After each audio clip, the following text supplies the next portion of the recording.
live today? Well, I hope so. I think we are going live here.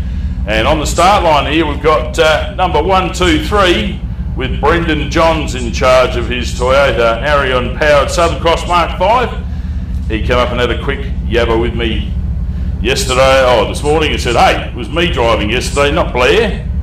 I want to drive the car first before I hand it over to the junior. So great to see him on the start line here today. He'll be leading away heat section 3, heat number 1. We're going to have 30-second intervals. If you want to have a look at all of this information, offroadracing.com.au. We'll have all of this there for you to have a look. We've mucked around and had a bit of adjustment with secondary cameras, and even got to put my third camera on today just to keep everyone entertained. Hopefully it's going through pretty clear. Looks like it is to me. Welcome if you're here spectating. Just like to run through the sponsors here for Brandon Johns, and that's pretty easy. It's Northern Grain, the Northern Grain off-road team. This is the first weekend of this new car brought from Greg Hicks up in Alice Springs. Down to 5 minutes, or is that 1 minute? That's 3 minutes. 3 minutes board, thank you very much. And we'll start the racing off here for this weekend. You are watching round 3 of the 2022 ARB SGORA Multi-Club Series. Have a look at offroadracing.com.au to see all of the details as to who is where and what position they're currently holding.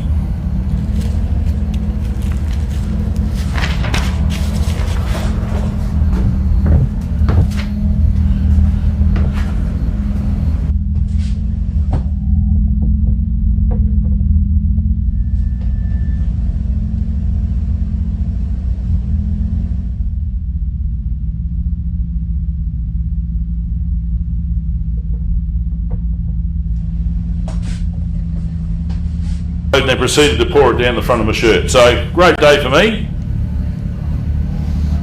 That woke me up pretty early, I can tell you.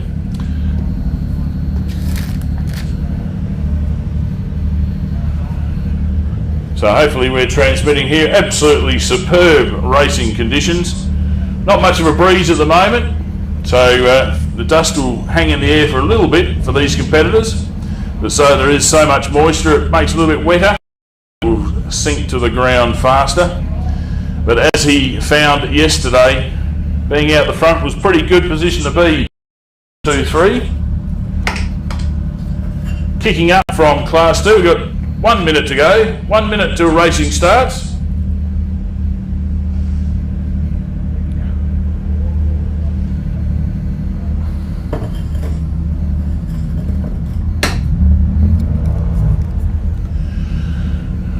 Brandon drawing up to the line. Who's he got navigating today? He was tuning in yesterday. G'day Bob and family. Plenty of these race cars providing entertainment around the country here. Ready to go. Less than a minute and we will be starting. About 30-second intervals here.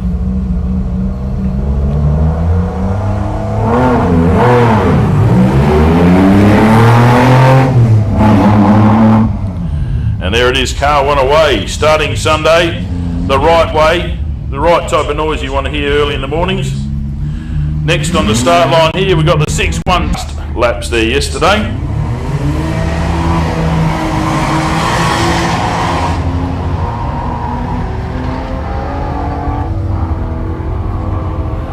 And he's away raising dust. Next on the start line, this will be the 1050 event.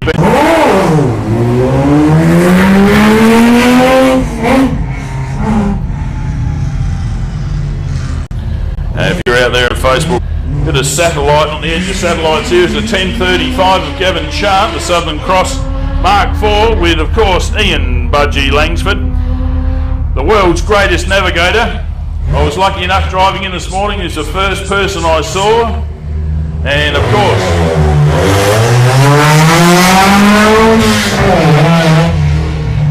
he knows his way around this course without any troubles at all. Next we've got the 6, absolutely flying there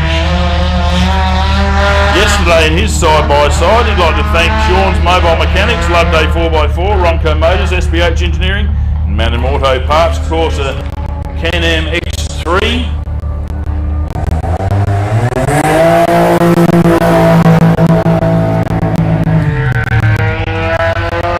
Now we're going to have a bit of a delay in the start here.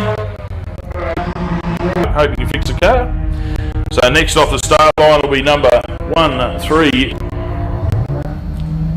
Lauren Andrews, driving a dead around. Having a look at the car there. This is Waftham, Rich and Lauren Andrews. If I say the wrong things because I'm only reading up a piece of paper, I can't see into the car here, can't see through the helmets, but either way, this car's pretty quick. And speaking of quick, the old number 69, Mick Heasman with Dave Heasman Navigating, land agent, spreading a bit of the land around the place, having a build. This is a Toyota motor, it's a Predator buggy.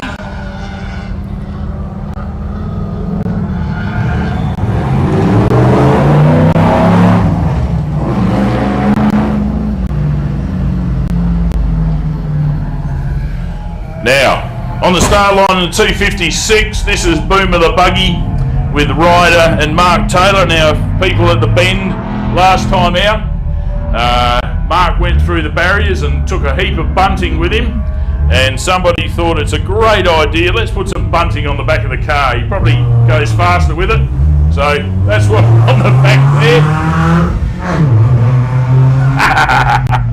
Absolute gold. Now on the start line, Hayden and Neil Vanstone, the Ridge Racing Frame Joker. That's a left-hand drive car because his old car was, so he thinks that's a pretty good side to be on. Confuse everybody. Ridge Racing Frame Joker with, of course, Volkswagen power.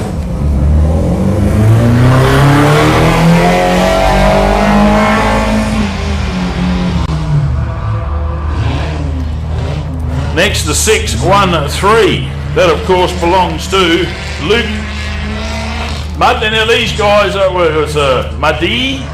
Not entirely sure how to pronounce his name. We had a couple of choices there, but Simon Herman having a bit of a chat with us. This is his first race here this weekend, and had a bit of a trouble getting navigators, but pretty happy with Todd Gurneman coming alongside. So the Rotex Can-Am away for today, and that's all their competitors. Everyone is off. We're missing Ron Ireland and Simon Yench from this heat.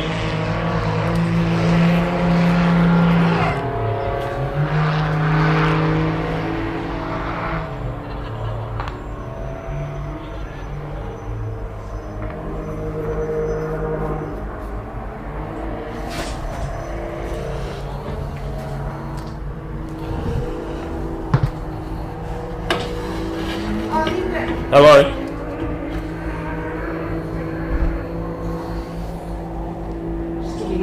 Brad Cheer is jumping with Hayden Vanstone. Neil's at a birthday party. Brad Cheers in there, right? Brad Cheers. Cheers, Wendy, that's excellent.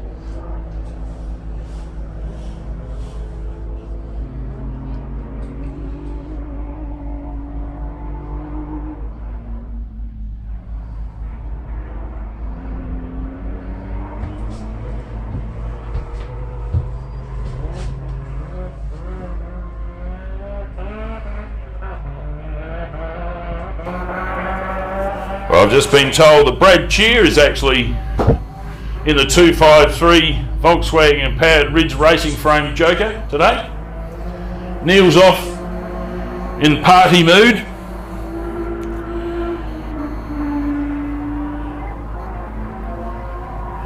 So don't forget, if I say something wrong, it's not deliberate. I'll tell you if it is. But please don't be afraid to come up and say hello and pass on any information. I've got a pretty good memory, but it's not perfect. And my information is excellently prepared there by offroadracing.com.au, but that was probably during the week. So things change, we understand. So if I get your name wrong or whatever, come up and tell me. Why don't you go walk around yourself, Lyndon? Well, if you know the injuries that I'm carrying, you probably know why. I usually was one of the biggest party heads around at off-road racing when we go camping. I'd come around and pass out some Jägermeister shots there before Jägermeister was even popular. In amongst a few slurps of wild turkey. Great fun, the part of off-road racing. Being able to go and camp and get to know all these people, and they soon start off as acquaintances, become friends, and then basically you get inducted into the off-road family.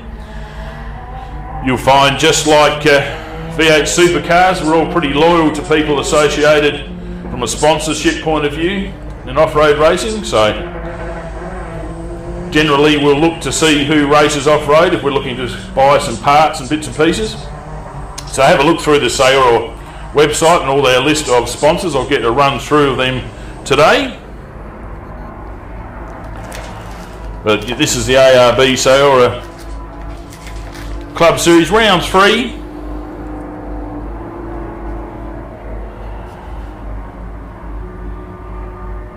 Here we are in the beautiful Spencer Golf. Thanks very much to the Spencer Golf Off-Road Racing Association, of course, the Guildolin Carpentry.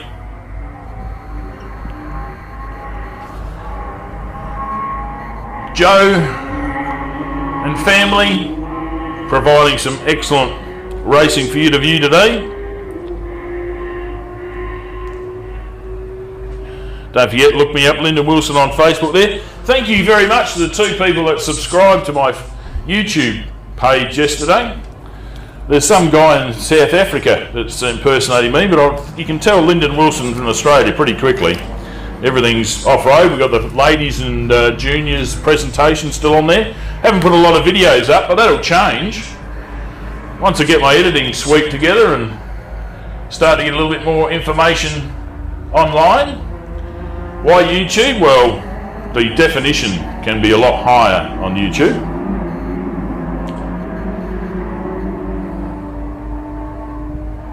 So don't forget, you're enjoying the racing here and you want to come back and see this again. We've got the Mini Pave 250 at the end of August. The Barclays putting on round 2 of the South Australian Motorsport Australia State Series.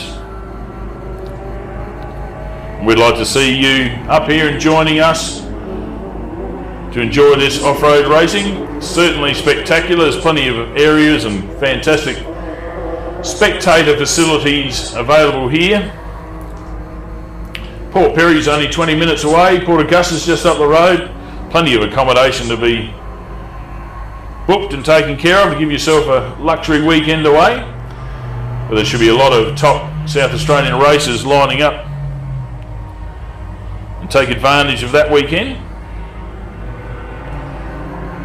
And coming into view now, Brandon Johns for Northern Grain, the Southern Cross number 1, 2, 3 Pro Light. Asking him was he happy with the car, and yeah, I said, how can you not be happy, mate? You're out in the front, clean air. 3.5 litre Toyota Arion motor.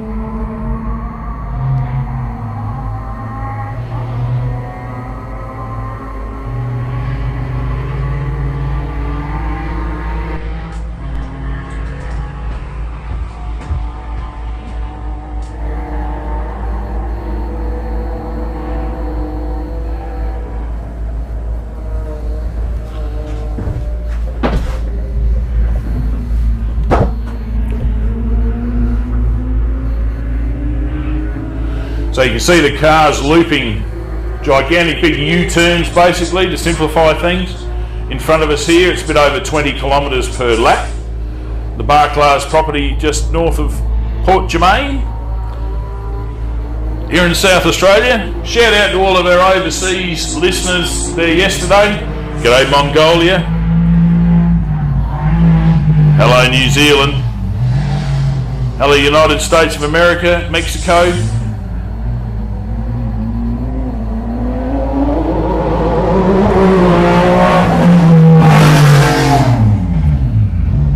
Brandon John's through, locking up the rears there. He's got the pit between the teeth today, hasn't he? That's brilliant. Bit of racing.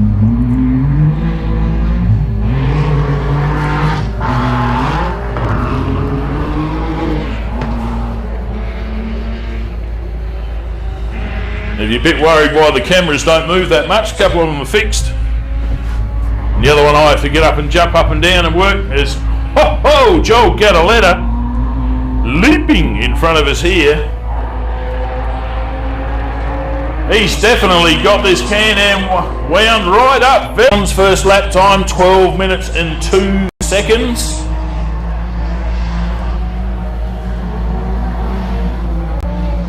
Lap. Coming into view now, Ben Ursig, and the 1050 Sports Light machine.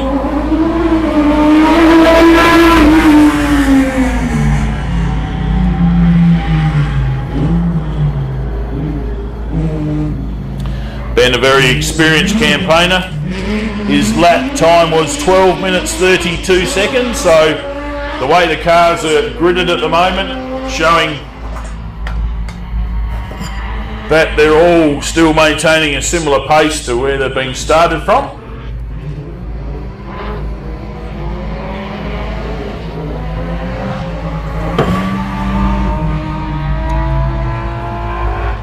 Speaking about on the pace, number 623, Jeff Brennan, getting faster and faster into the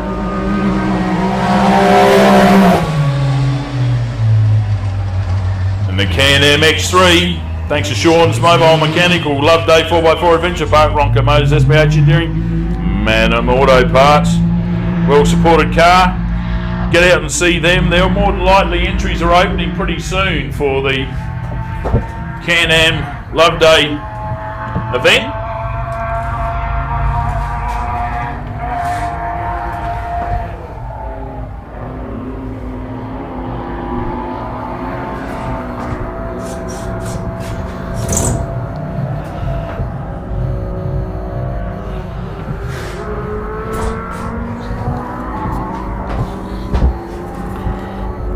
Yes, the Can-Am Loveday 400 on at the end of July. Get your entries in there, book your accommodation. Going to be a ripper of event. Next round of the Australian Off-Road Championship for Motorsport Australia after the Fink Desert race. As here comes the Waftam entry, number 137. Lauren Andrews at the wheel, according to my paperwork.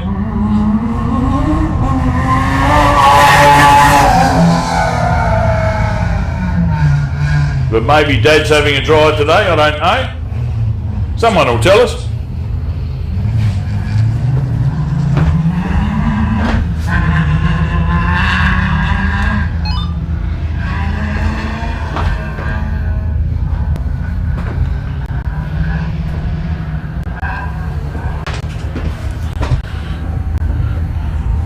Okay, the Andrews car, yep, 137, a 12-minute 38 lap.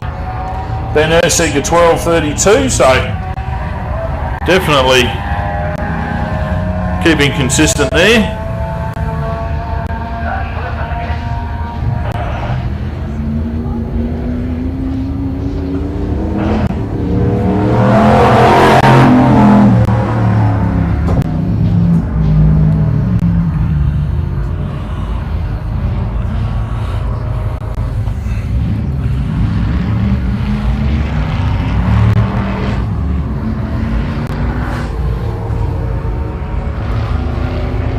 There are three officials standing in front of me here.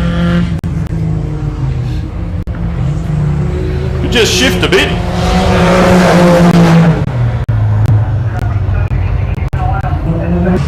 There goes Mark Taylor. Not a lot of ribbons behind his car anymore. It's coming into view, the 253.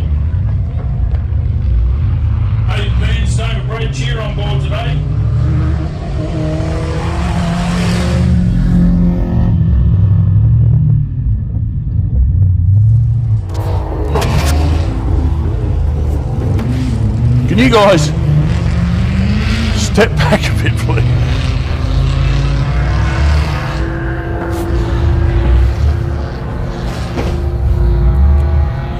Thank you very much to our officials here. Just standing right in front of the U-turn you were. Just have a look at the angle from here, and it's the only bit of camera I can get on the track from this angle. So thank you very much, everyone helping to make sure this broadcast goes out to the planet. So we had Mick Heasman sneak through there as well. Didn't sneak through, I was just too busy here. 13 minutes and 3 seconds there for Mick Heasman.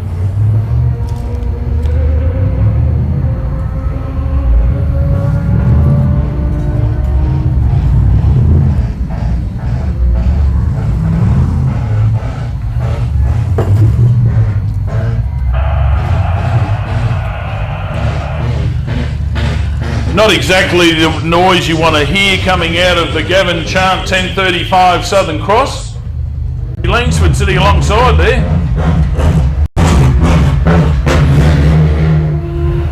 Not entirely understanding what's going on there. Sounds definitely like a bit of a fuel delivery problem.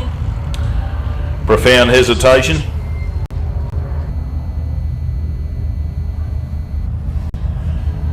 We're just near Port Germain, South Australia. Spencer Golf, you want to come plan a holiday here? Have a bit of a think at the end of August. Be the next race meeting we'll have up. For people close to here.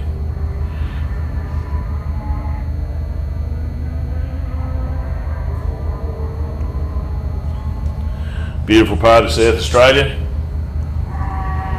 A lot of off-road racing noise early in the morning here for a long, long time. Just north of us by about 6 kilometres is the old Baruta racetrack.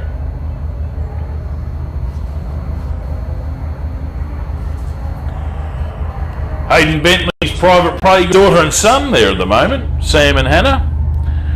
Doing a great job up there at the Fink Desert race a few weeks ago.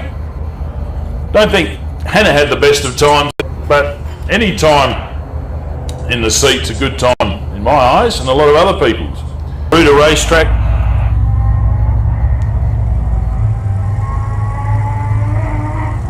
Back in the day,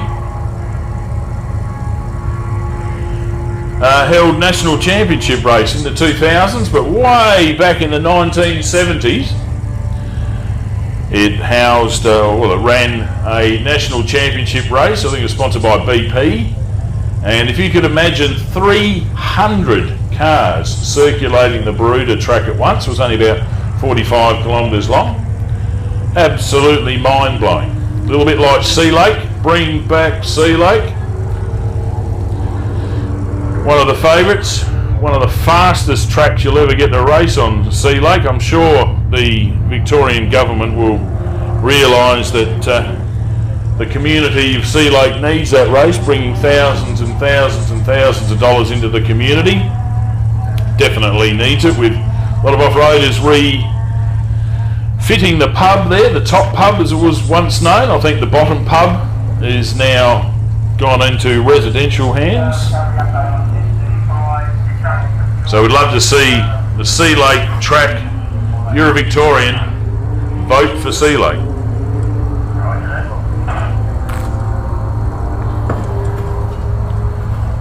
Have you raced there, Lyndon? Yes, I've only been lucky enough to race there once. I'm old, yeah, back in 1992.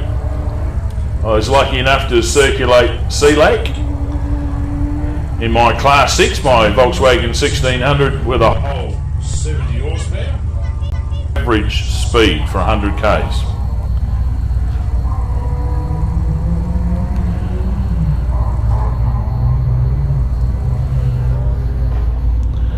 How fast did I go? Well, I had an average speed of 99.9 kilometres an hour.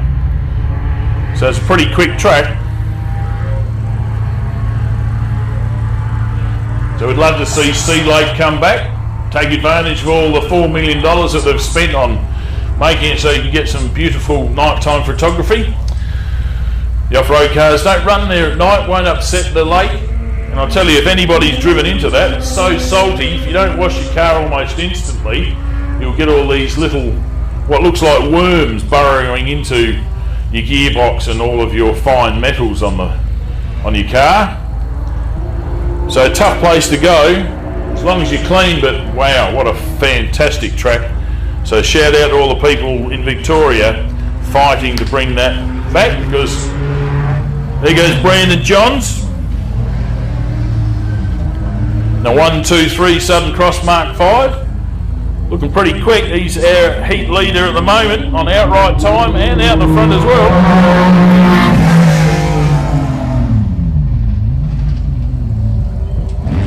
Pretty quick, that's for sure. He's going to...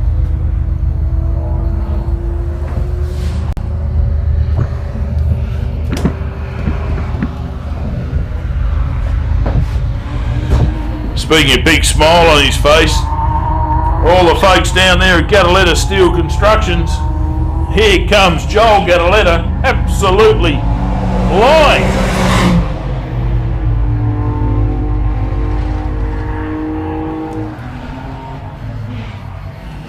Lap times for Brandon Johns, 12 minutes 12 seconds.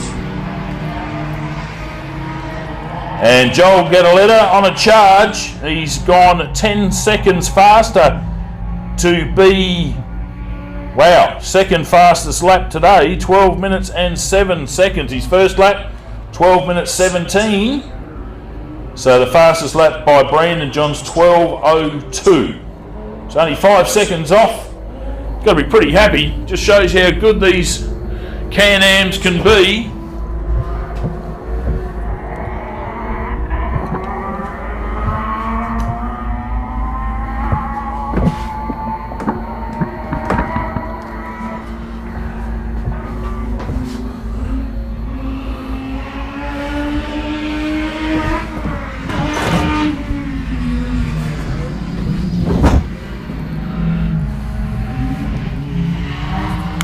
Here comes Ben Urseg being pursued by Jeff Brennan.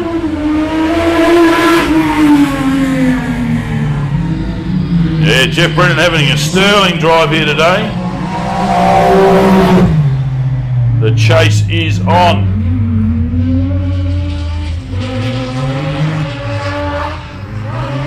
Yeah, definitely Jeff Brennan getting faster and faster every time he's out in this car. This is awesome.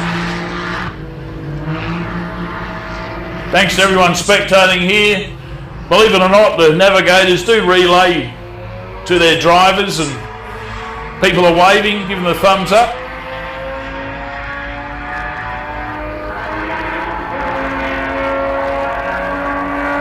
A lot of the time you can hear the screaming from outside the car. The support is appreciated. Now, let's have a look at some times here for Ben Urseg, a 12:38. And for Jeff Brennan, woohoo, fastest lap of today, 12 minutes even, or 12.00.64. Wow. He definitely is on a charge there in his Can-Am.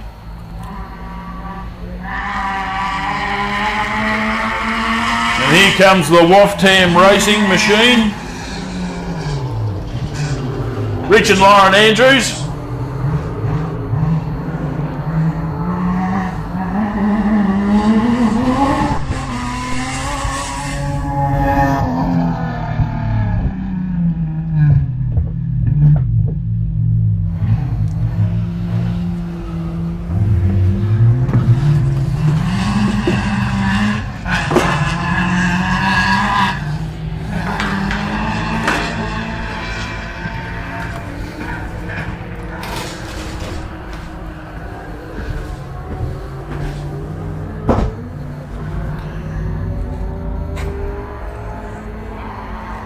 Oh wow, moving up into fourth on corrected time of the heat there. The Andrews machine. The SS&S or Waftam Nissan VQ had a lap time of 12 minutes and 8 seconds. So that's nearly every single car up to 7th in the 12-minute zone.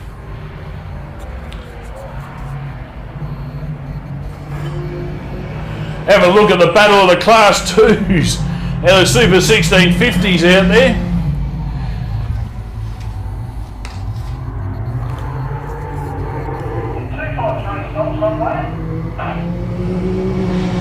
And getting a hang of things in his first ever race. I'm going to call him Luke Muddy.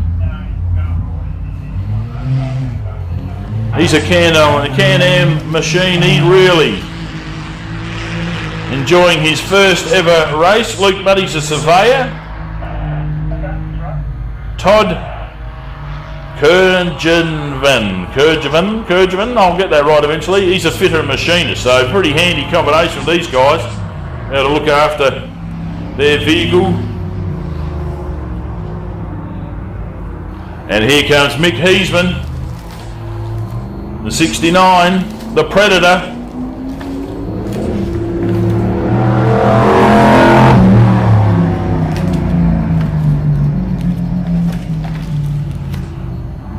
He'd like to thank KJ Fabrication and SOS Signs for helping the Toyota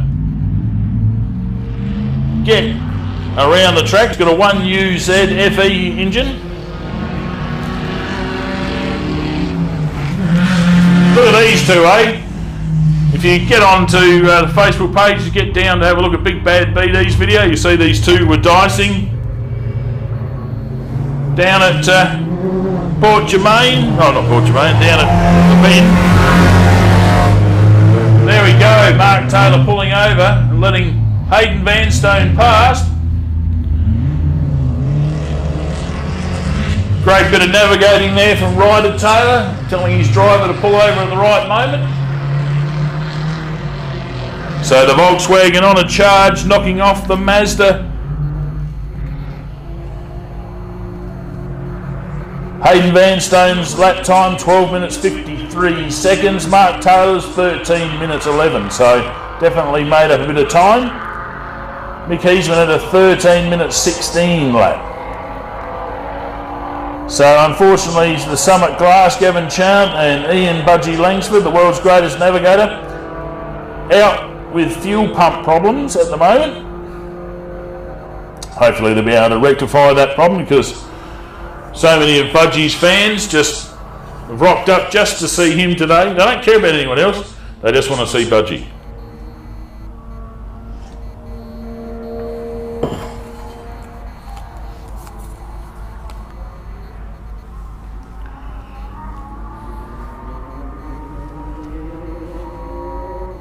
Super reliable car, that Southern Cross, originally constructed over many years by Tony Dawn. If you remember Dawny, part of the Shell West Lakes team.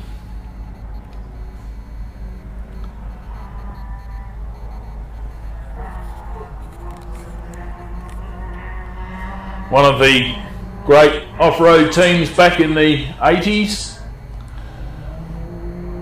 You used to see a lot of transporters, car-carrying transporters were just full of off-road race cars, all of the same livery. Shell West Lakes, of course.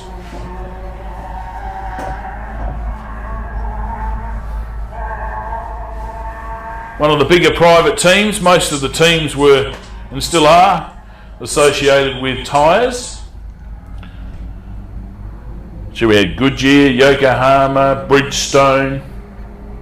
Now we've got Mickey Thompson, Tensor. Quite a few choices for tyre. Beautiful racing conditions here. Going to be another 17-degree day. Chance of a shower later on. And I dare say the racing will be all over by then. Absolutely superb to be out here at the Guildolin Carpentry SGORA 200. Spencer Golf in South Australia. So we've got 9 cars on track.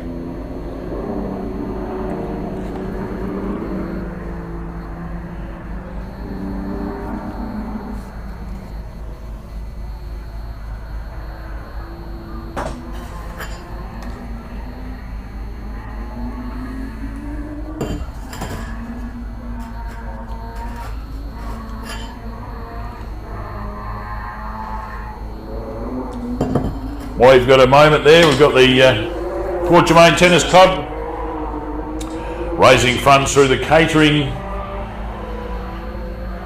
today. What a magnificent catering facility it is. You might as well call it a restaurant. Something out of Happy Days.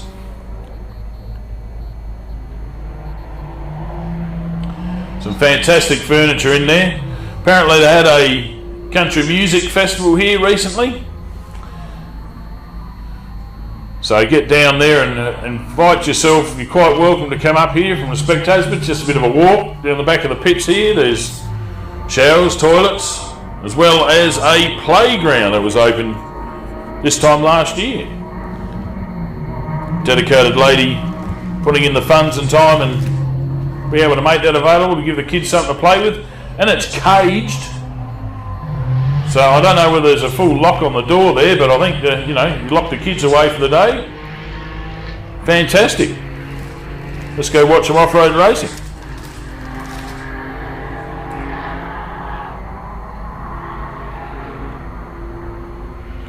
So Ian and Brenda Barclay, we've got to thank very much for letting us play. This is their backyard.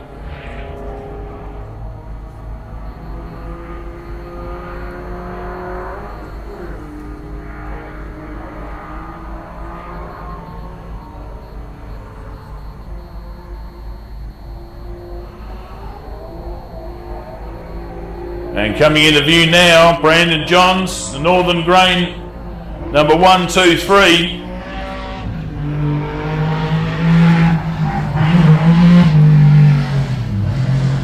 You probably see in the background Joel Gataletta. Well, Brandon Johns misses a gear there, but he's found one now.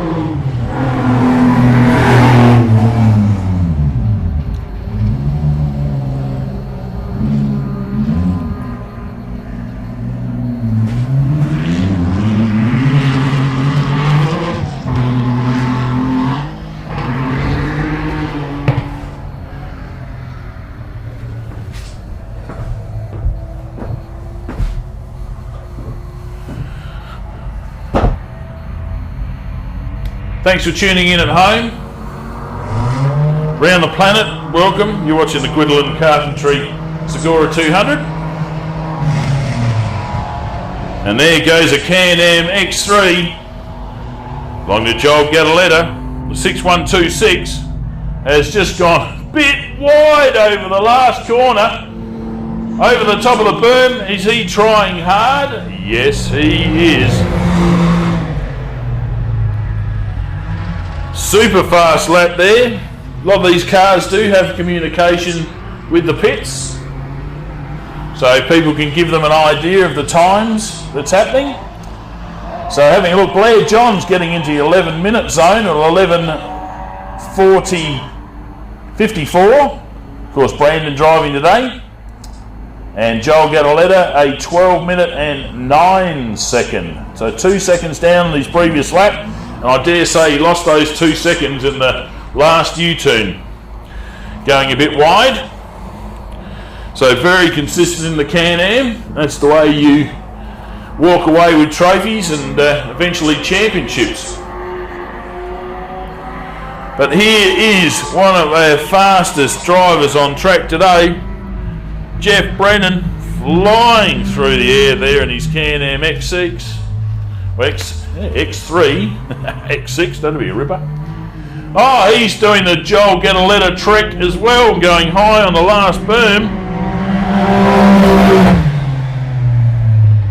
Wow, Jeff Brennan's a landscaper, and he definitely created a little bit more of a surface there for everyone else.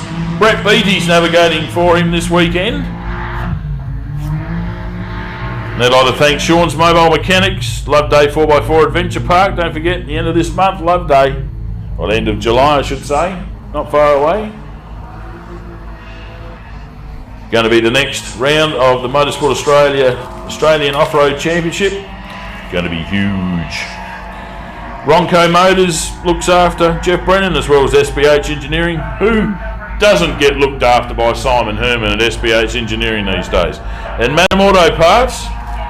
creating that car and giving them a move into the 11-minute zone. 11 minutes 55 seconds for Jeff Brennan. Absolutely flying. Only a second back on corrected time, or on lap times, to Brandon Johns in number 1, 2, 3. So we're getting some fantastic racing from the guys here this weekend.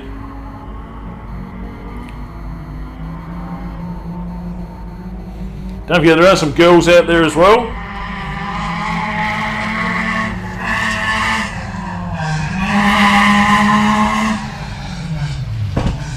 Speaking of which, Lauren and Rich Andrews in the Waftan buggy.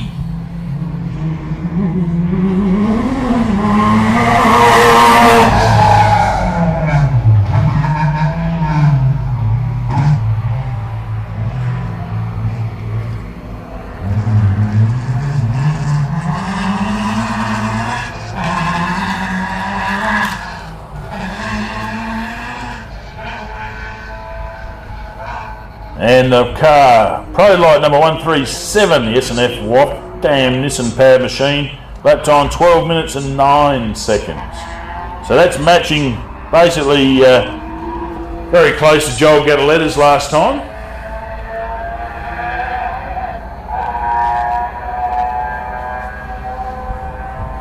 Pretty close at the front as expected.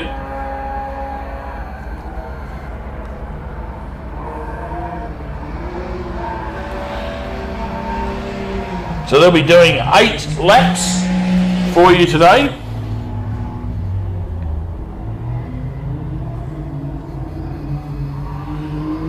As here comes number 613, Luke Muddy, the surveyor, definitely measuring his attack there today.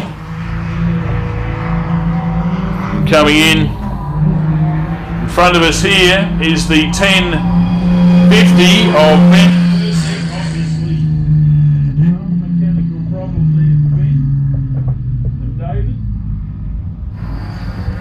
Not the usual pace the Racer Engineering Class 10 does.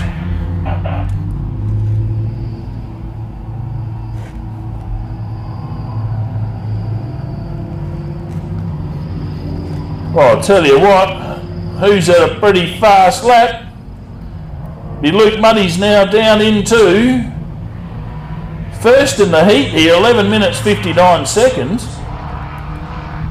Wow, these Can-Am X3s putting on quite a show here today. Wow, 4-wheel drive, turbo, autos, gobs of wheel travel in every corner. I think 22 inches per corner of wheel travel. Super lightweight machine. Power to weight is awesome, hence we can get away with a 900cc turbo powered engine.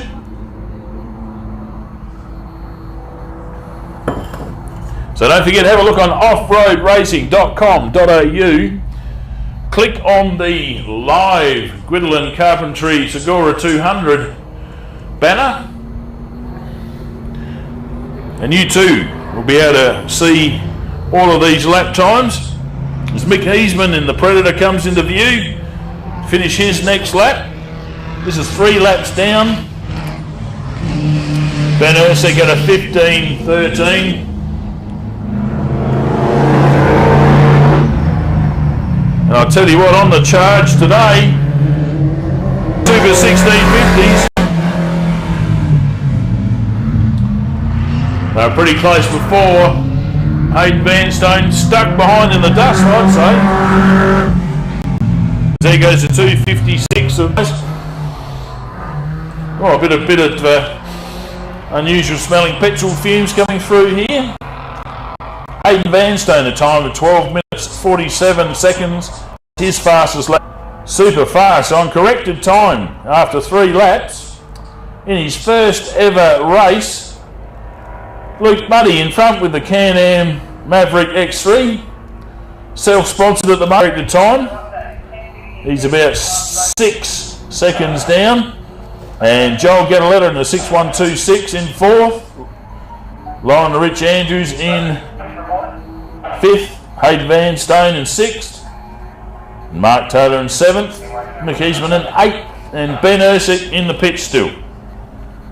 Let's hope they can exact some repairs and get back out on the racetrack.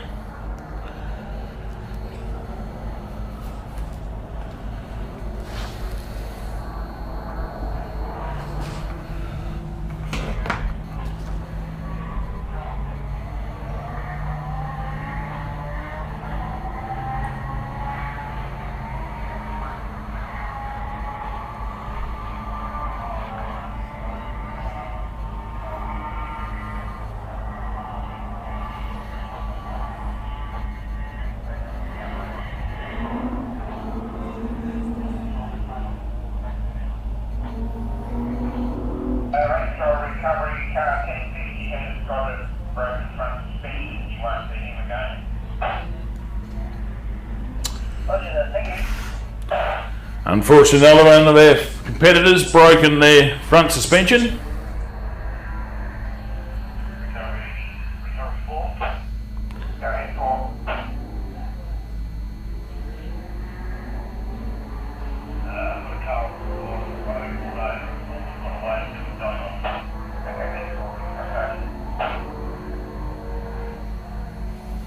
So who has broken their front suspension?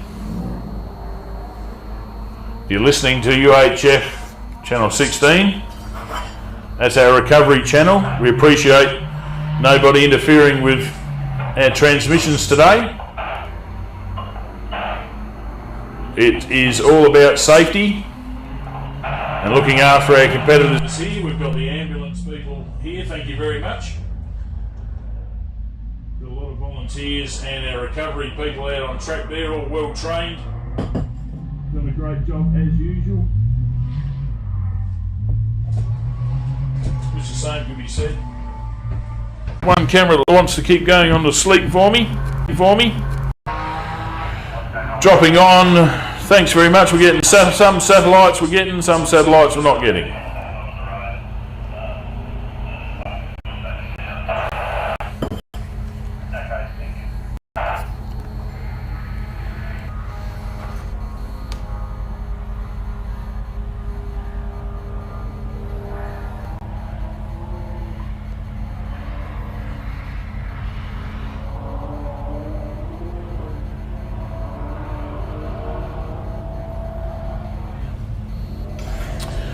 I've had a request to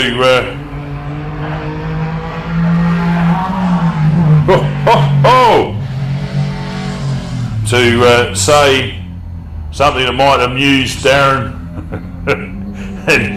and Josh Curran. Here he is, Brandon Johns on the bopper.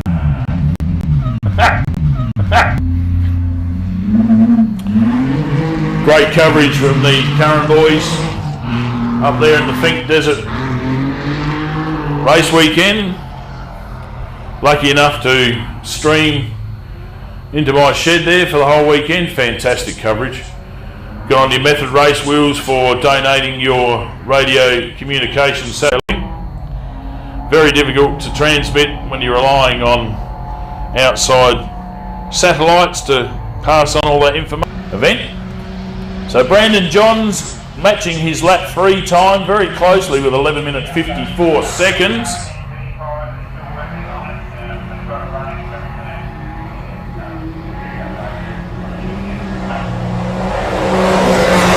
Number 6126, Joel Guildolin, thanks to Guildolin Steel Fabrications.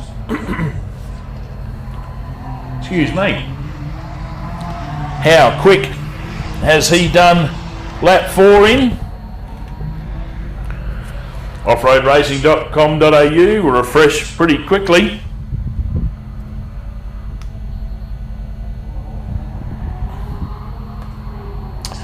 "12 minutes and 9 seconds. Matching his lap 3 time as well. But here comes another one of our Can-Ams, Jeff Brennan flying along.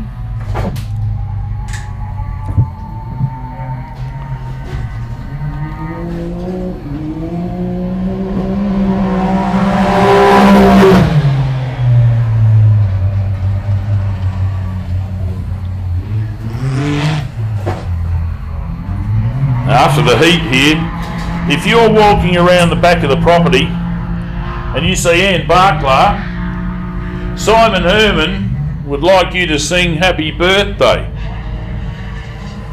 So happy birthday, Ian Barkla. Here's your present, a whole lot of racing all day long in your backyard. Sensational. So if you see Ian, start singing happy birthday and see what colour red we can make him turn.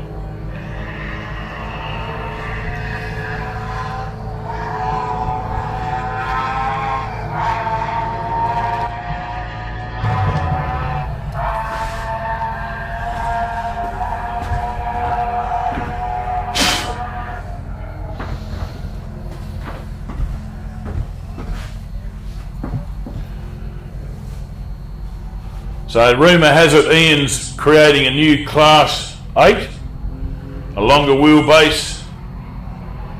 I don't know if you're going to call it a Ford or a Nissan. We'll have to find out there. He's a bit partial to Fords apparently. So Jeff Brennan's time, 11 minutes 53 seconds. That's his fastest lap for today. As the Waftam race machine comes into view to complete their next lap.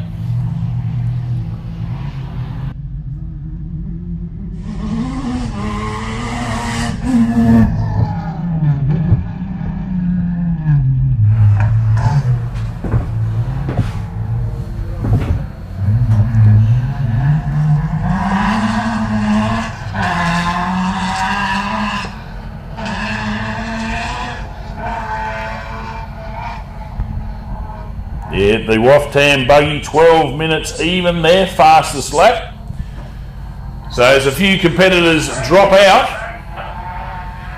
the air becomes less dense with dirt, sand, whatever you want to call it. You can see the corners.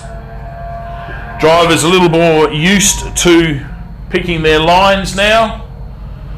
Remembering the track being 20 kilometres an hour only, get a pretty good view. And speaking of pretty good view, someone's going to be smiling their head off here. Luke Muddy, the Can-Am X3 number 613, leading this heat on corrected time. Will that continue? Only a few moments away, and offroadracing.com.au will let us know that he has slipped back to second now with a 12-minute lap, lap 4. So that's only 2 seconds. Brandon Johns has kicked the Southern Cross Mark 5 back into the lead for Section 3, Heat 1. Halfway through, they're doing 8 laps.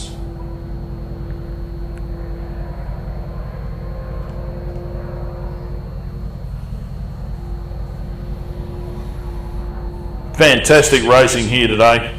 Port Germain. Spencer Golf Off-Road Association very proud to present the round 3 of the 2022 ARB SGORA Multi-Club Series. Can't wipe the smile off of Joe Guildolin's face. Absolutely loving it this weekend.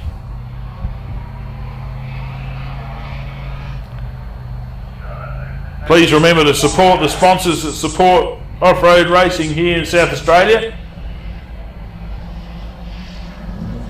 As out in the foreground we can see Hayden Vanstone and Mick Heasman having a bit of a battle royal there. Hayden in front in the 253 Volkswagen pad machine.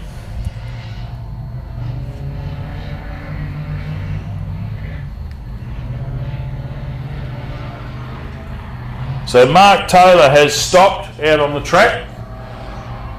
All the fans of the 256, that's why he's not in this gaggle of cars. He might be a vehicle that's got front suspension problems.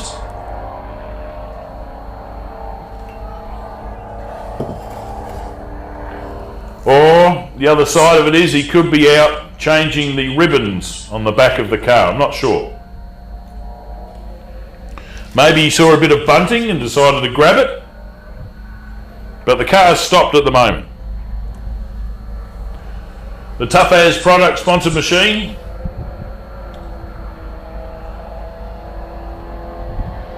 Boom of the buggy. But have a look at this, Hayden Vanstone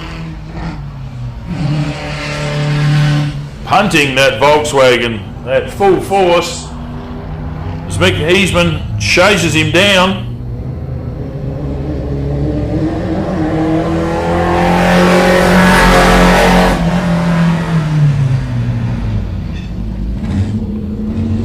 Pro Buggy versus Super 1650.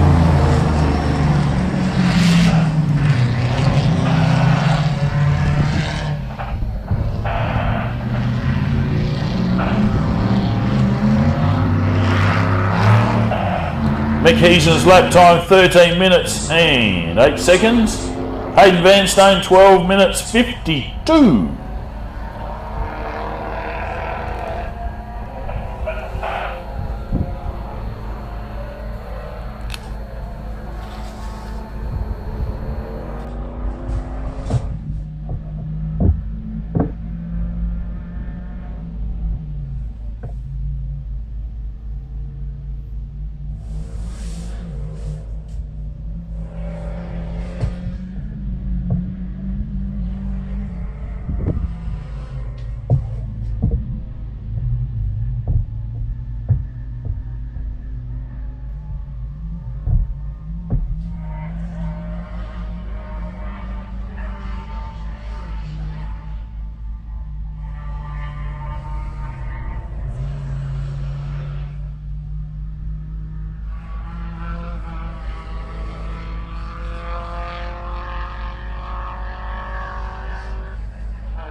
So after lap 4, Brandon Johns in front, the pro lot number 1, 2, 3. Luke Money in number 613 Can-Am in second. Jeff Brennan in his Can-Am X3 in third, number 623. Then Joel Guildolin in the 6126 Can-Am. And then pursuing them is Richard and Lauren Andrews in the pro lot number 137, and Hayden Vanstone and Mick Heasman. Hello. They're not stopping very long. The 256, Mark and Ryder Taylor and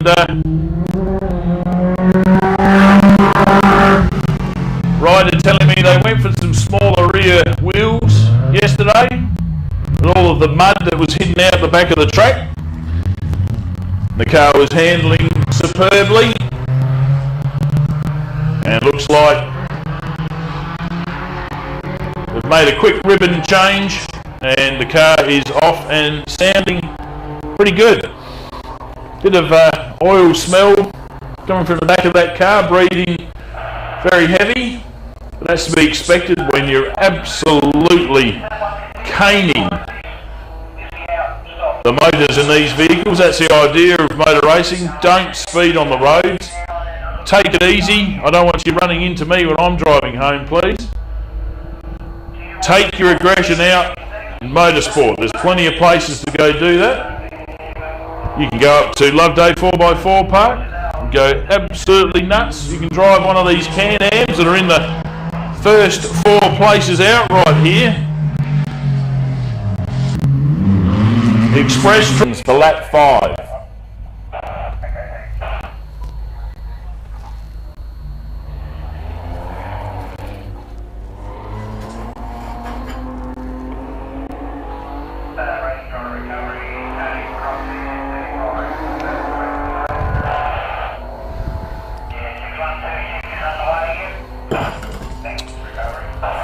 Alright, Joel Guildolin having a problem there, pulled over the 6126, but he's made his way again, and sad news for fans of watching Gavin Chant and Ian Budgie Langsford around, but good news for everybody in the pits here and spectating. Ian Budgie Langsford will be available all day now for autograph signing. He's a specialty at signing ladies' t-shirts apparently. The ex-Bundy Bear trainer. You see all the Bundy Bear, Bundaberg ads. They're all being trained up by Ian Budgie Langsford, his personal bear sanctuary. Of course, due to current rules and regulations in regarding to housing of wild animals, he's had to release all of his polar bears back to the wild. But don't forget, available for autographs, Ian Budgie Langsford. Think poster boy, the world's greatest navigator.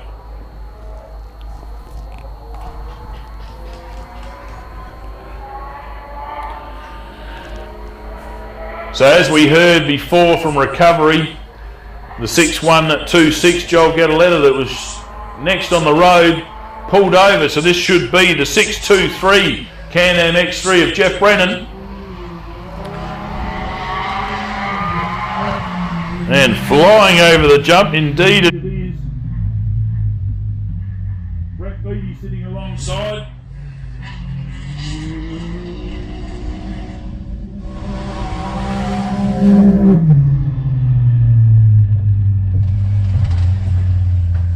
And they'll be enjoying cleaner air in front of them. Definitely you can make up fractions of a second here.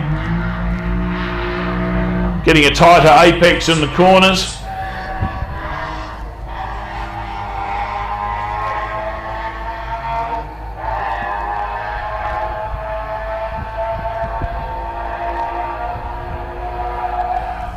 Drivers are very respectful of the land that they're getting to use to play on. They'll stick to the track as much as they can. You won't see a lot of shortcutting here at all. And if there is, we have judges of fact everywhere. Eyes are on you, watching you. So everybody's pretty respectful that they get to come and play in the birthday boy Ian Barclay's backyard today.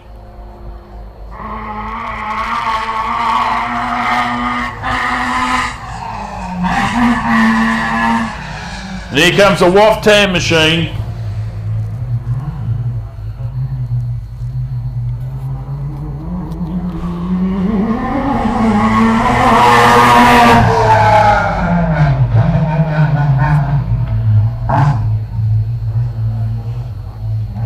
Jeff Brennan had a lap time of 12 minutes 17 seconds, so way down on what he was before.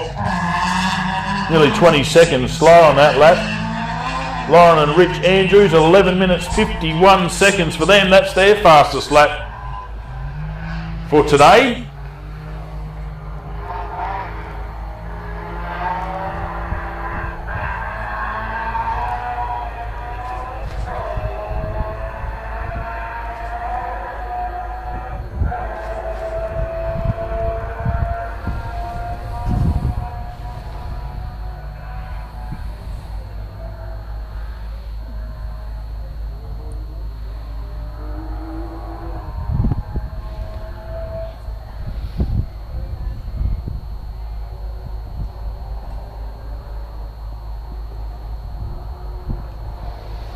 Thanks very much to everybody sending me messages via Facebook.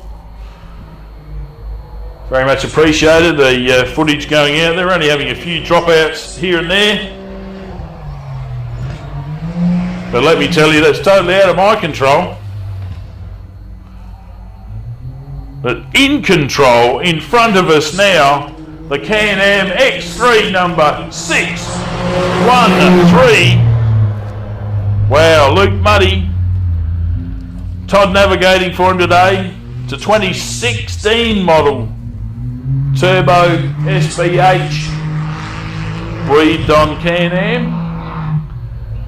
Simon Herman telling me about the adventures of this car being run around Loveday 4x4 Adventure Park scaring a few navigators away from the navigating seat, but Todd, brave enough to go for a ride, and isn't he getting a pretty good tour of Brenda and Ian Barclay's backyard today? He is flying. And he is still pushing hard. He had a lap time there of 12 minutes 13 seconds. So that's dropped him down about 19 seconds now.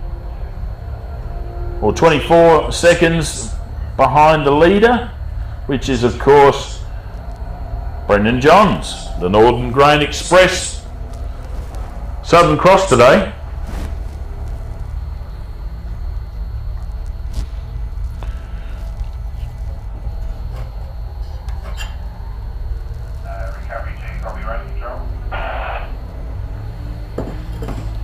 So many families in motorsport, many multiple generations.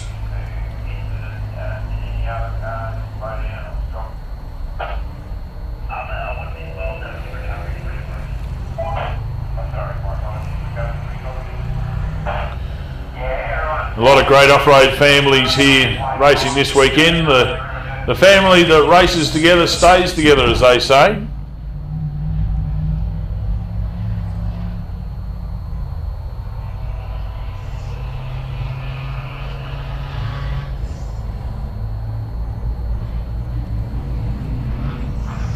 And Mick Heasman in the Predator number 69 Pro Buggy getting in front of Hayden Vanstone and Brad Cheer there.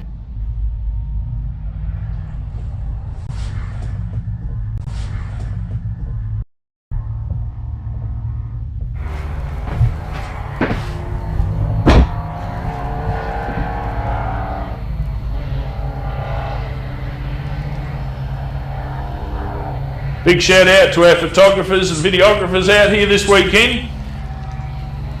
Doing a great job as always, walking kilometre after kilometre. I'm sure when they have some personal transport drones, they'll be able to get up and about and scoot around the place even faster. But today just limited to walking most of these places, and you definitely get a workout walking around here. Plenty of good entertaining shots here, because here comes one now.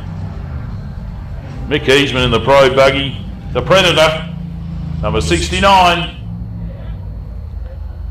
Going high on the last corner berm here.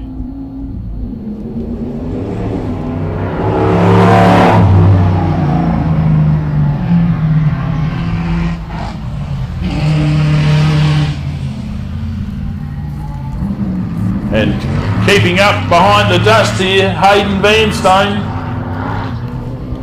The Riz Racing Frame Joker Machine.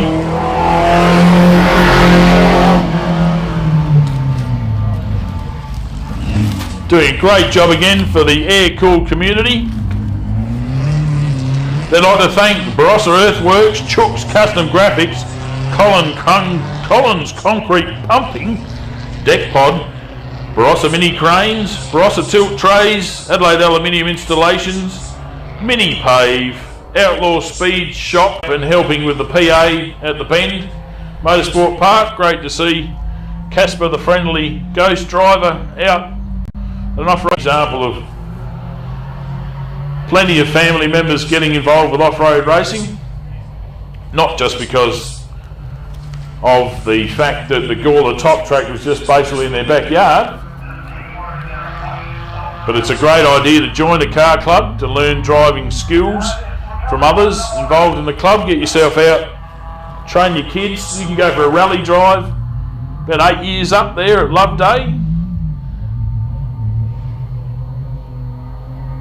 Lots of available time for seat time for juniors to get them safe behind the wheel so they don't do something silly when they get their licence. And what happens quite often is they usually can train their friends when you're going in the car and keep a lot of friends safe. Certainly that was my case as a junior racer. Back then you could get your licence at 16 years of age. and I entered all the Volkswagen Club of South Australia Carna crosses and events that I could. PA stopped outside, bud. Yeah, stop.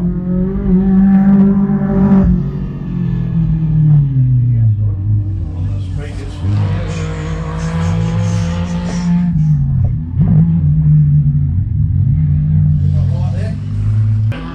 How are they? How are they?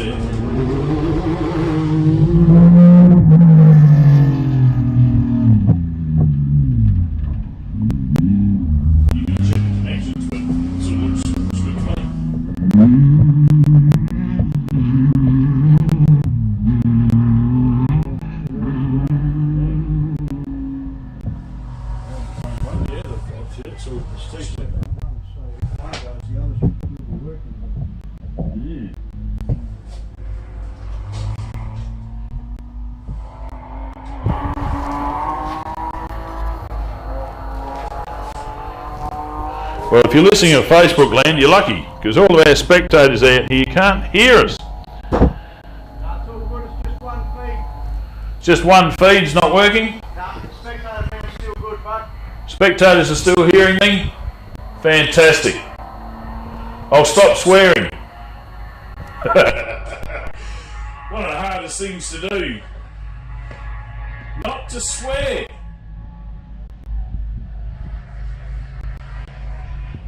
I'm very lucky that I come from a family of broadcasters, so to speak.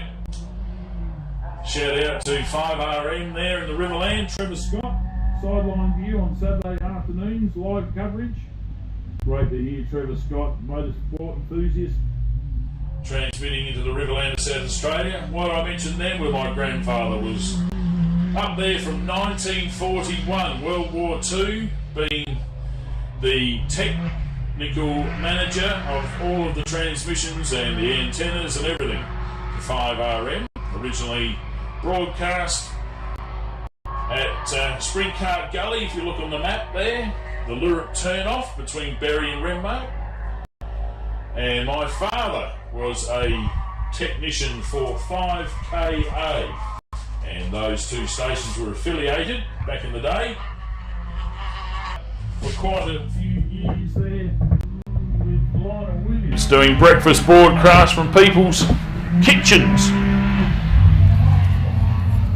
So a little bit of history being passed on here as we're looking at Jeff Brennan come through the 623 Can-Am X3. Having a great run today. No turtle at all for Jeff Brennan.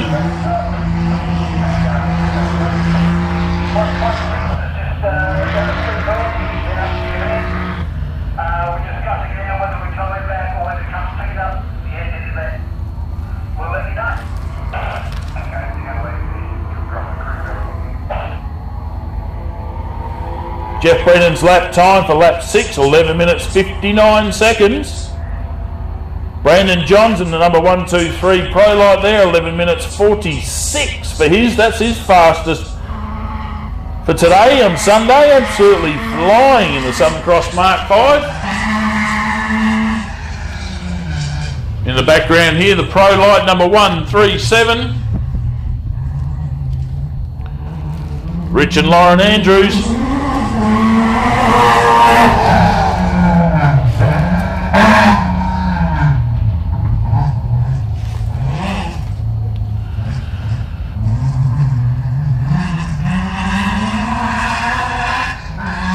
Sounding sweet there, the S&S race frames, Nissan VQ35, very popular motor in off-road racing these days. Put a couple of turbos on it. Absolute weapon. Their lap time for buggy number 137, 11 minutes 38. That's their fastest lap time today by a long shot. That's brilliant.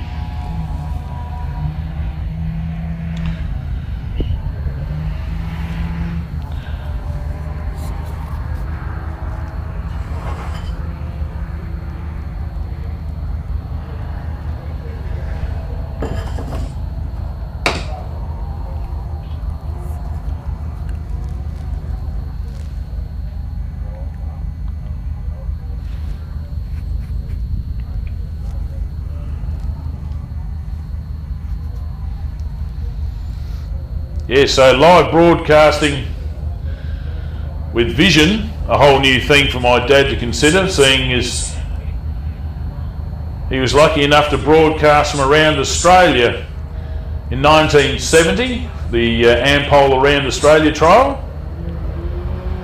From every 20,000 kilometres as number 613 comes into view here. Luke Muddy absolutely flying today in his Rotax Can-Am Maverick X3.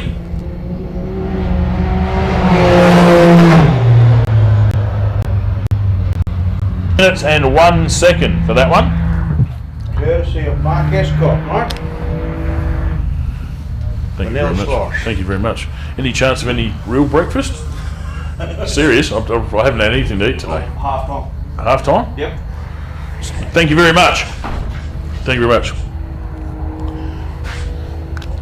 I've just been delivered a vanilla slice. Yum, yum, yum, yum, yum. Thank you very much, Lee.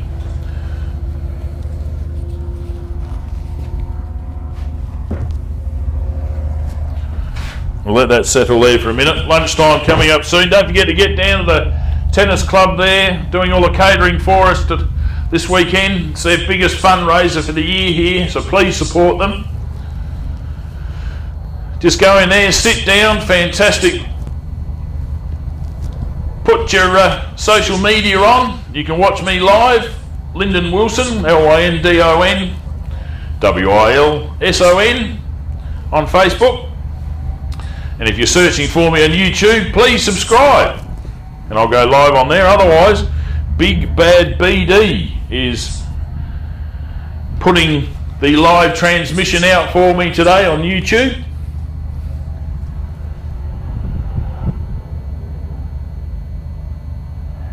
As time goes on, we're getting more and more cameras.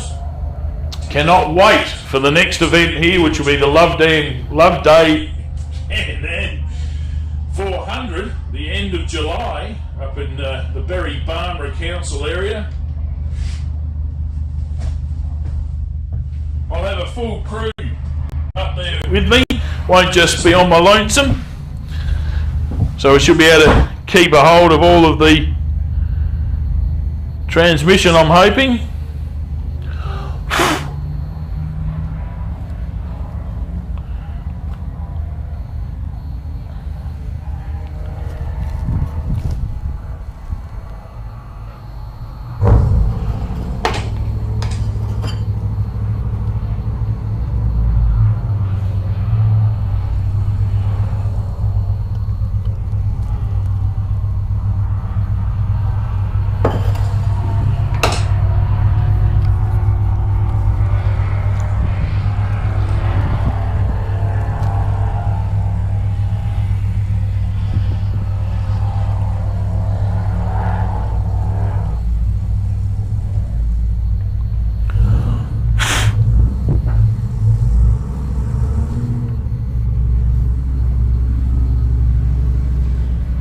Yes, the Can-Am Love Day 400.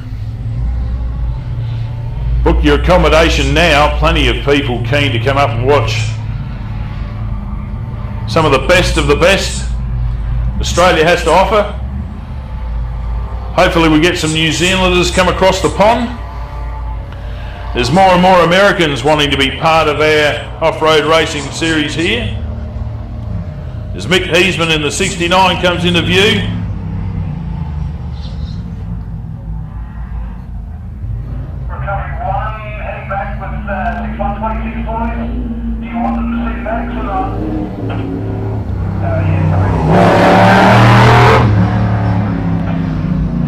Don't pull over, Mick. Keep going.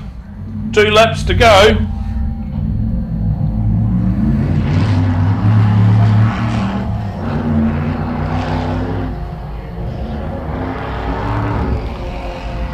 Mick and Dave Heasman, thanks to KJ Fabrication and SOS Signs, a 12-minute 27-second lap. And here comes the 253 of Hayden Vanstone with Brad Cheer navigating today.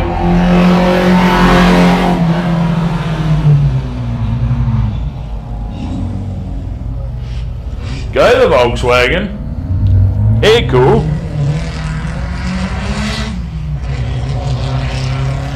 An air-cooled Volkswagen, 12 minutes 44 seconds. That's the fastest lap for that car this weekend, or this day being Sunday. We've got section 3, 8 laps. Heat 1 for today. Getting a little bit overcast. I've been told it's absolutely pouring down in Adelaide.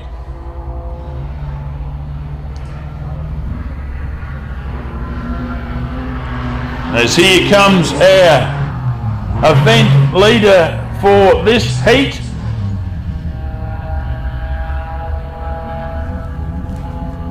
Brandon Johns steering this car around like an absolute champion today.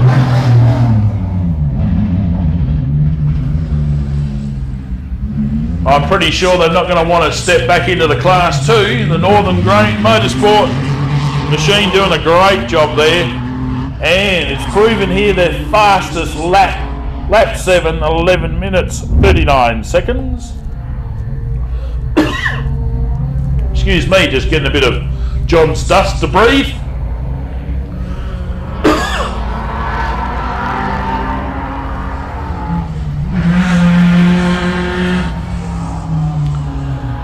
And here comes number 256, the Tough As product sponsored machine.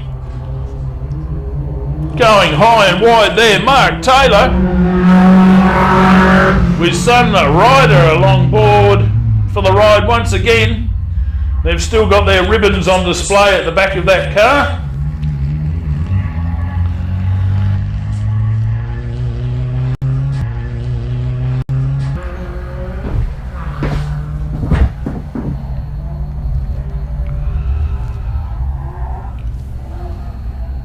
Mark and Ryder's lap 1 for lap 6.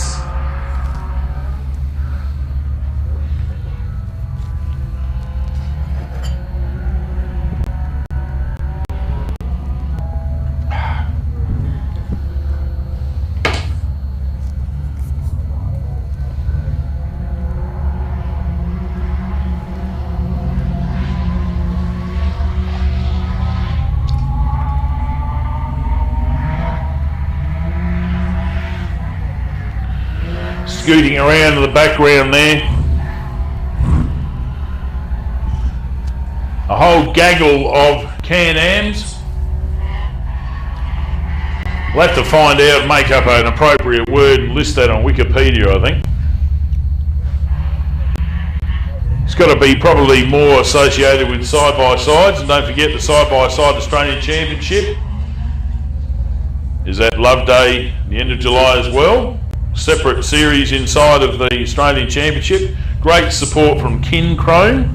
And I'll just give you a bit of a hint. If you're going to go up to Love Day, if you buy a coldie, you'll get a Kin Chrome stubby holder. If you buy a coffee, you'll get a Kin Chrome coffee cup.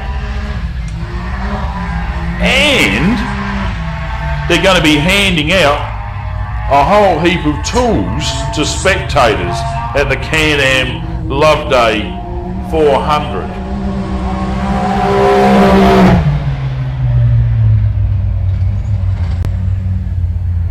So not only are side-by-sides people friendly, the sponsors of these side-by-sides are super friendly.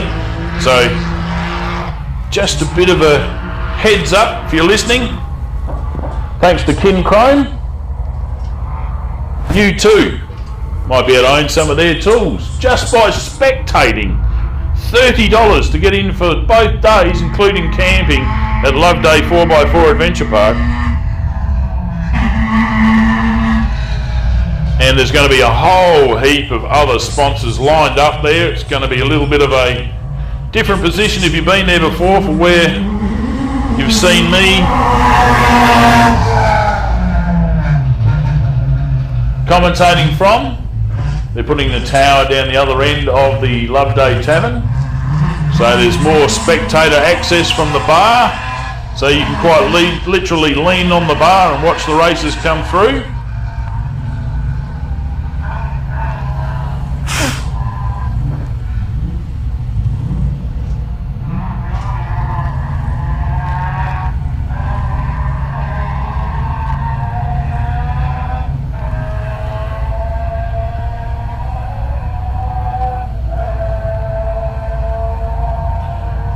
Lauren Andrews and Rich Andrews through with 11 minutes 40-second lap for their lap 7. So Brandon Johns and the Northern Grain on their last lap. Only 2 cars, so it's gone super fast again today.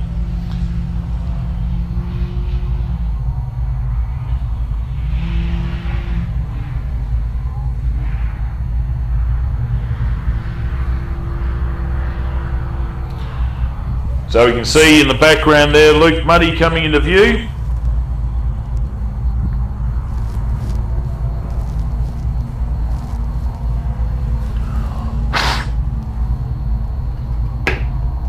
Isn't he having a tremendous drive for his first ever off-road race? Just shows you how good these side-by-sides are.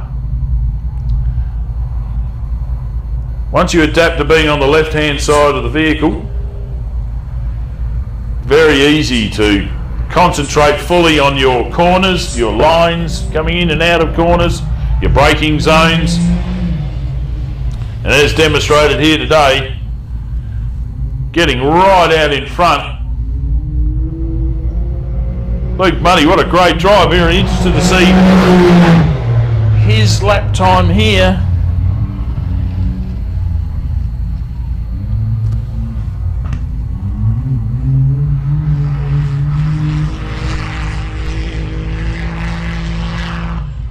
offroadracing.com.au. Scroll onto their Facebook page or online and you'll see Guildolin Carpentry 200, the SGORA event, live.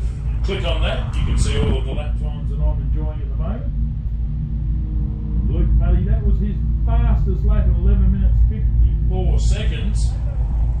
But the Pro Light number 137 has knocked him back to 3rd on the after lap 7. So yes, an F-Watt Tam Nissan DQ35 power machine, thanks to Ronco Engineering Infinitec, kicking up into 2nd in this heat.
I can see the checkered flag has been unfurled. Only a slight amount of breeze pushing the flag out. Shout out and big g'day to Glenn Dix, the most famous flag waver on the planet, involved with motorsport. I do believe if you go down to Strathalbyn, there is a separate room dedicated to all of Glenn Dix's memories from Speedway. He started off to Adelaide International Raceway, and then of course in 1985 the Australian Grand Prix. Thanks, mate. Catering being delivered. Thank you very much, Joe Guildolin and crew over there in the catering area.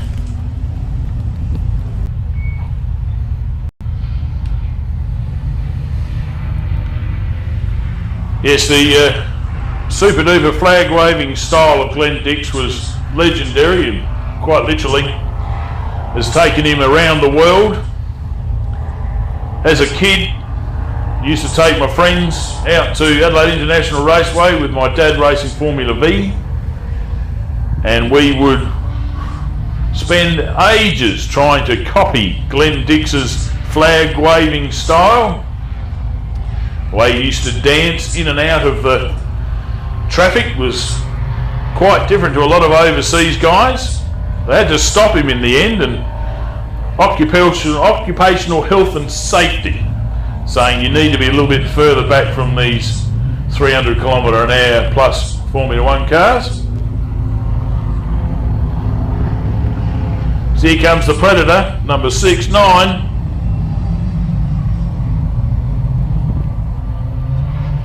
Mick Heasman. So if you're a Mick Heasman screw, he might be coming in for repairs. No, he's not. He's still going out. Flat on the bottom.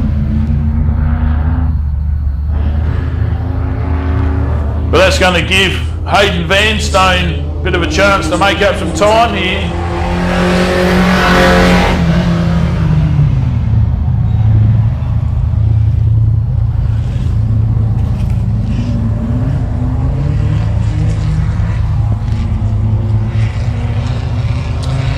Now it's time to get that flag unfurled. Ladies and gentlemen, give him a wave, give him a smile. Put your hands together for the pro light number 1, 2, 3, the Johns family. Well done, congratulations, great drive. First time out in the new car. Congratulations.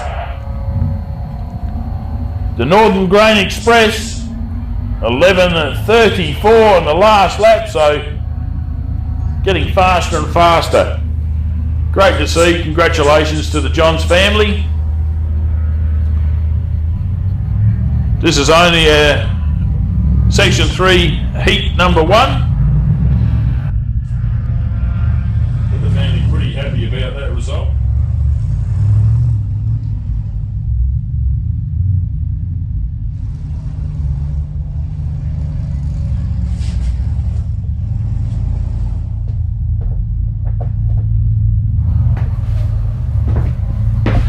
Always good to get a finish out, first out in a new car.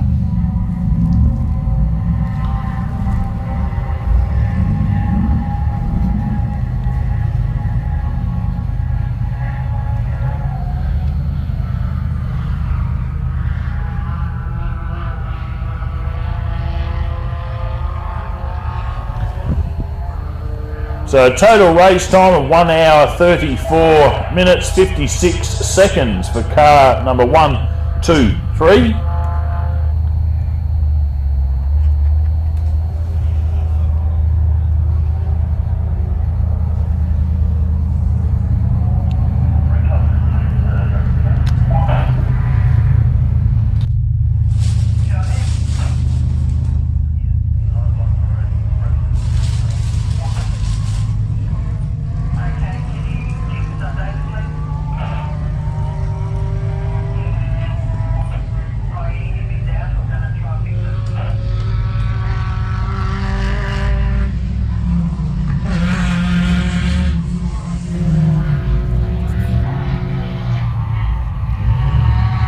Here comes the Tough As product sponsored machine, Boomer the Buggy, number 256. Flashing past there, Mark and Ryder Taylor.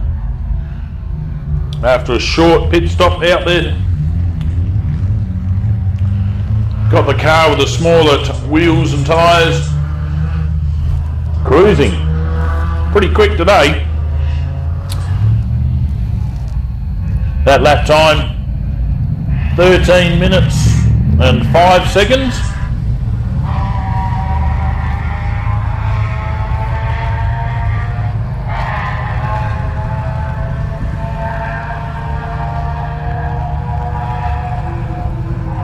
So the Can-Am X3, number 6, 2, 3, belonging to Jeff Brennan, coming in to complete their 8th lap today.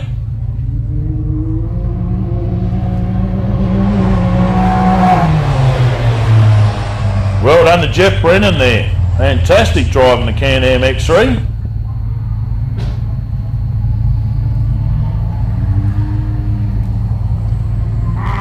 And his final lap time was 11 minutes 54 seconds. As the Waftam buggy comes in to complete their 8th lap. Number 137 Pro Light.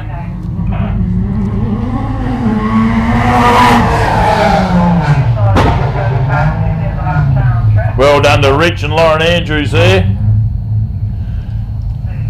Their last lap time was 11 minutes 37 seconds, their fastest lap. That pushes them into second on corrected time for this heat, pushing Jeff Brennan into third.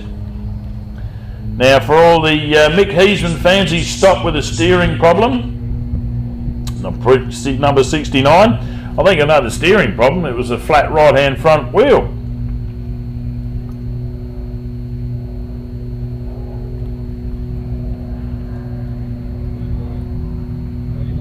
T56 is the last car on track on their last lap. Correct.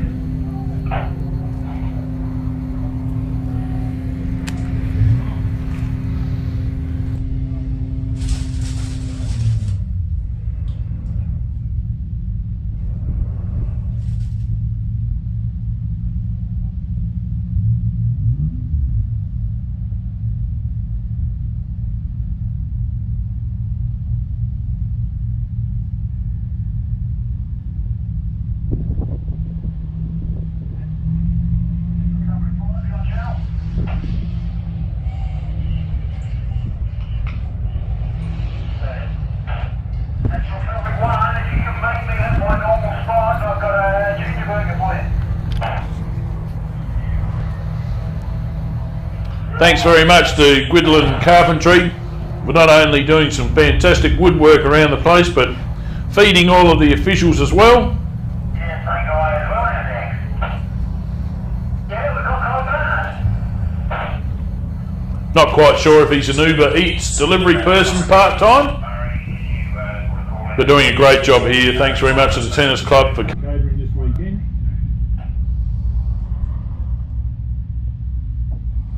There's coming into view now.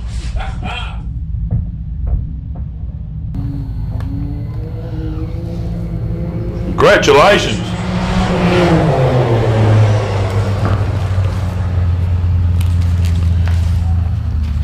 Anytime you finish your first race, Luke Muddy and Todd Kurjanvin, I'm sure I'll get to talk to these guys and find out if I'm getting their names correct or not. But well done, 2016 model Can-Am X3, bringing them home. And the last lap time there, I'll clear the dust off my tablet, I might be able to read it. 12 minutes and 2 seconds.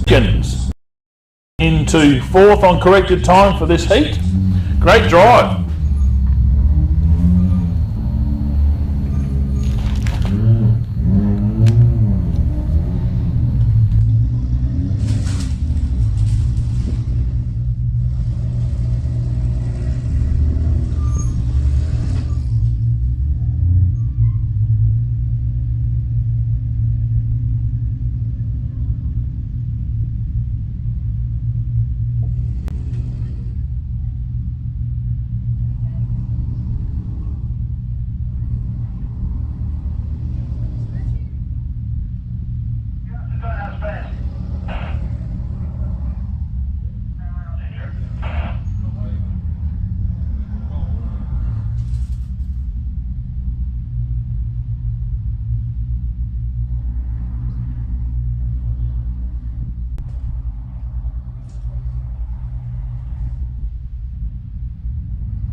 Well, in the background, I can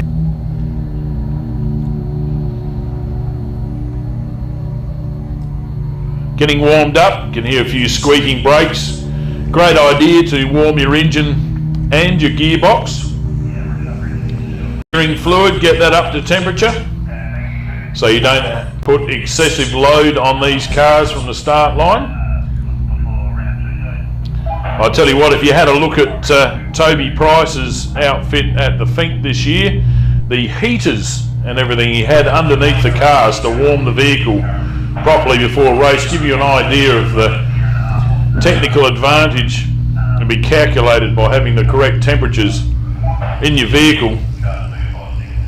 Great result there for the Red Bull Tisco trophy truck.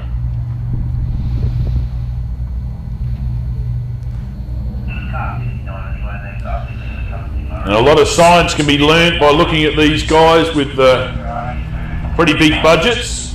They're going to spend the money where they can. A lot of information from America and overseas available to us here in Australia. So just driving around, putting temperature into your vehicle full stop gives you a better chance at maximum performance.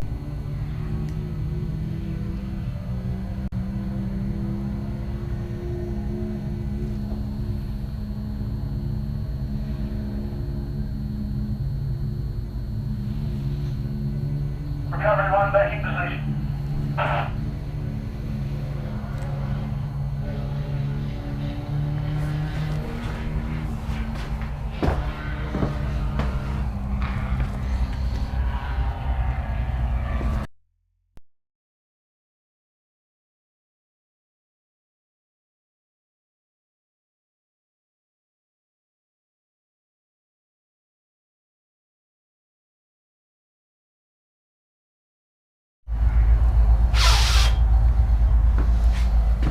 Hear a bit of blowing and wind noise there. That's just me trying to blow all the dust off the lenses. Keep the old live view going. One of my cameras has dropped out.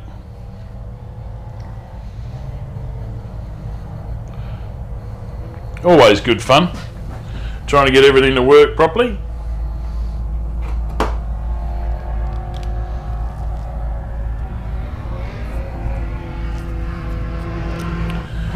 Speaking of good fun, here comes number 253. Hayden Vanstone with Brad Cheer going for a ride today, and they've completed their 8 laps. Congratulations, there's a checker.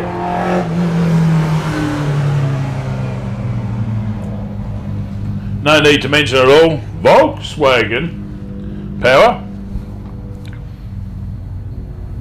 Now looking at our other competitors there, the Joel Gadoletta had the CV failure. Still out there on track. Whether or not they're going to try and fix it and keep going, we don't know. Did not finish the Mick and Dave Heasman number 69 Pro buggy. 1 lap short, sorry to hear that. But Hayden Vanstone's last lap, 12 minutes 40 seconds. Currently 5th on corrected time.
Here comes away there. He's pretty happy with that.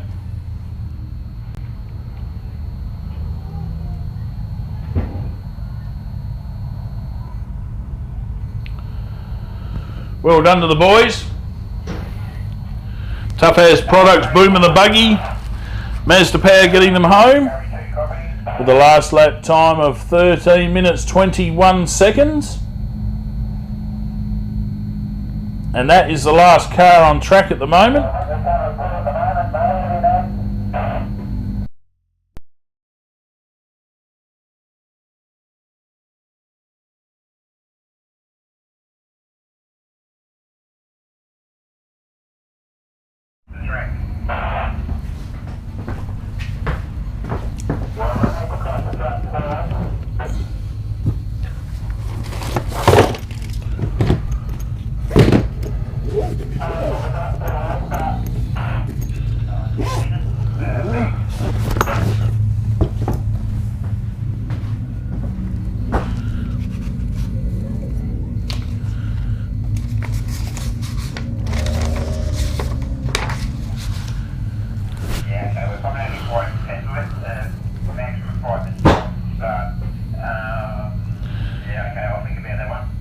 So we're looking about having a Section 3 Heat 2 start in about 5 minutes time. It'll be started off by our event leader on corrected time, Luke Urseg in the Pro Light number 150, followed by Darren Nissan in his Pro Light number 164. Brendan Gallish in his Pro Buggy number 60 will be starting third. Shane Waters in the 1063 Sports Light will be fourth. The fifth place starter today, Darren Oliver in the very fast Super 1650 number 221. He'll be pursued in sixth place today of 122 Chris Johnson. Next starting seventh will be 158 Pro Light of Trevor Snow. And then starting eighth, last event winner at the Bend, Nick Burt in his trophy truck number 432. And then the SBH Ford Ranger number 585, Michael Shipton starting ninth.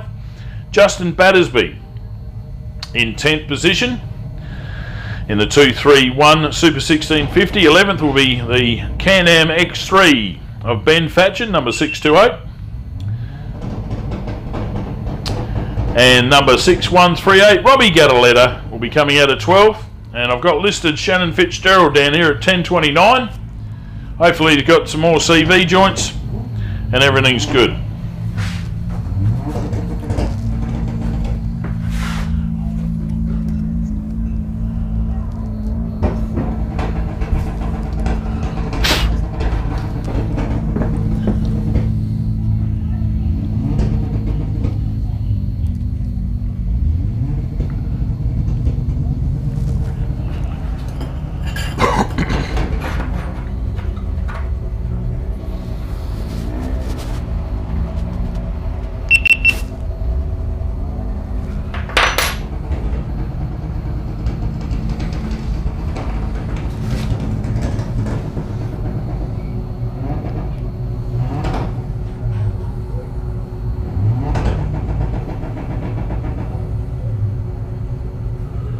What's going on with you?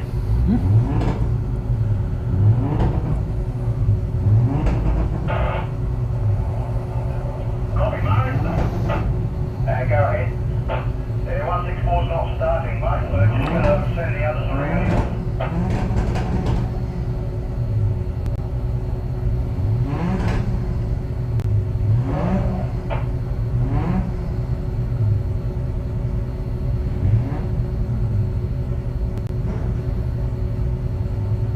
Yeah, sorry, one. Are you going out to the Can-Am? Roger that. I'm just going to pick up a person first. That's right, next one.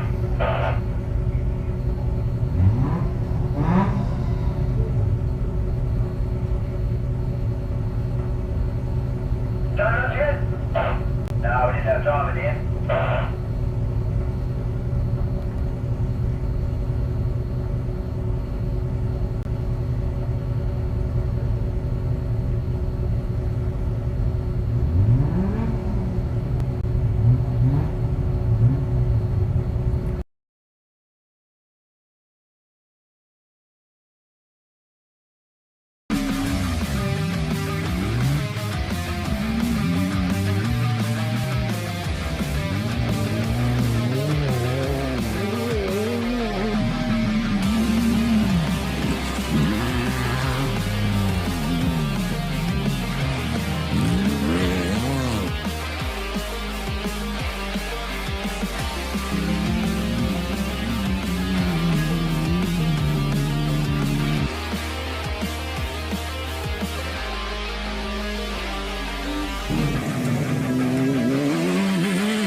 HDMI1, are you listening to me now? Doing a voiceover here. We're at Love Day 4x4 Park. This has been a test. Thank you very much for listening. Hope you get encouraged to come out here for a hot lap. Don't forget the off-road racing races from around Australia will be here. Neville Day, don't know if he's entered.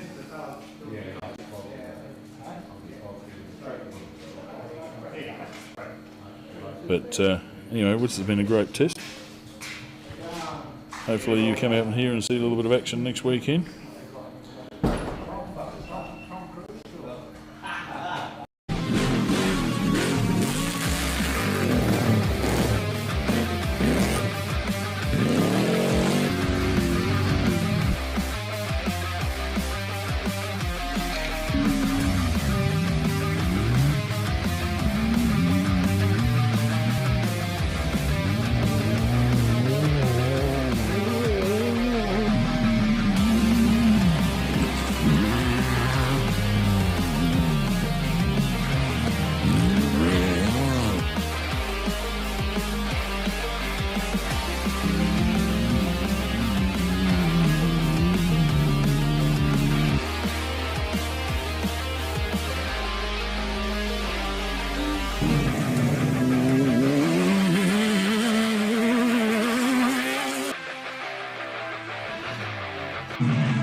Click on the Guildolin Carpentry live feed on offroadracing.com.au and you can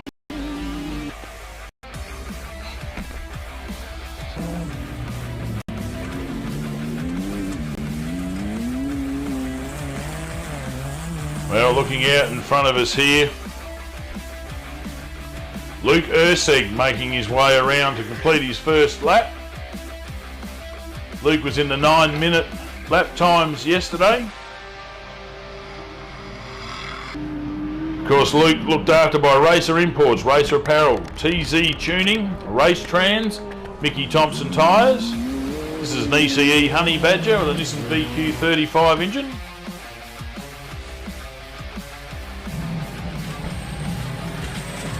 You can hear he's putting the maximum amount of fuel into that engine with constant backfiring through the exhaust.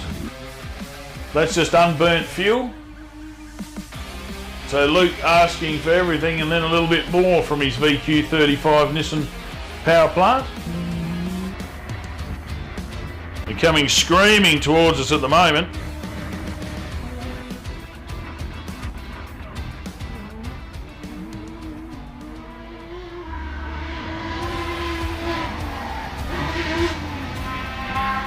Great jump there from Luke Ursig.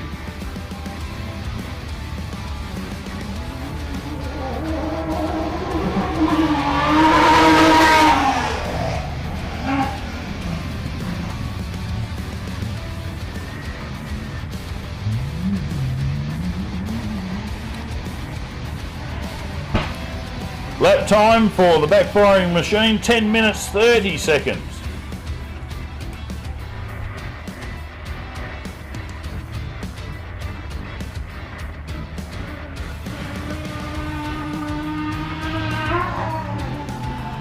Here comes number 164, Darren Nissan.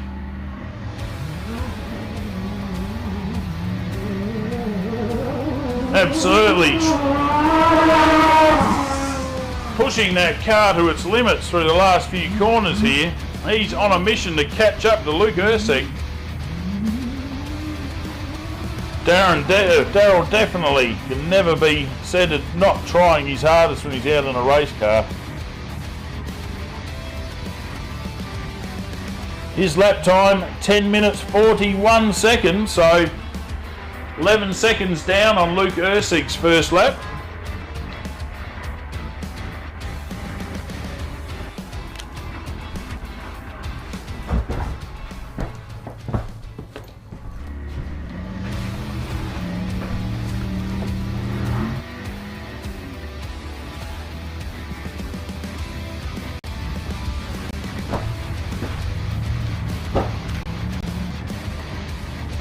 Apologies, I've only got one camera working here in the live stream.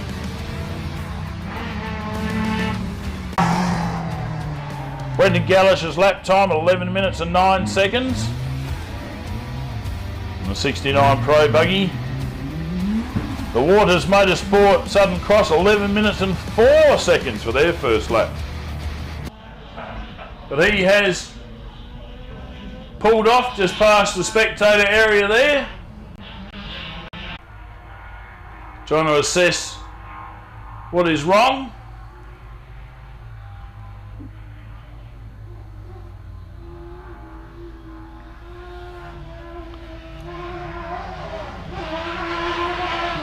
And he'll be caught up by Darren Oliver here in the 221, the Strathalbyn Glass and Glazing Frontline Motorsport Tiny Built Buggy. Absolutely screaming past us here. As Shane Waters and crew out of the car at the moment, so they've got to get out and have a look at the back of this vehicle, see what's going on. It's car 122, Chris and Colin Johnson, Don't forget the off-road racing. come through to complete their first lap. Neville Day, I don't know if he's entered.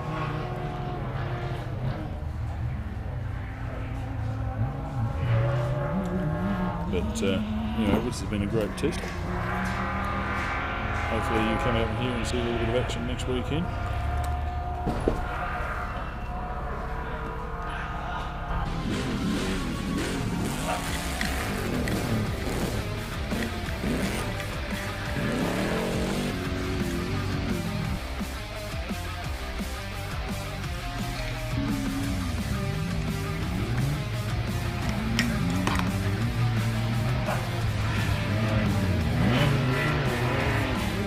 Here comes Trevor Snow and his pro light number 158.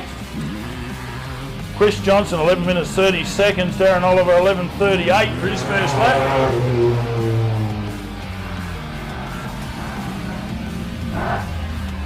And here comes the trophy truck. Nick Bird, the Rust truck. Still maintaining a huge amount of pace here. He's got it wound up.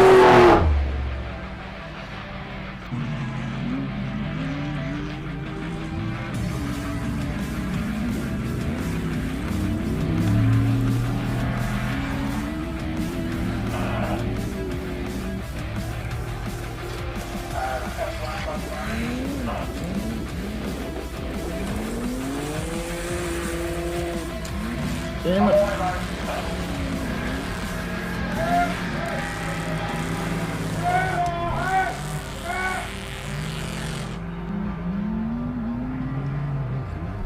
Who was that?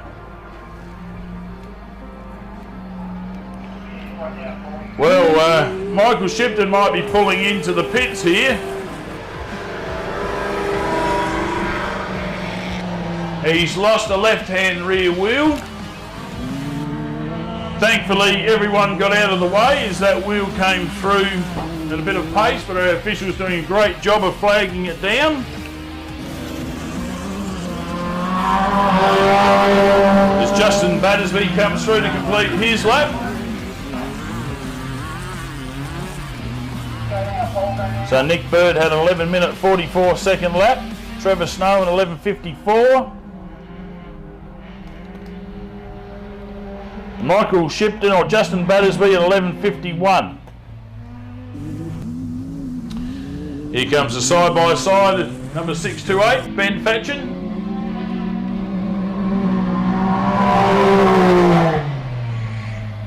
Maintaining a very quick pace there.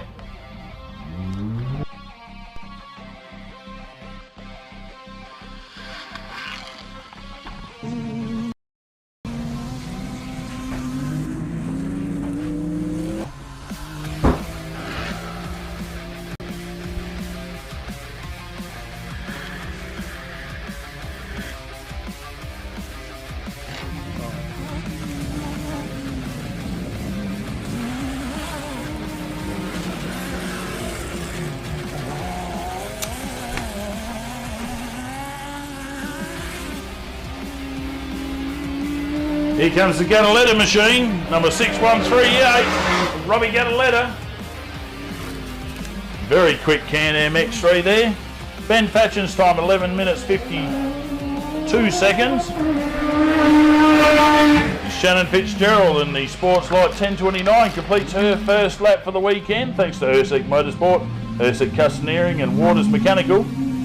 Ben Fatchin would like to thank Cabinet Systems, Ronco Power Sports, D&D Mechanical, Loveday 4x4, Park and SBH Engineering. And Robbie Guildolina's time is 12 minutes 10 seconds. Shannon Fitzgerald would like to thank Ursig Motorsport, Ursig Custom Engineering and Waters Mechanical, 11 minutes 51 seconds.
Luke Ursig through again in the Racer Imports, Racer Apparel, TZ Tuning, Race Trans, Mickey Thompson Tyre, Honey Badger.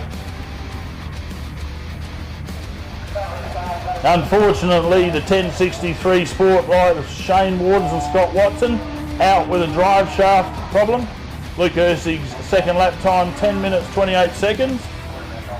As Darren Nissan, the 164, comes into view.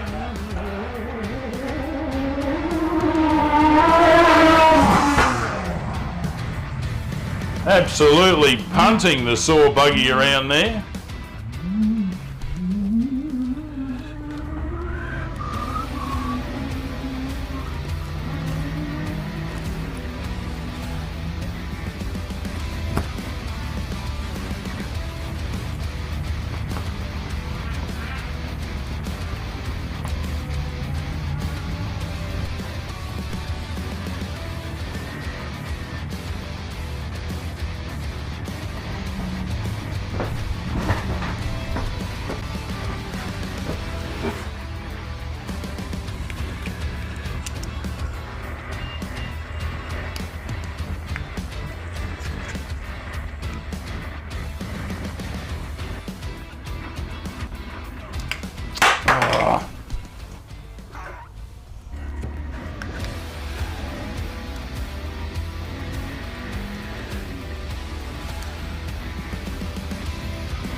Brandon Gellis through to complete his next lap. Darren Nissan in the 164, lap 2 time of 10 minutes 26 seconds, so 2 seconds actually faster than Luke Ursig's fastest lap. So on the charge, Darren Nissan. Brenton Gallish, 11 minutes 6 second lap. HDMI1, you're listening to me now. Doing a voiceover here. We're at Love Day 4x4 Park. This has been a test. Thank you very much for listening. Hope you get encouraged to come out here for a hot lap. Don't forget the off-road race. Neville Day, don't know if he's entered.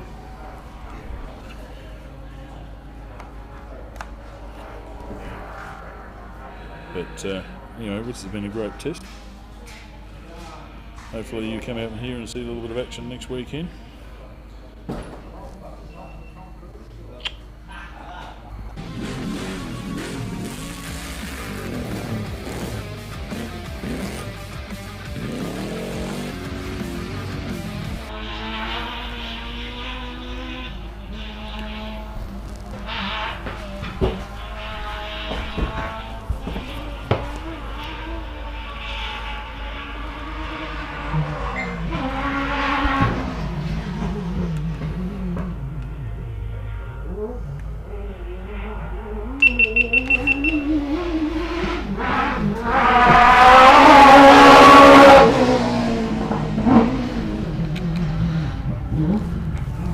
There goes the screaming Darren Oliver.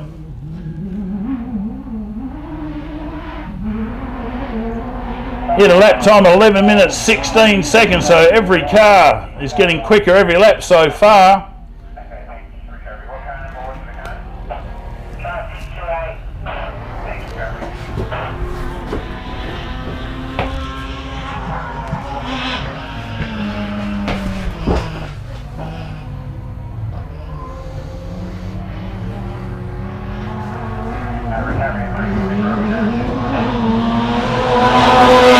One, two, two. Colin Johnson making his way. Finishes. Oh, Chris Johnson going back in old school there. The Night Stalker completing their second lap. Time of 11 minutes 37 seconds.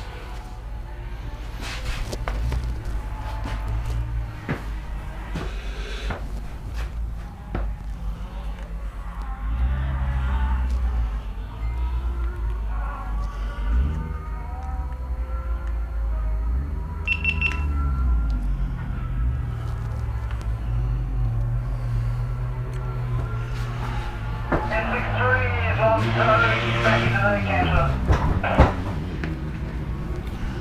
Car number 158 coming through to complete their second lap. Trevor Snow being hotly pursued by Nick Burt in the 432 Extreme 2-wheel drive trophy truck.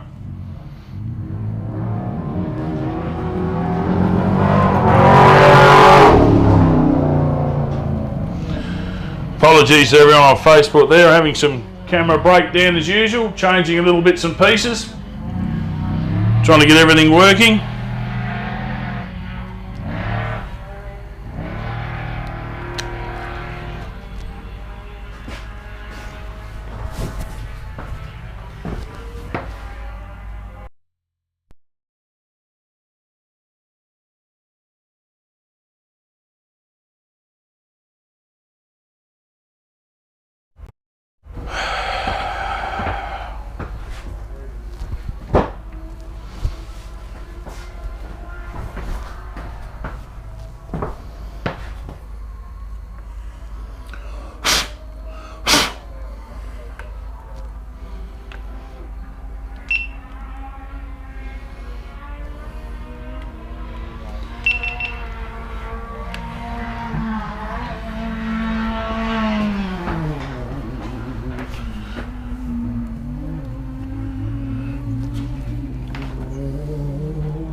That's the Justin Battersby coming through there. The Melrose Motors Cowie Engineering Rimco. Don't forget offroadracing.com.au for all of the times and information.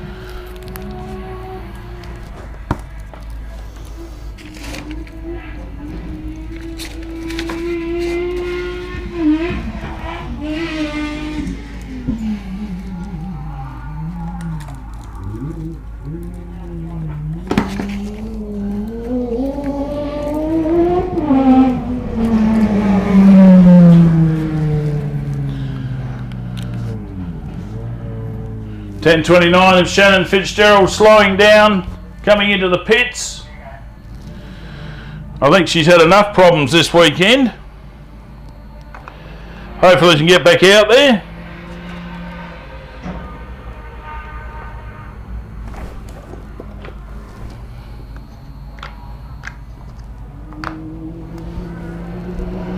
Here comes the 6.138.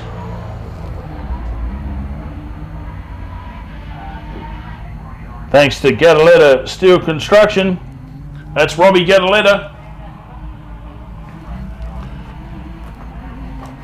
Recovery, you will not see 10.29 again today that have completed their testing.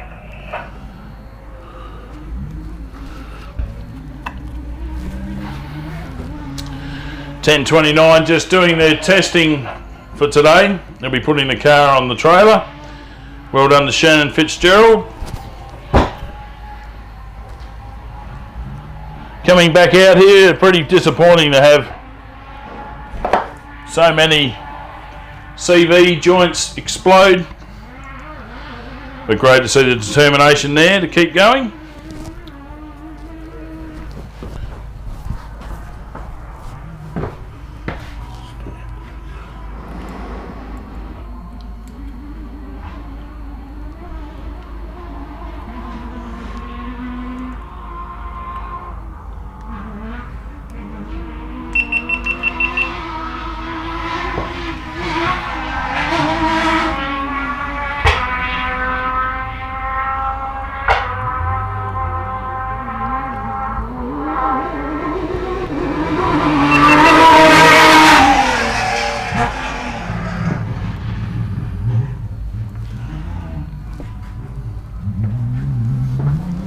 Yay.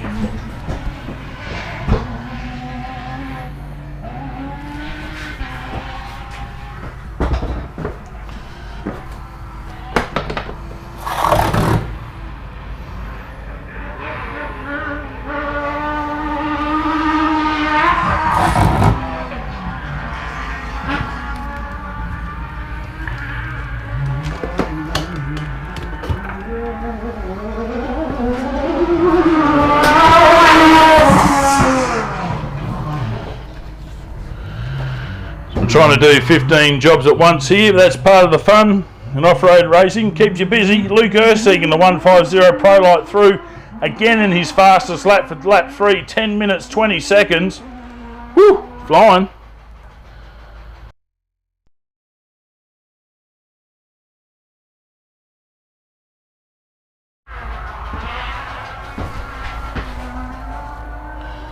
And of course, right behind him, Darren Nissan still charging. He went down to 10 minutes 22 for his lap 3. A gap in this particular heat, 10 seconds behind the leader, Darren Nissan. So you won't be happy in that. Luke Ursig doing a commanding drive at the moment once again.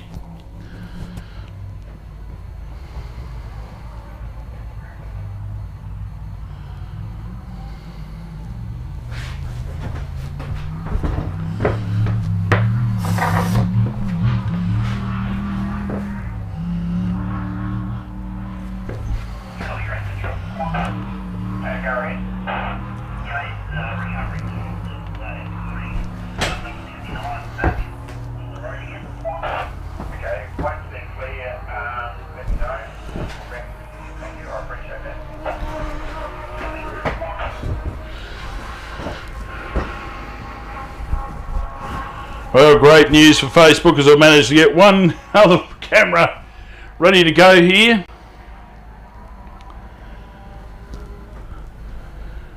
Looking north, you can see the sun starting to beat down here. Lots of actions in the pits.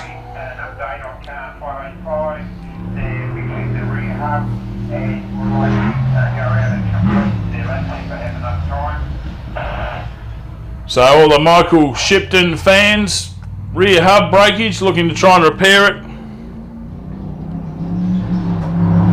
As the 6-0 of Brenton Gallish comes through, I'd like to thank Element Off-Road, Madden Auto Centre, helping the Southern Cross Mark 5 get on track.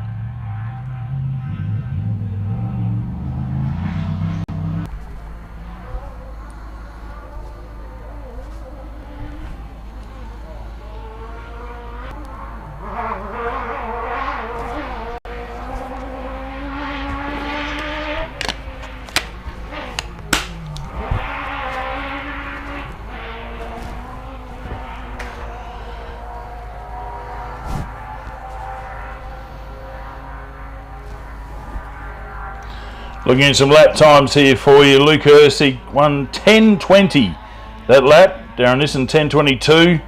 And Brenton Gallish keeping the tradition going, 11 minutes and 2 seconds for his third lap in the Pro buggy number 60. 3 laps down already. Absolutely getting to it, these guys, this weekend.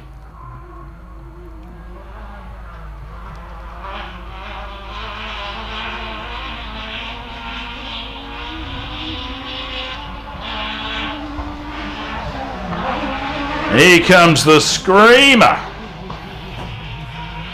Number 221, Darren Oliver and Louis Oliver, thanks to Strathalbyn Glass and Glazing, Frontline Motorsport.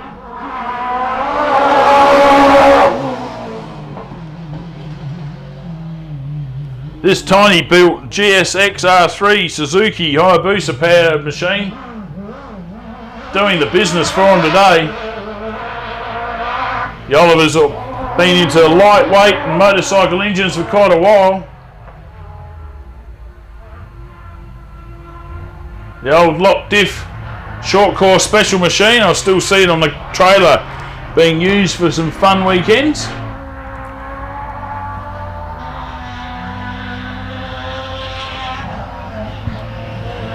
And here comes number 122, Chris and Colin Johnson, to complete their third lap.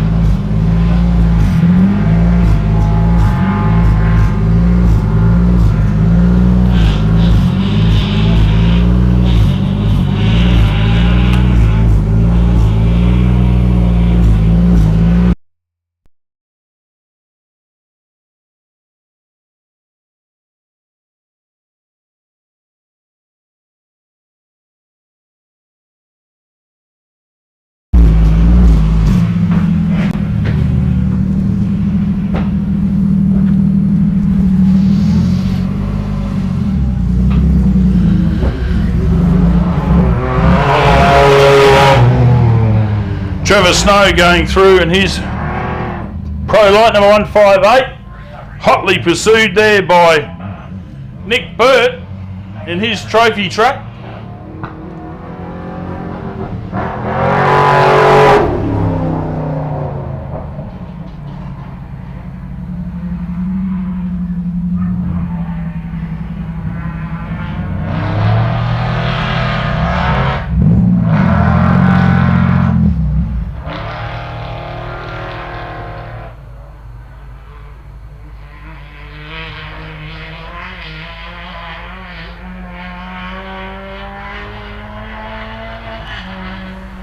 Got some lap times here for you. Darren Oliver, 11 minutes 22 seconds. Nick Burt, an 11 minute 24 second lap. Chris Johnson, 11:30. So Nick Burt sitting at 6th on corrected time in this heat. Trevor Snow with 11:20 sitting in 7th. Chris Johnson currently holding down 5th. The Super 1650 of Darren Oliver in 4th position. And Brenton Gallish in the Pro 63rd, Darren Nissan 2nd in the Pro Light, and Luke Erstick in 150 currently leading the whole shebang. Don't forget, you've got to add all of these times together with the previous heats, and you can do that by going to offroadracing.com.au. There's a Melrose Motors machine, number 231.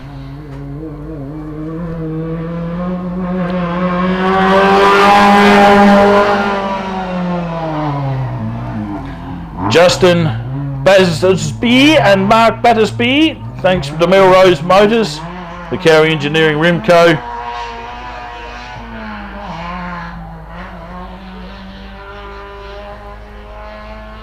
Cruising along. So I think half the problem here is I just don't have enough power into this place today. Definitely getting a lot of messages saying that there's not enough power available. I think last time we had the generator fail on us, but that was just a fuel problem. Because in the background here you can probably hear the screaming honey badger of Luke Erstick, number 150 Pro Light. Pouring a little bit of extra petrol.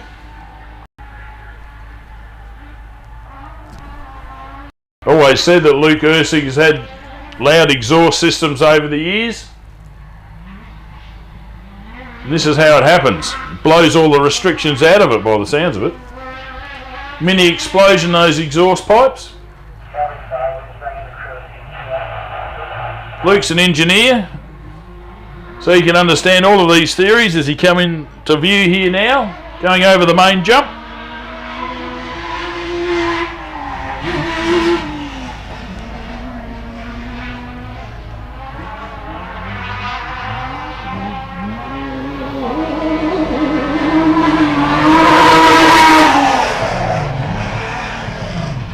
Flying past there, Luke Erstick. That's 4 laps, that's halfway through today's racing for him.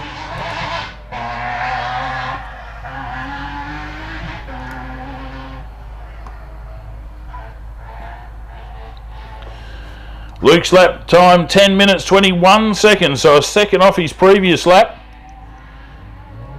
starting to settle into consistent lap times by the look of it.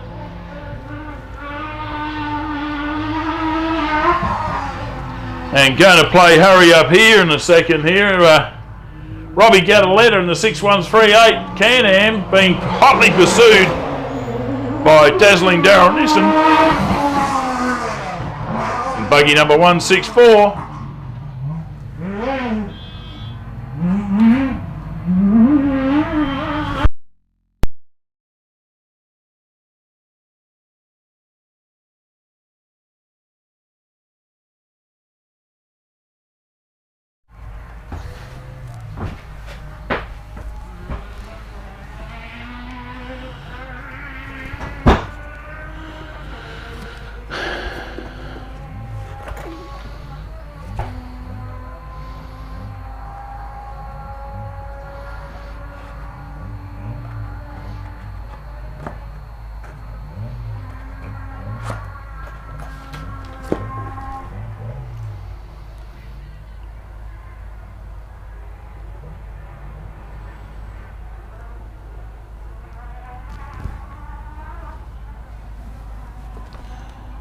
Darren Nissan's time, 10 minutes 29 seconds, 5 seconds slower than his previous lap.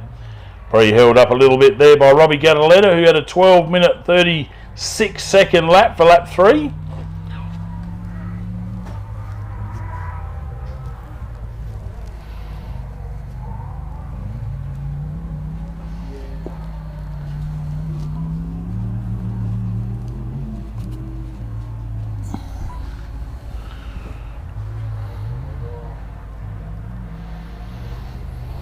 offroadracing.com.au, click on the Guildolin Carpentry SGORA 200 live information. You'll be able to see all of the timing live.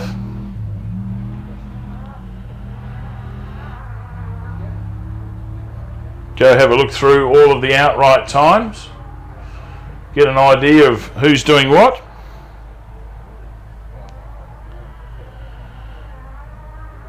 What impact does their runners in the first heat create on these guys? Who's going to be mixed about, get in a position, but different position outright? Every point is critical when you're chasing a championship. Most of these guys are here, and I'll tell you what, leaning on things pretty hard. There's Brendan Gallish in the 60 machine. I'd like to thank Element Off-Road and Madden Auto Centre for helping the Southern Cross Mark 5 get to where it is at the moment. And that is completing lap 4. Third on the road to do so in this heat. And that's his fastest lap too, 11 minutes and 1 second for that one.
Super 1650 number 221. Thanks to Strathalbyn Glass and Glazing. Frontline Motorsport. That lap time 11 minutes 19 seconds for him then. That currently puts him 4th outright in this heat overall. There's flying through Chris and Colin Johnson.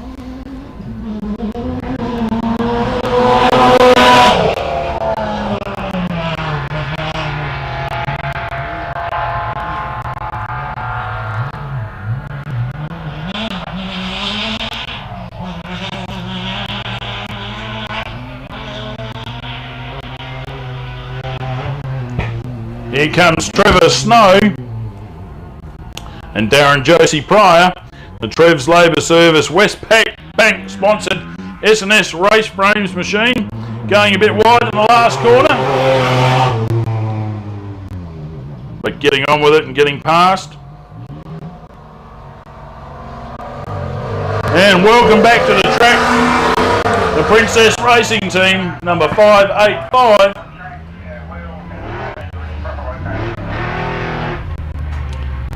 Is in the background Nick Burt, going to make an appearance in chassis number 11 of the Rush Trucks.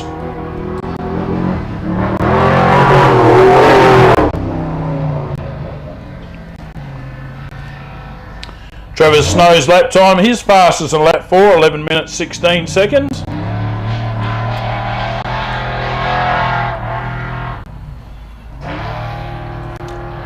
And Nick Burt in the Bridge Campers 4x4 TJM Murray Bridge Light Force Tough Barrel Bars Kumo Tyres Rush Truck.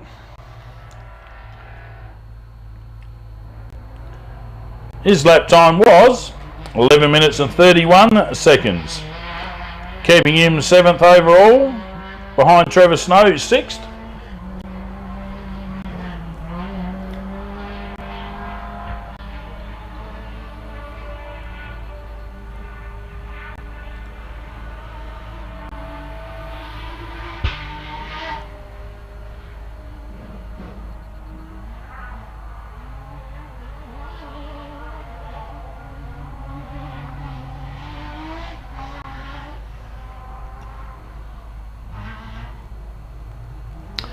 In the background, you can hear the screaming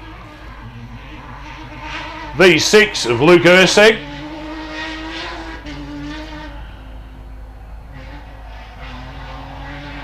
Basically, he has passed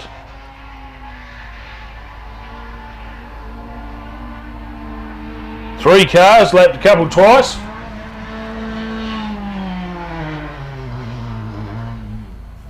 Here comes Justin Battersby in the 231 machine, thanks to Melrose Motors.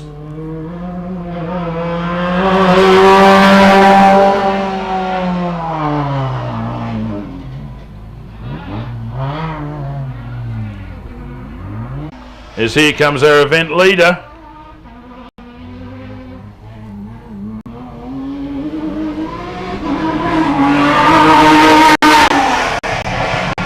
There he goes, the whole TZ Tuning, Racetrans and Mickey Thompson Tyres.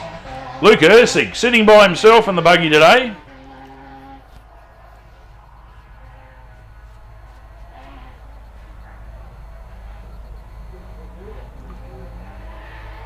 But he has done a 10 minute 18 lap. That's his fastest for lap 5.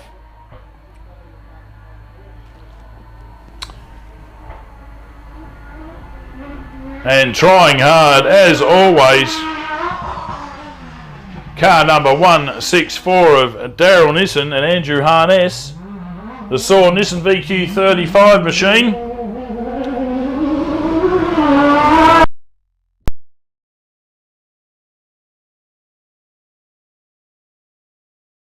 Up the rear wheels, sounds awful here on the bitumen with 4-wheel drive tyres and constant velocity joints.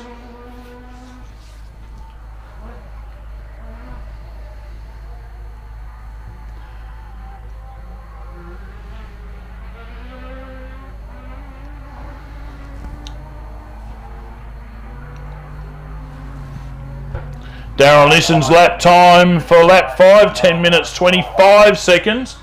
So Luke Ersick continues to get in front. Overall, 25-second lead for Luke Ersick in today's heat. For outright for the event, you've got to go onto offroadracing.com.au and have a quick squiz at the updated time.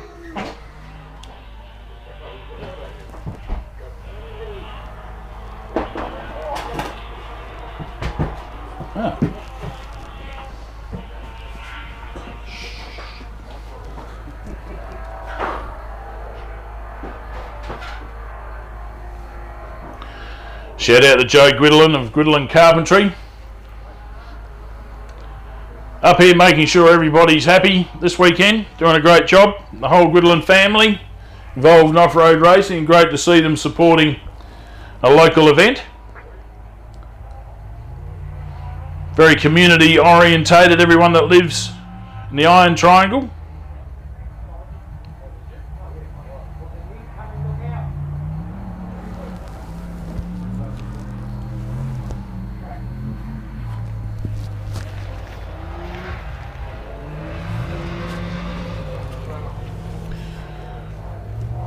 Completing his next lap, be Robbie Guildolin, thanks to Guildolin Steel Fabrications. Can-Am X3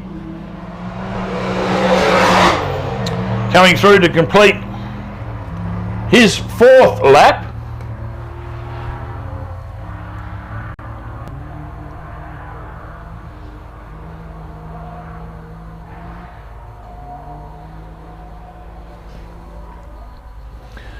Robbie's lap time 12 minutes 41 seconds. His fastest was 12 minutes and 9 seconds, lap 2.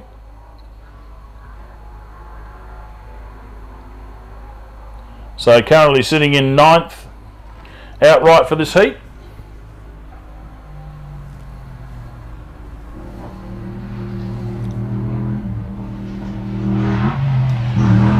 Here comes the 6-0 beast. The Element Off-Road Madden Auto Centre sponsored Mark 5 of Brenton and Matthew Gallish.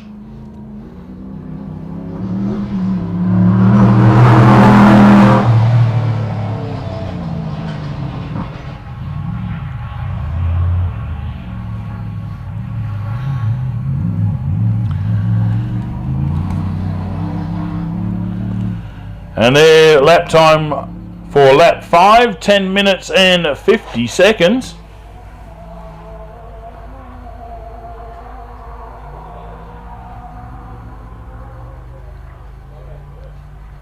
Shout out to Yodo Live there, having some transmission issues there, but they've looks like they've been getting their engineers to work,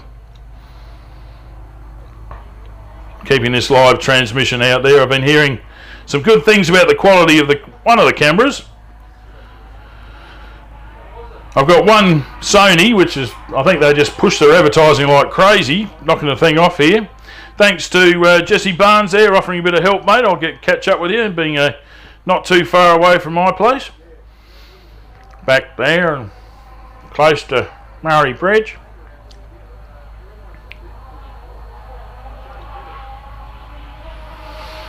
But as I said, next time you'll see us out, I'm assuming, I haven't heard from Wakery, but more than likely, especially with all the cameras, all the crew, Big Bad BD, Action Adam, we shall be at Loveday 4x4 Adventure Park. Bit of luck, we might be able to persuade Toby Cooper to come up and say a few words, because he will be here in August commentating with me. I'll just shout out to you, Toby. You're going to be doing a lot of commentating, mate, because I've got a lot of buttons to press. Quite a challenge doing this here by yourself, let me tell you. But I'm happy to provide this fun for everyone at home in off-road racing. It is an exciting sport. It is a challenge. We're in the middle of nowhere, so to speak, if you want to put it that way. There's plenty of towers and transmission towers around the place, but we're going direct Starlinking to the stars. And no mistaking the Suzuki Hayabusa screaming engine of Darren Oliver coming through again, having a superb run this weekend.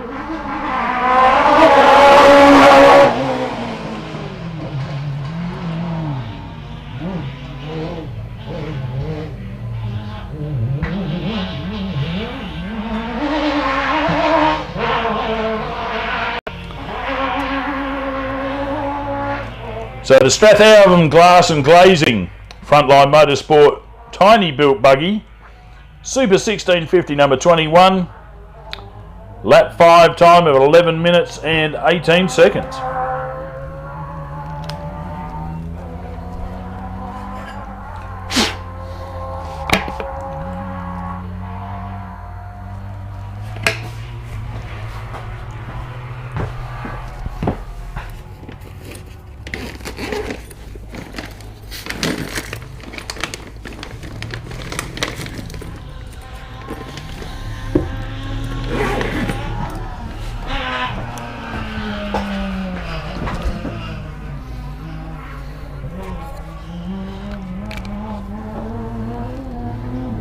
Number 122 coming through now, Chris and Colin Johnson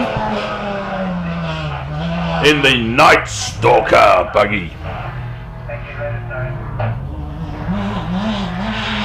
Their lap time for lap 5, 11 minutes 28 seconds, their fastest lap. And speaking of fast, Trevor Snow doing a great job to keep the trophy trucker Nick Burt behind him. The Trev's Labour Service Westpac Bank sponsored machine completing their lap 5.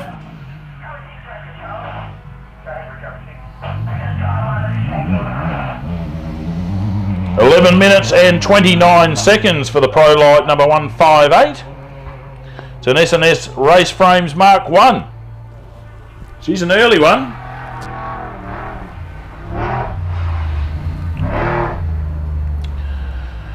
Announcing his arrival in V8 style, Nick and Alex Burt, thanks to Bridge Campers 4x4, TJ and Murray Bridge Light Force, Tough Bull Bars and Kumo Tyres.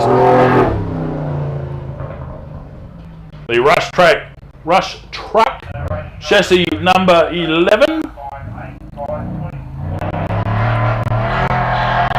Only finished last year, was racing a Rivmaster Class 2 Super 1650. Couldn't get the thing to steer. Got no problems at all with this trophy truck now from Rush Truck. Flat pack, order it, weld it up, get all the advice there from the Westerns and Off-Road Rush up there in Queensland. Shout out to Reese, Chris and Connor. There's Connor.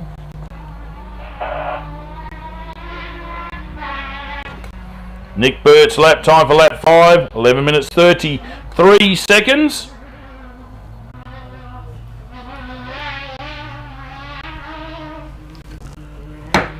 Oops.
Absolute tragedy has struck. Car number 150 has stopped, loose exit.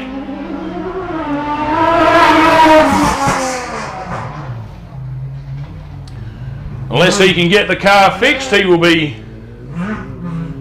DNF for this race after a superb effort. Leading for most of the day. Just shows you how tough this sport is. Darren Nissan steps in to the outright lead at the moment. Car number 164 with a lap time of 10 minutes 33 seconds. After a short time will be allocated the outright lead of this event. Luke will still get a whole heap of points if he can't repair his car and make it to the finish, because he has completed such a big distance. But what a shame. What a superb drive there from Luke. Stuck out there trying to repair your car. It's probably now that he's probably thinking, maybe I should have a navigator, second pair of hands to be able to fix the car in this exact type of situation. Quite often you can be stuck and the car can stop in the middle of the track, and you don't want to, you can be in a very bad spot, and you need those second pair of hands to be able to push the car to a safe position. Our recovery are outstanding in the jobs that they do, but they can't be everywhere, especially around some of these longer circuits. So my recommendation is to have a two-seater with two people in it. Because as my old navigator Vin Eustace used to say, who else is going to back up your stories when you get back to the pits? Some people put their hands up and say, my GoPro will. Not in every direction. Not every situation.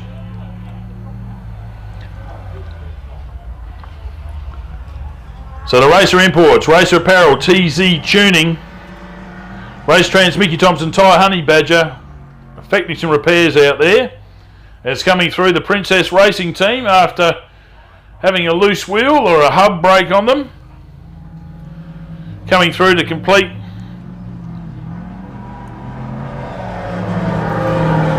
their next lap. The 5:35 machine. Getting the screams of approval once again. Yes, and they're going out for another lap. That's fantastic news.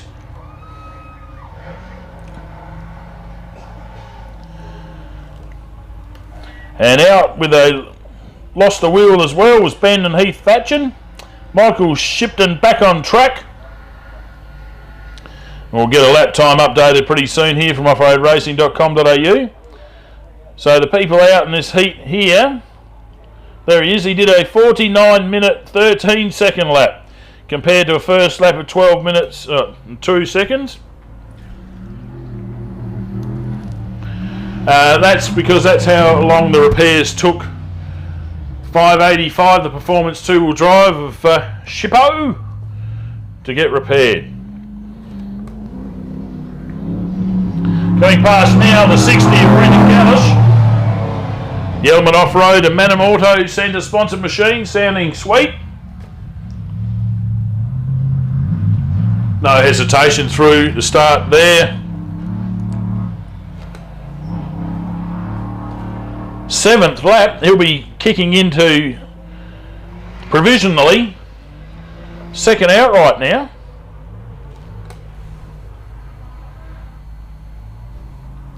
Coming through now is the 6138 of Robbie Gadaletta.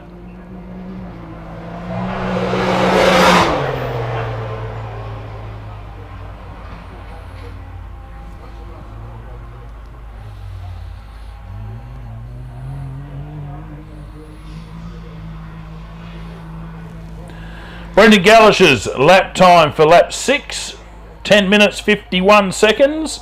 Only a second slower than his fastest lap, so definitely showing consistency there.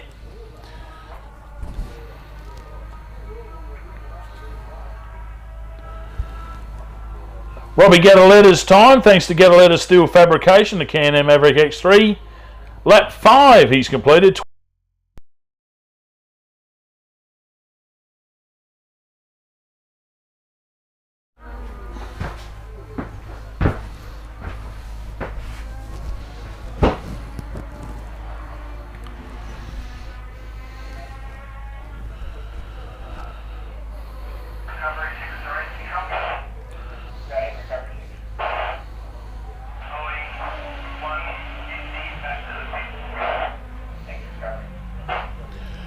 Just hearing from our excellent recovery crews. Thank you very much for their help volunteering this weekend with their four-wheel drives. Getting to drive in a real four-wheel drive track out here. But unfortunately, one of them's hooked up to car 150. Luke Ursig, the Racer Imports. Racer Apparel, TZ Tuning, Race Trans, Mickey Thompson Tyre, Honey Badger coming back to the pits for repairs. Let's hope it's nothing too serious, but if you're being towed, it usually is.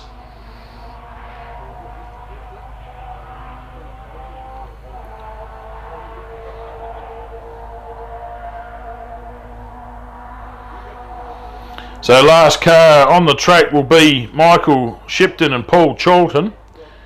They'd like to thank Business Books Today, Stopper Paint and Panel, SBH Engineering, Delco Constructions, and everybody else outside in the pit area here, helping them get the repairs done.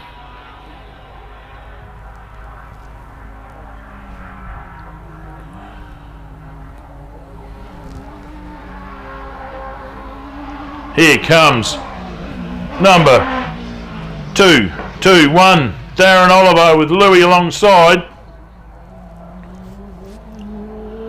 Screaming in the Strathalbyn Glass and Glazing Frontline Motorsport tiny build buggy. Have a look, there's just not much of a motor or gearbox in the back of that Suzuki Hayabusa setup, and it is working to perfection for them here this weekend.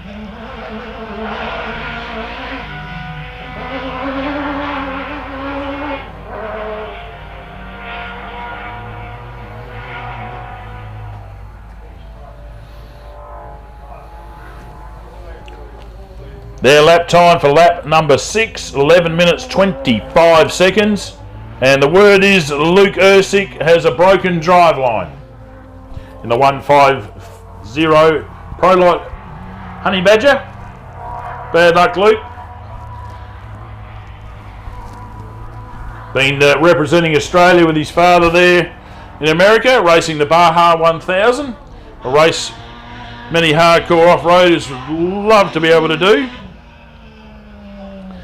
And speaking of hardcore off-roaders, here's the Johnson family, Chris and Colin, in their Nissan-powered Prolight, coming to complete their 6th lap.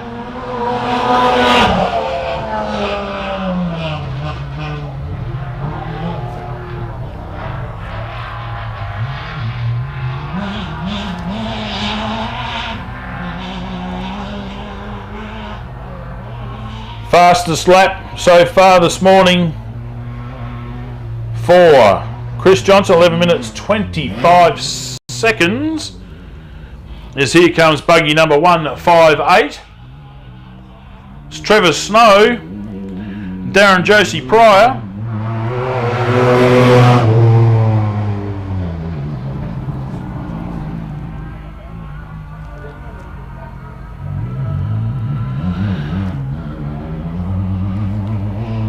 So the Trev's Labour Service Westpac Bank sponsored S&S Race Frames Mark 1 buggy, 11 minutes 29 seconds.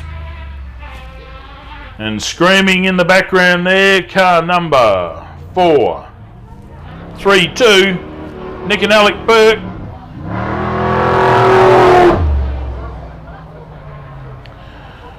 Screaming past in the Bridge Campers 4x4, TJM Murray Bridge, Light Force, Tough Bull Bars, Kumo Tyres, chassis number 11 Rush Truck. Get on to Chris Weston there and crew, and he'll send you down a flat pack.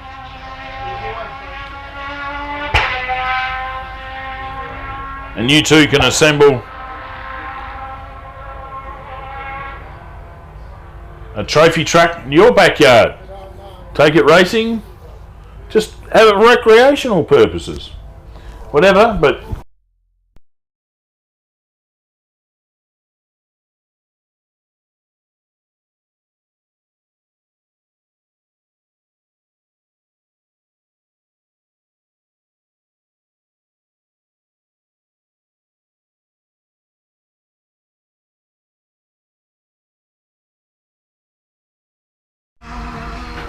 telling us yesterday that Reece Weston was enjoying the beach lifestyle.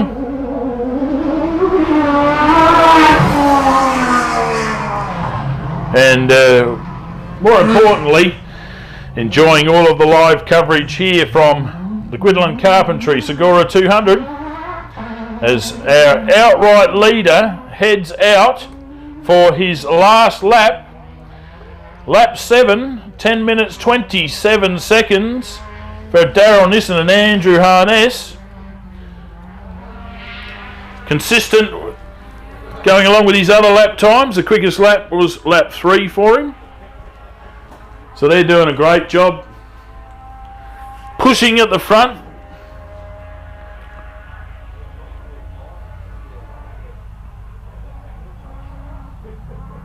As I said yesterday, I think he's had to put an extension on his house.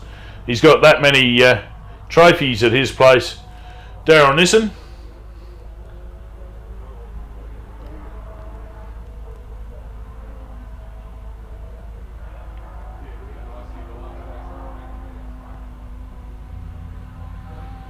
So this is round 3 of the 2022 ARB SGORA Multi-Club Series. Have a bit of peruse through offroadracing.com.au, and please engage all of our sponsors, and series sponsors are all listed there, as here comes the Super 1650 number 231. That's Justin and Mark Battersby, thanks to Melrose Motors. That's a Cowie Engineering buggy, Rimco.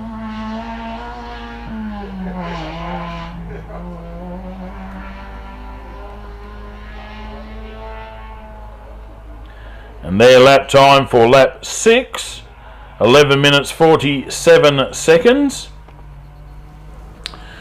So Darren Nissan and Andrew Harness in the Pro Light number 164 got a commanding lead at the moment.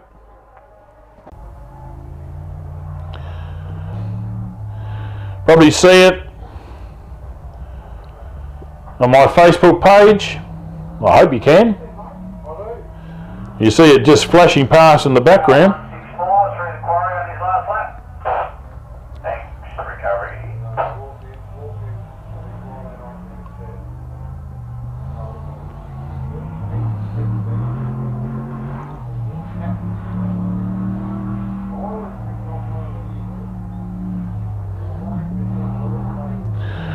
Brenton Gallish, the Element Off-Road, Madden Autos Centre Southern Cross Mark 5. Enjoying a relatively dust-free run at the moment. Well, these crews have got communication back to the pits here, and their crew letting them know exactly where they are on the track. Probably saying, well, you're a bit down on winning this event, but you're doing pretty good for a solid second outright, possibly. Don't forget, everything I say is provisional. Well, I'll tell you what, absolutely got this pro buggy wound up for the jump here.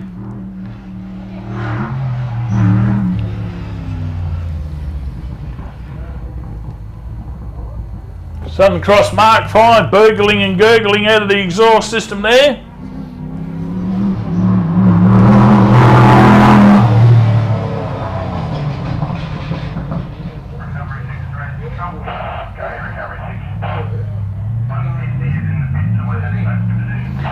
Some people say, what do you mean by burgling? Well, it's one of my words.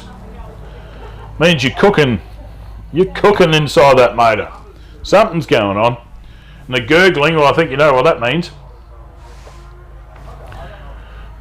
Got to have fun here on the mic.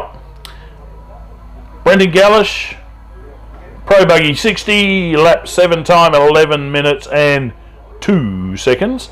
So 12 seconds down on their best. It's almost time for the fat lady to start singing, as they say, but I've heard a rumour that Joe Guildolin's got the guitar out and going to sing us a song or two. I saw him knocking over his Povey speaker system there.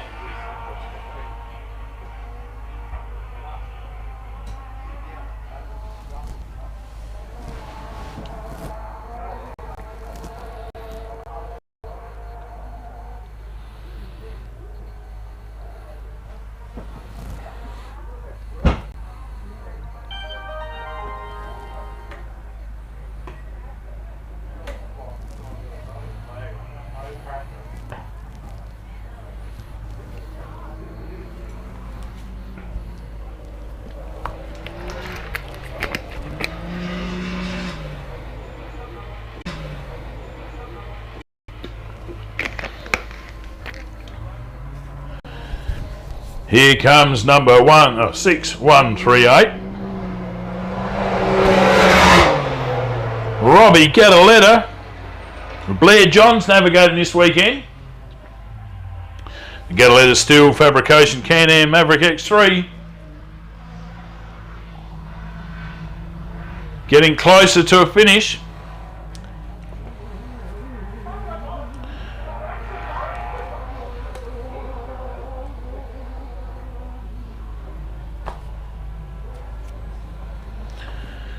They've just completed 6 laps today. So far, 12 minutes 32 seconds for that lap.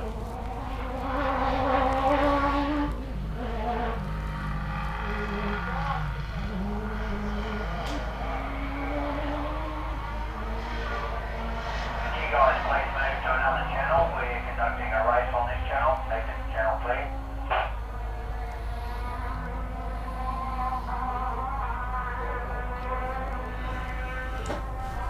And coming around next to complete their 7th lap. Currently in 3rd place outright for this heat this morning.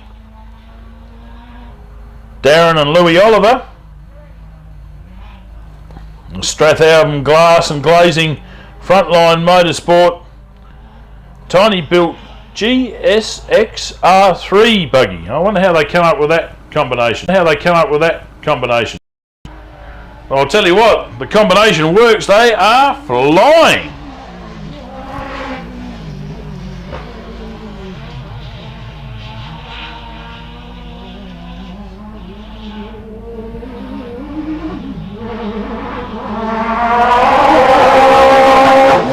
Super 1650 number 221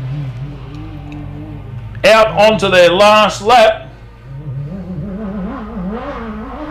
Sounding just as strong at the finish here as it did in the start.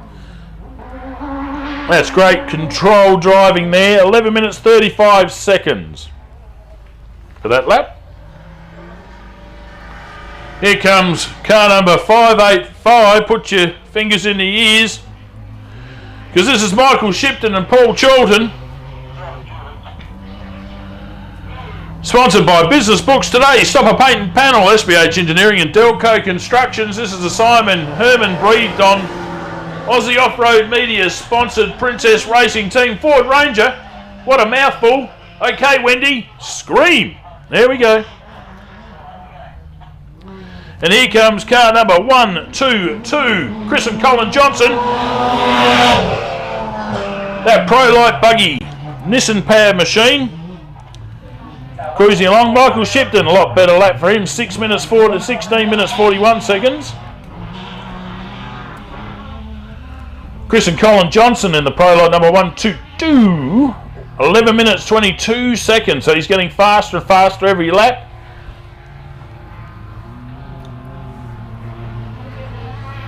And in the background, event leader outright Darren Nissan coming in for a finish, but before that we've got Trevor Snow, Darren Darcy Pryor and Trev's Labour Service Westpac back S&S Race Frames machine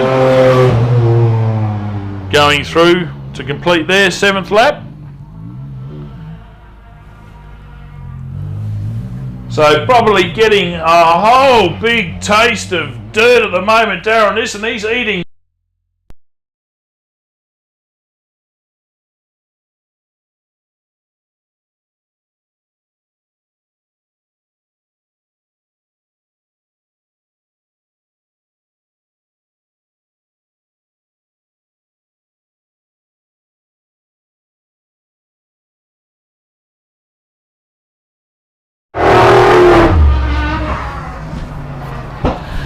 But put your hands together, ladies and gentlemen.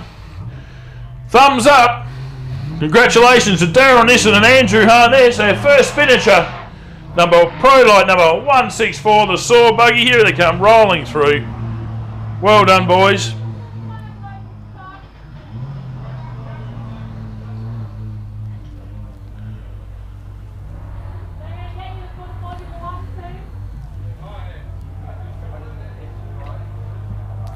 A lot of discussion here on flag waving going on. Don't forget, you can enrol in the Glenn Dix School of Flag Waving. Down at his detailed instructions down at Strathalbyn, there is a portion of a museum down there dedicated to his illustrious flag waving career. Lucky enough to know Glenn myself from the Adelaide International Racing days. Always used to come down to the Formula V events, and great bloke to talk to. Huge amount of history associated with Glenn before he even got famous with the Grand Prix. But most famously, a lot of people don't know that he was actually responsible for running all of the timing at the Grand Prix. He was the boss. He was the one that made the decision whether a race was delayed or the start, but he was absolutely would run every event with military precision. Worked at the Department of Marine and Harbours for many, many years. Absolute professional. Whether there was 10 people or 100,000 people, Glenn was exactly the same. One famous story there, he was tied up with people who know the history with the Super Stadium trucks here coming to Adelaide. And we, my father and mother and brother, we all went down there to say g'day on the Thursday before anybody even knew what they were. Sort of looking at them going, they're a bit strange looking. And Glenn Dix came up. We had a bit of a chat there, and he says, they better be good, Lyndon. I said, no, they are, mate, don't worry about that. They better be good. They cost us a lot of money to get them over here. And all I saw was a big thumbs up from Glenn after the first race, and definitely after the weekend. So if you want to think that's why the Grand Prix was so good and so precisely run, Glenn Dix, not just a flag waver, absolute top bloke all round. Here comes 2, 3, 1. Justin and Mark Battersby.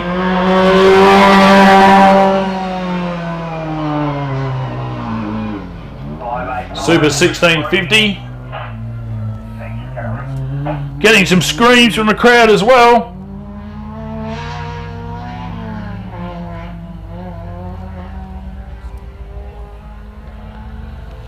Their lap time for lap 7, 11 minutes 50 seconds. I'll tell you what, a long time for second to come through here today.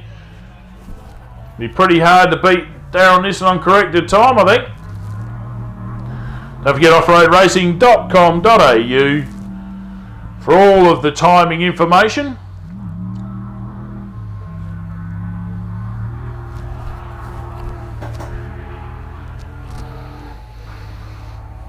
I think they're off to Hillston next. Help do the timing out there. Fantastic setup here for Murray and Julie Rogers.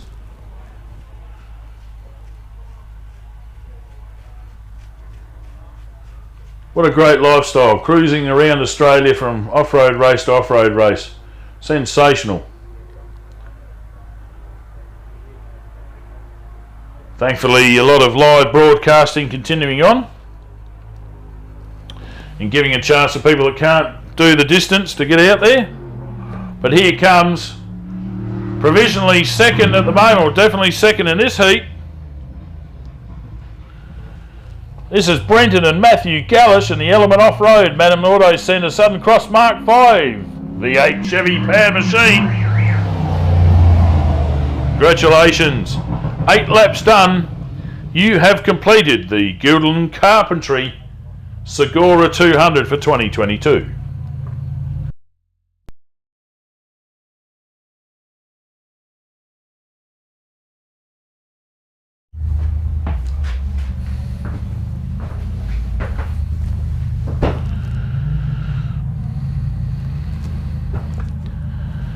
Next you can hear the screamer on track,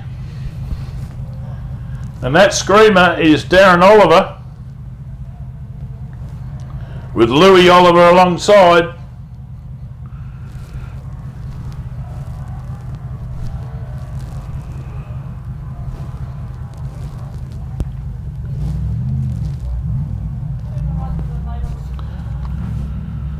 They started the event from 16th position. They've moved themselves up into 3rd outright in this heat. Be interesting to see what it is on corrected time. But a superb run here for the Hayabusa powered machine, 1340 cc's. Suzuki GSX-R.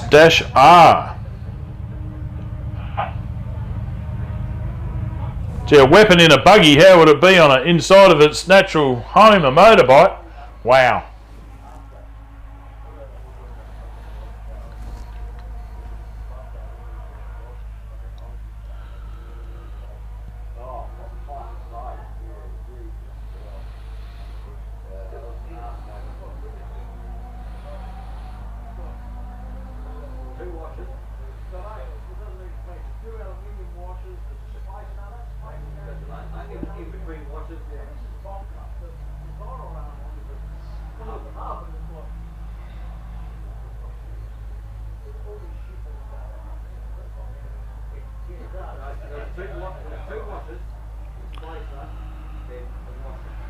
I'll tell you what, I've got a very sensitive microphone up here that picks up a lot of transmission from outside of this box. And if there's a few people letting a few expletives go, might not be very popular.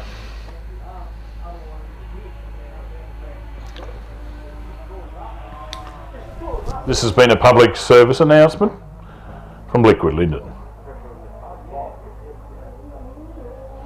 Now looking superb, looking clean, smooth, fast. Darren Oliver and Louis Oliver pointing the way. I reckon to be doing more job of hanging on to this thing as it rocks from side to side. I don't know if they'll be able to hear us when they get out. Listening to that screamer behind your ears all day. But either way, there will be guaranteed smile from ear to ear, having such a good finish with that car. Before that, coming through to complete their lap 7.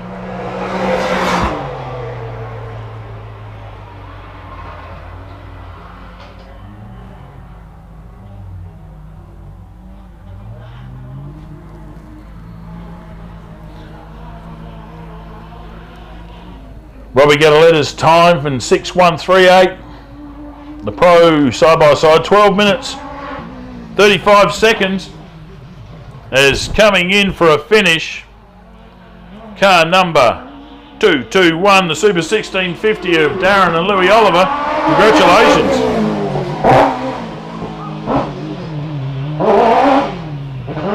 Oh, he's happy. Still giving him a bucket load of revs to turn into the pits.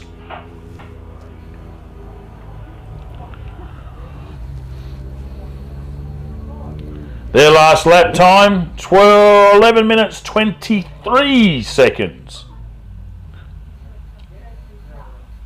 So gap to the leader, Darren Nissan, 7 minutes 14 seconds. Brenton Gallish was 4 minutes and 1 second behind Darrell in today's heat. All this is adjusted later on with corrected time, adding up all of the times from the rest of the days. Here comes car number 122. Chris Johnson driving, Colin Johnson pointing the way in the custom Nissan paired machine. Great result again.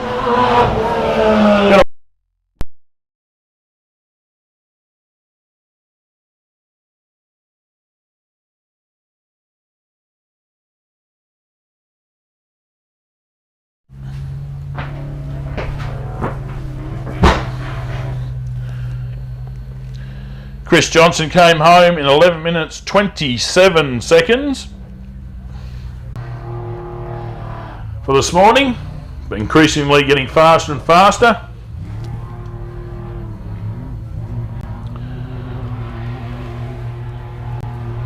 And here comes car 158. Trevor Snow and Darren Josie Pryor and Trev's Labour Service Westpac Bank S&S Race Frames Mark 1 Mitsubishi powered buggy. Congrats, 8 laps completed. And you have completed the Guildolin Carpentry SGORA 200 for 2022.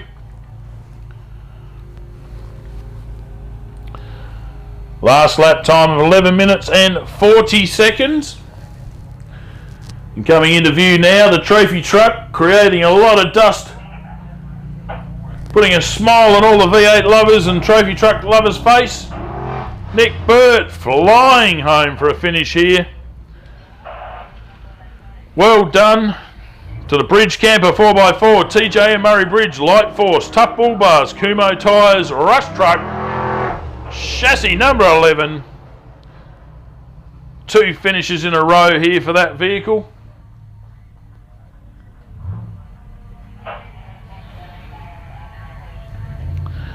Coming off of a win at the last round at Tailem Bend, Nick Burt, more than chuffed with that result,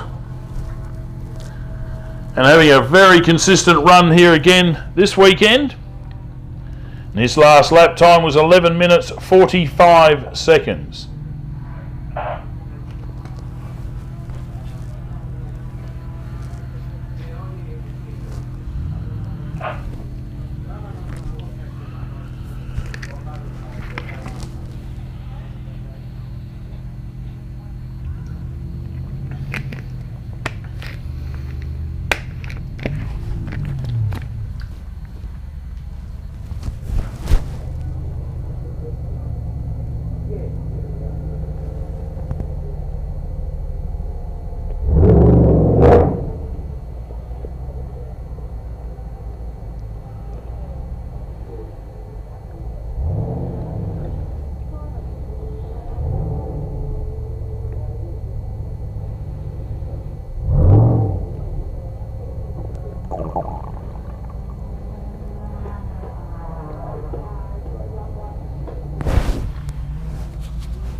We've still got 2 race cars on track. One of them coming into view now, the 231 Super 1650 of Justin Battersby. He's on his last lap, as is the 6138 side-by-side Pro of Robbie Gattaletta.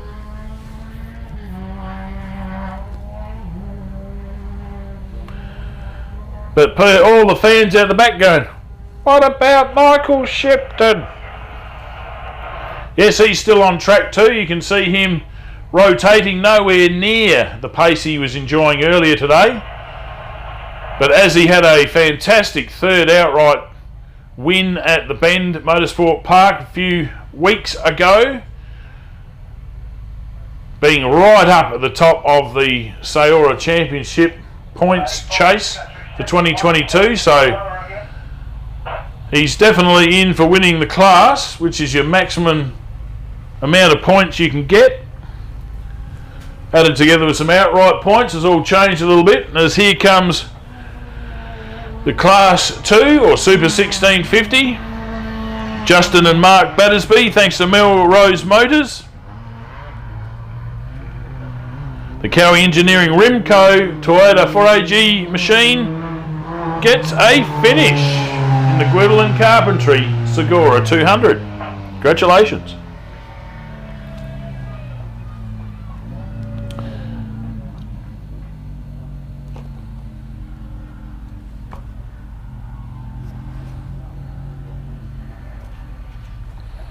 Their last lap time was 11 minutes 47 seconds.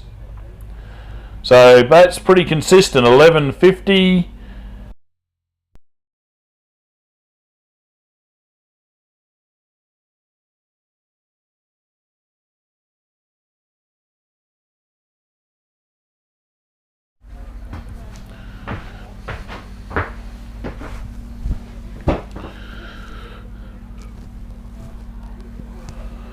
So I said the last, very consistent there.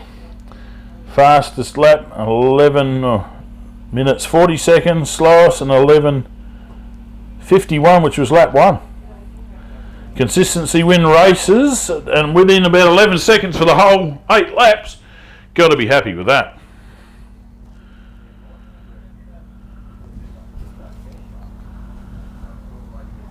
And here comes number 585, Michael Shipton and Paul Charlton. They are in fact on lap number 4.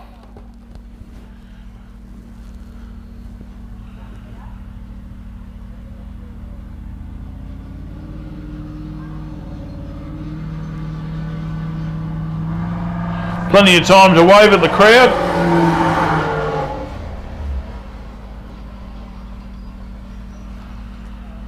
The business books today: Stopper Paint and Panel, SBH Engineering, Delco Constructions, Ford SBH Ranger.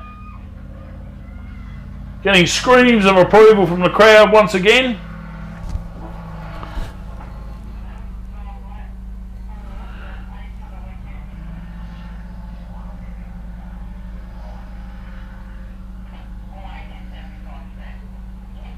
A lot of effort gone into constructing that car. Then at SBH Engineering,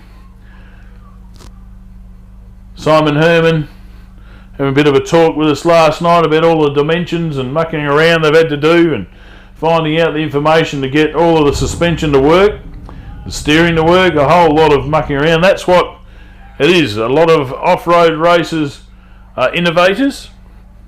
They'll invent solutions to problems that other people haven't even considered was a problem yet. So Simon Herman's reputation just grows and grows as a fabricator, an engineer. You've got to put that in inverted brackets. He's not actually qualified, and my brother, who is an engineer, get very upset if I don't say that. But a lot of homeschooled information coming out of Simon Herman's brain and going into race cars. Of course, we'll be looking forward to seeing him set next to Toby Waitley in the rush truck there.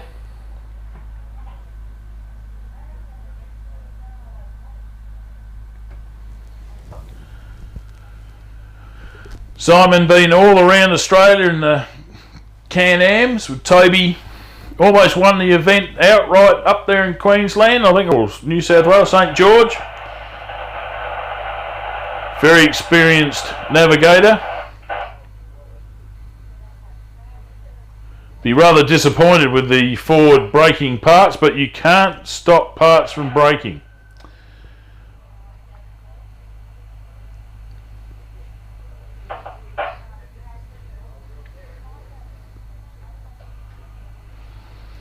Even in Formula One, the pinnacle of the sport, and they've got the best engineers and fabricators that money can buy, still have problems.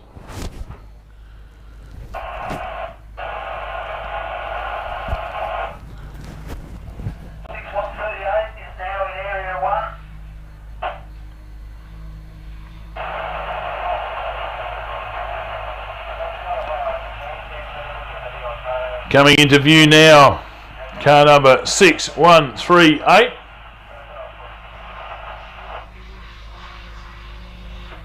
Recovery, 585 still running green out there. We're not sure how many more laps he's going to do, but as he goes past each of your locations, you could report in, please, so we just keep tracking him. Thank you.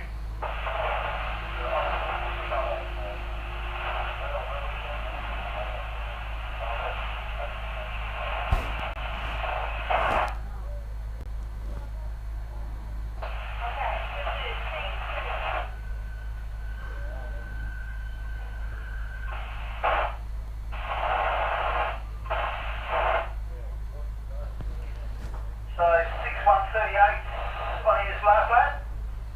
Once he passes the start line.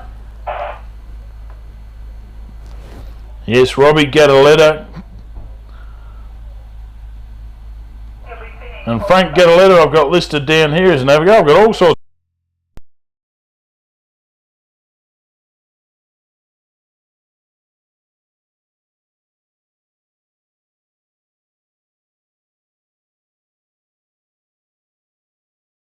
His last lap. Congratulations to Steel Fabrication. Gataletta Steel Fabrication sponsor machine. Great drive. So we know which twin wins the race this weekend. It's Robbie.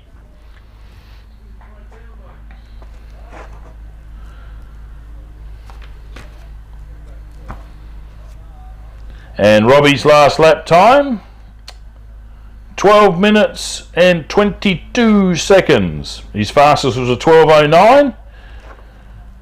So enjoying a relatively dust-free run for his last lap. So who does that leave on track? The performance two-wheel drive of Michael Shipton and Paul Charlton. Number 585. Recovery is calling them in every time they pass their station.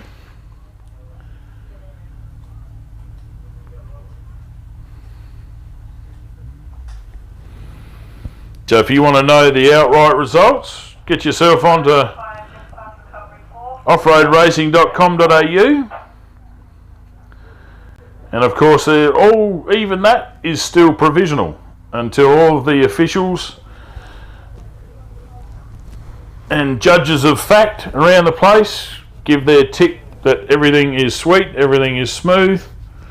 You can progress and declare these times official. Of course, being the sport that we are, running under Motorsport Australia rules here, there's a few people that might protest if there's been some incident out the track that we're unaware of.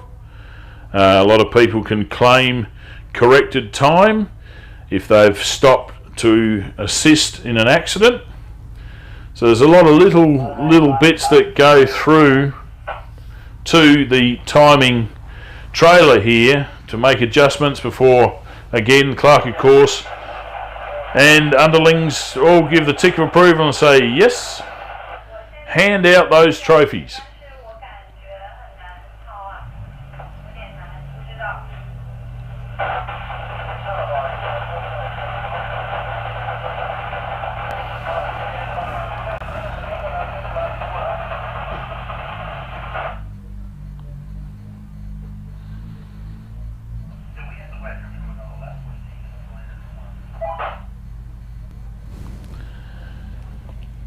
Well, car number 585 is on lap number 5. There is an amount of late time that is allocated to the races here. And if you're chasing a championship and the Performance 2 drive number 585 is in the championship chase outright, so you can see in a straight section there they've got the car wound up, going a little bit faster than they were before. So they'll probably want to compete and complete every kilometre they can here, because every point counts in a championship.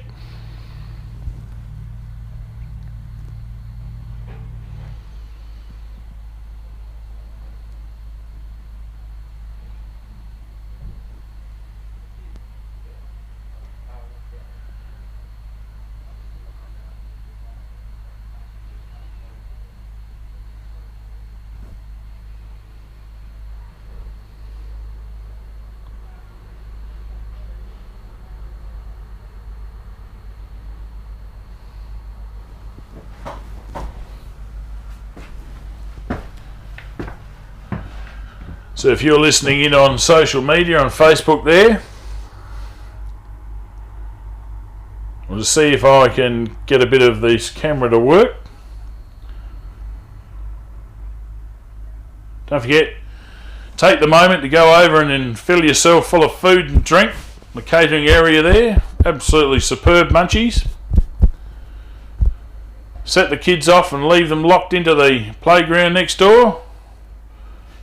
Enjoy a coldie or two and come over here towards the timing trail. I guess we'll be doing presentation, not sure whether we're doing it here or at the actual catering area. I'll get a confirmation on that in a little while. But thanks very much for coming.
We're looking at car 585 here, last vehicle on track for 2022.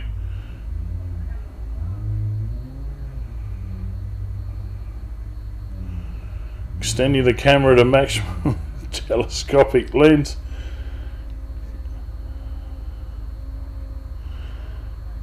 He's over there somewhere. Here he is.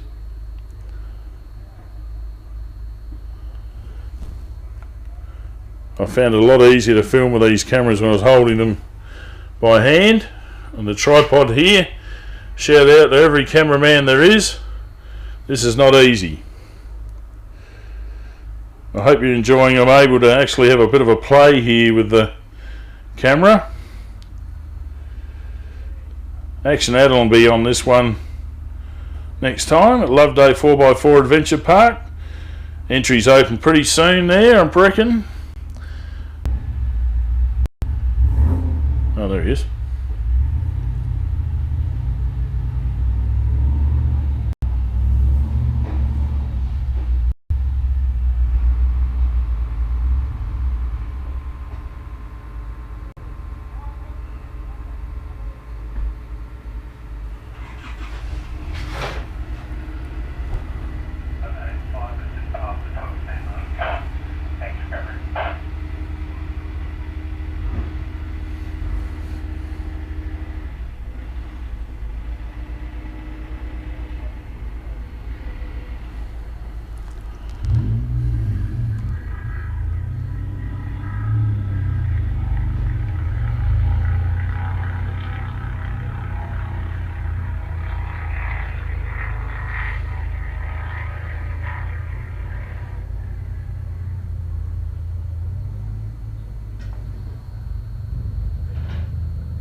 We're waiting for the performance two-wheel drive.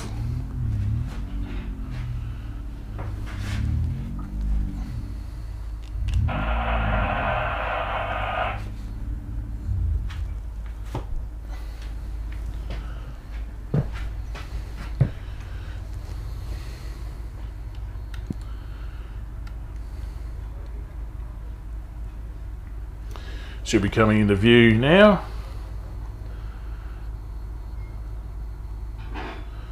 There he is.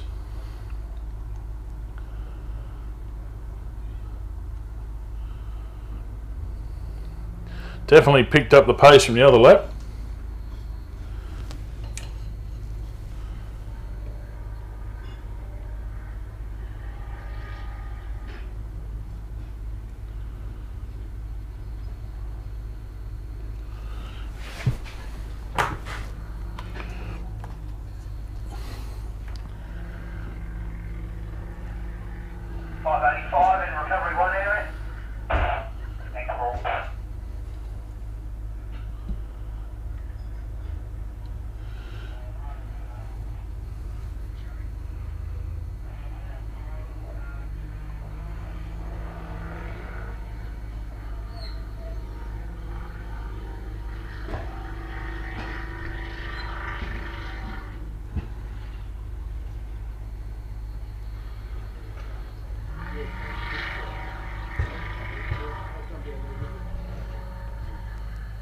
You can go from 15, 17 to 15.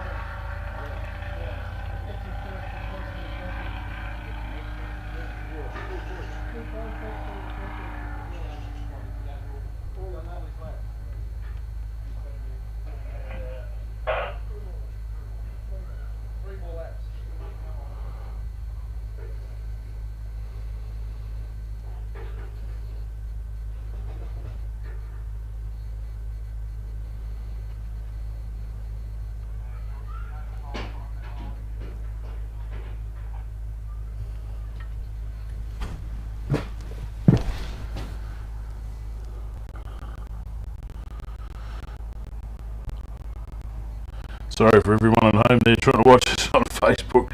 Doing a bit of I'm holding the camera up on a bit of an angle here to try and get as much vision as we can. 585 coming through here.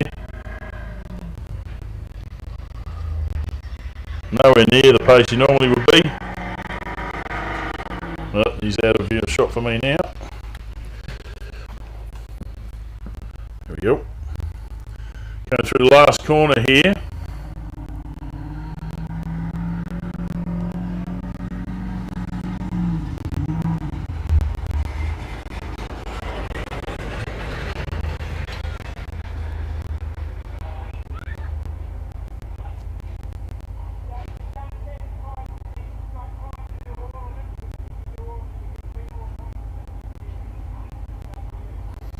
Event director holding them up, just giving them the option, do you want to keep going or do you want to pull in? Letting them know how many points they have to gain by finishing the event. Having a look at the rear hub.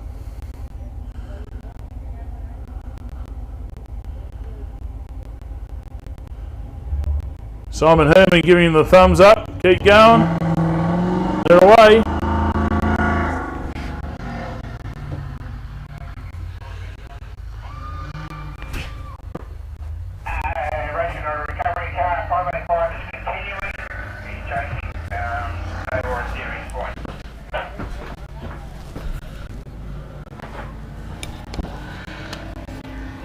So, ladies and gentlemen, car number 585, the Michael Shipton and Paul Charlton machine, continuing on his merry way. Simon Herman coming out and having a look at the replacement rear hub, giving him the thumbs up to say continue on because there's quite a chunk of points available to him to complete this before late time, and he'll be making every effort. A 16-minute 29-second or 28-second lap.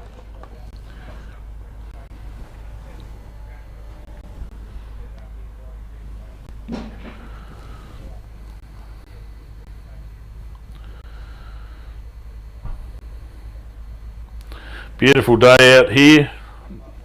The Spencer Golf, just north of Port Germain.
probably not understanding what I'm talking about. Joe Goodwin is on the start line in his road car with the car number 699, wanting to, I don't know what he wants to do.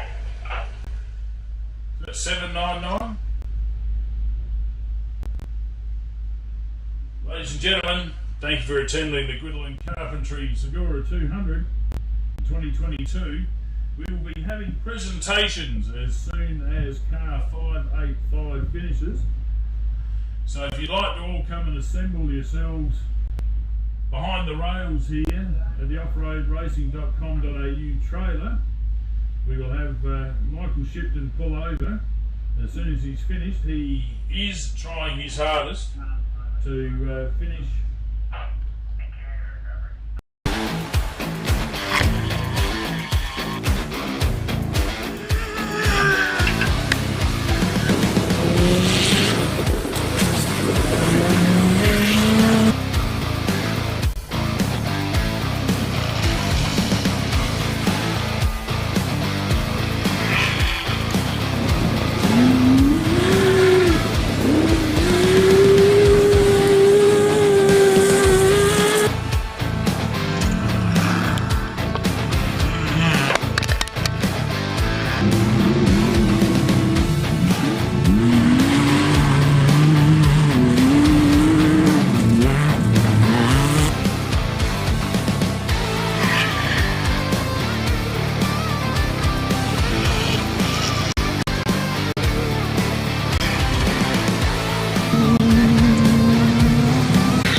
3.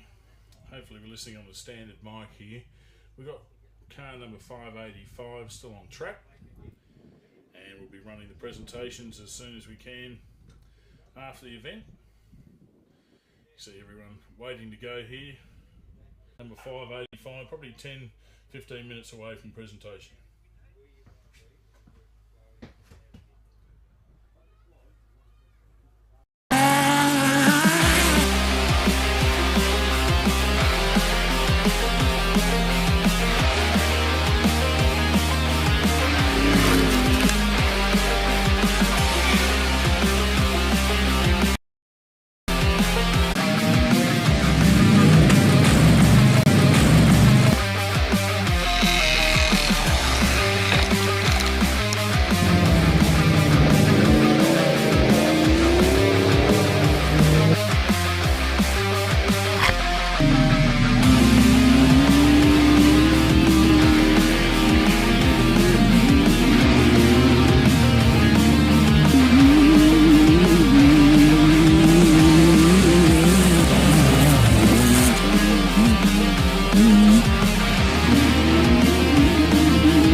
1, 2, 3, Lyndon.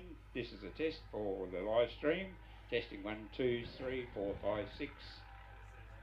Thank you. On Facebook, back to the video for people at home. We'll be going live. The presentation's not very far away. Cheers, Murray.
Here he comes for a finish. Well done.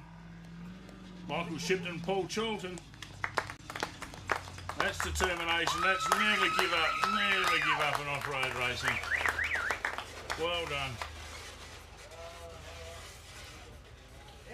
Won't be far now. We'll be back with presentations once the dust clears and I can clean the lens.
Presentation won't be far away.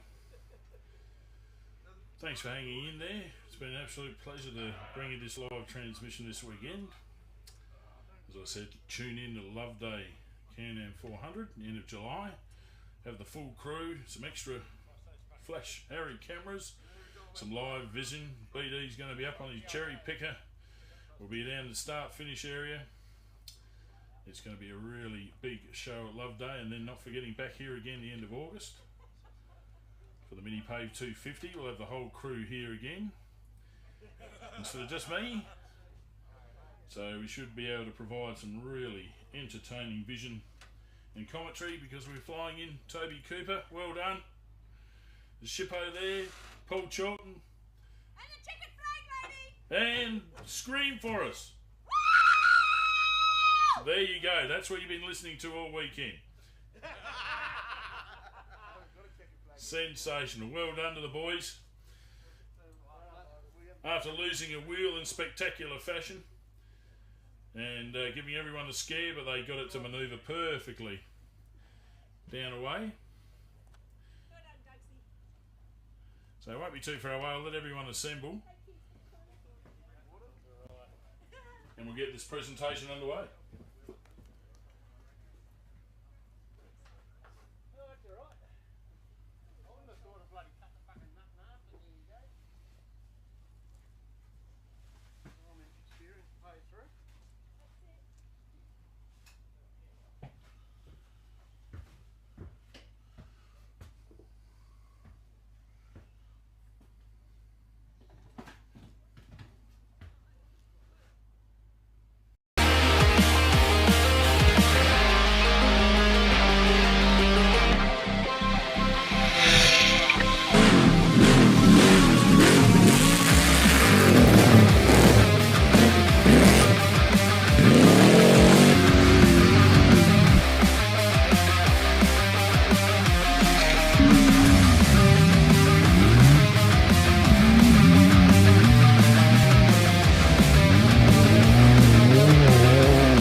Good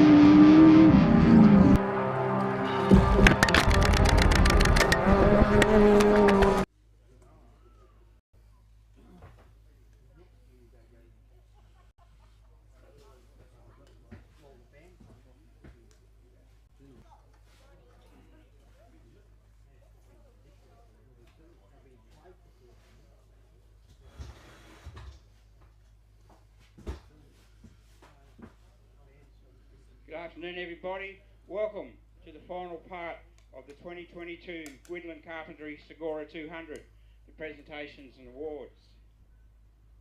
Before we get underway, I'd just like to say a very big thank you to the Spencer Golf Off-Road Racing Off-Road Association for putting the event on, and to all the members of the club here. You've done a fantastic job of putting it together. Well done to the SGORA Club.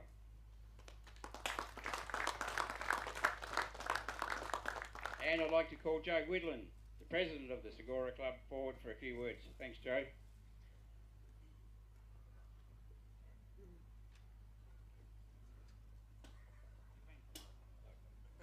Just a few people I'd like to thank.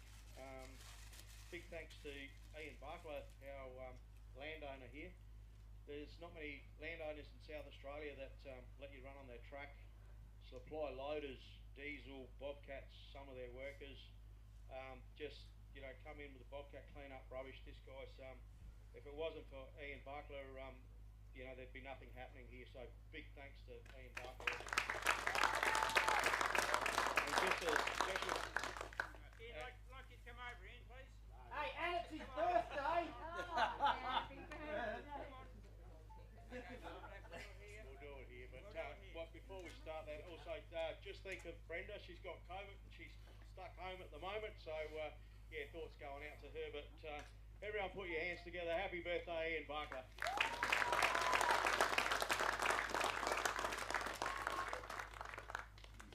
Big thanks to Julian Murray, Rogers, Ian Matheson. So much work goes on behind off-road racing that absolutely nobody sees. These guys are unbelievable. Last minute entries, people pulling out refunds, just everything that goes on. So big hand for these guys that actually keep the event running. The recovery crew, awesome job. Not too much work to do today. Want to get hold of them boys. Need a car to wash here after what they did to us yesterday. All of our officials who've helped out everywhere on the weekend. The media guys who are out there in the dust taking photos and putting those beautiful pics up for us. I'd like to thank the Portumain Tennis Club for their brilliant food that they put on every year. So awesome job to Michelle and all her family. And all of our club members who've helped out. Just fantastic to get out here all the time and help us out. And just a real special thanks to a couple of people.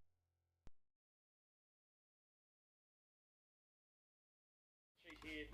She's our club treasurer and helps out all the time. And a big thanks to Mark Escott. The man's a machine. Just give him a job to do and things happen at the club. So big thanks to those guys. Special thanks to Lyndon Wilson for keeping us all entertained, and for Ian Hanley for putting on the coffees and keeping us going all weekend. And thanks to all you guys for making this a brilliant weekend. Thank you.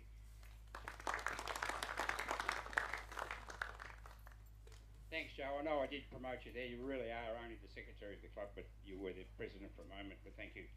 Chuck here is actually now the current president. Just before we go on, off-road racing wouldn't run without sponsors. The sponsor for this event was Guildolin Carpentry, which is Joe's business. Thanks, Joe, for looking after the event sponsor-wise. The ARB SGORA series has a group of sponsors that have been put together. Acknowledging them are ARB, Mickey Thompson Tyres, Albans Off-Road, Century Batteries, Mini Pave Bitumen, which is Ian Barkler, Alert Security, Southern Cross Race Frames, Racer Imports, the Off-Road Shop, Auto Pro Port Pirie, Ursig Motorsport, River Murray Auto Wreckers, A to Z Building Inspections. A very big thank you to all our sponsors for the event and for the series.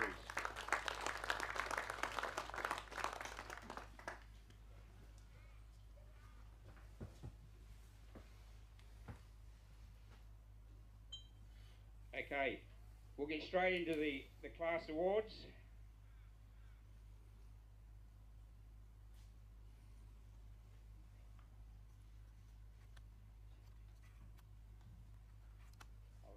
work out what order they were in on the table.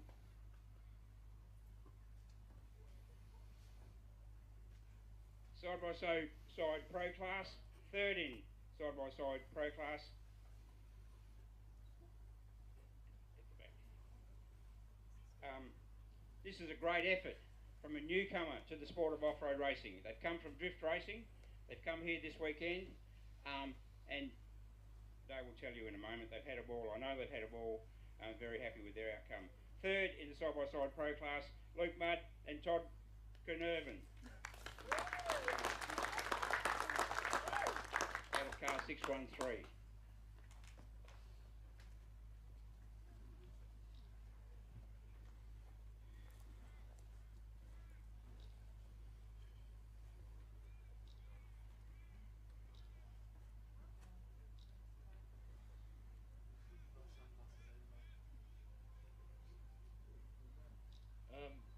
Yeah, first day today, absolutely loved it. Second day today. Absolutely loved it, loved the sport, and yeah, we'll definitely be back. Want to thank Mum and Dad for all the help building the car and helping with the car, and staff for telling me where to go, and everyone that put on the event. This is yeah, it's just awesome event, awesome people, and love it. Thanks. Well done, guys. Second in the side-by-side pro class, out of car 6138, Robbie Galletti and Frank Galletti. Out of ladder, sorry.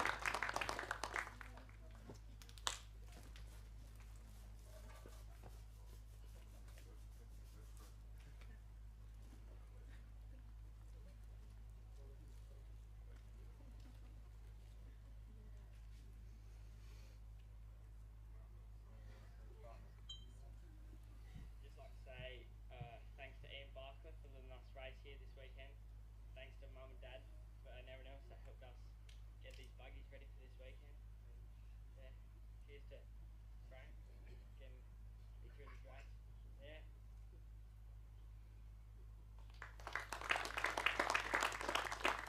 And the winner in the side-by-side pro class, out of car 623, Jeff Brennan and Brett Beattie.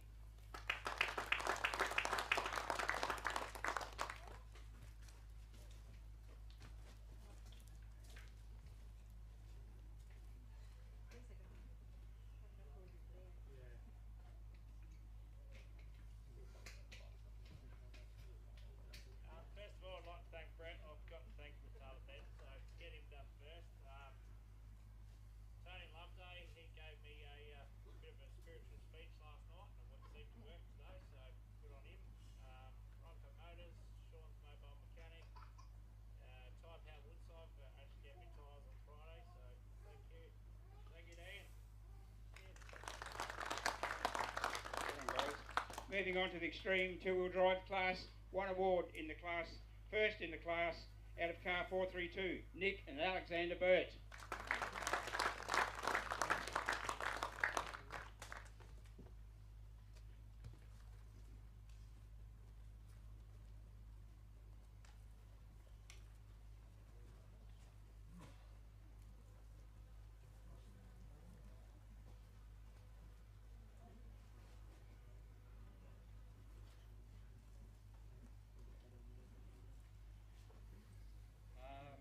Just like to thank all the organisers, Ian, Shop Up Your, all our sponsors, Kumo Tyres, Bridge Campers obviously, Eldridge Fresh Organics, Full Drive, that's about it. Thank you. In the sports light class, there's one award, and it goes to car 1050, Ben Ursig and David Mussell.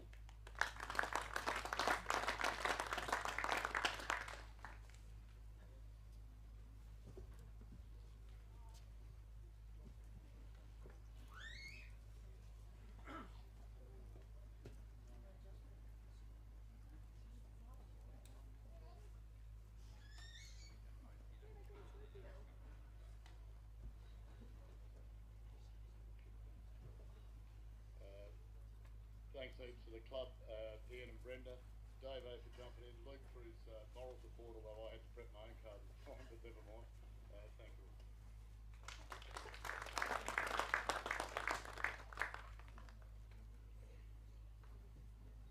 There's one winner in the performance two-wheel drive class. They've come first in the class, but they were last to finish. But as we all know, off-road racing is about finishing. Well done. Congratulations to the winners of performance two-wheel drive class, Michael Shipton and Paul Chorlton.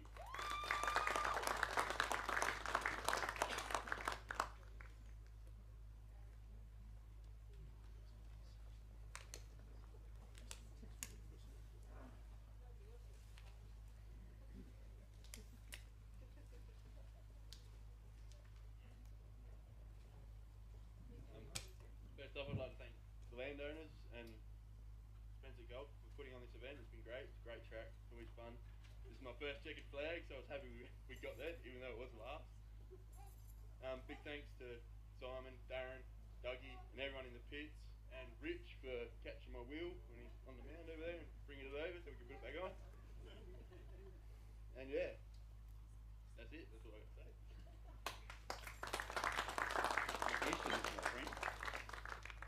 Moving on to the Super 1650 buggy class, third in the Super 1650 buggy class out of car 253, Hayden Vanstone and Neil Vanstone.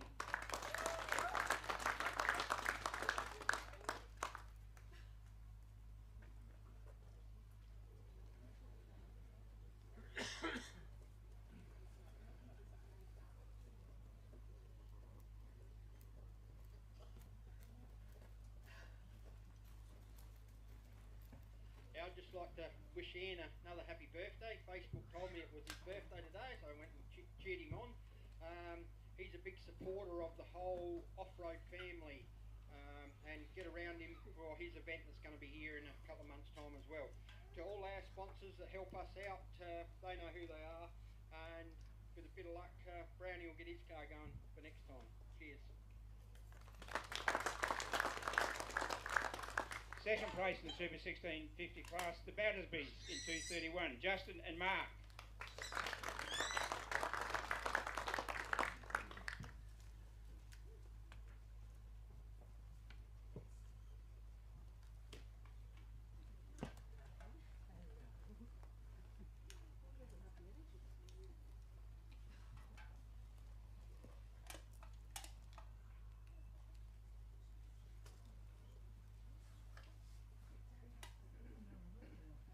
Yeah, it's not that Bob, Ian, everyone that helped me out.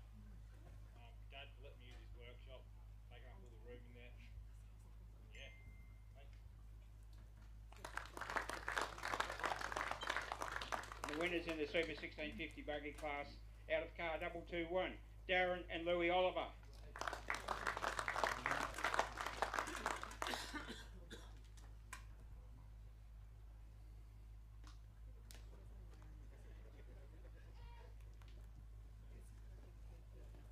I just want to say we haven't been here before, but what a great event. Spencer Golf Club, well done. Great effort. Thanks to all the officials, the crews, the recovery guys, the media guys. Ian Barkler, great event. The food last night on a whole we've had a ball. Thanks to Lewis for navigating, did a great job. And yeah, thanks to all my sponsors. Big thanks to Chris Boone out of Tasmania for building the car. Have a great time. Thank you. In the Pro Light buggy class, third in the class, Trevor Snow and Darren Josie Pry out of 158.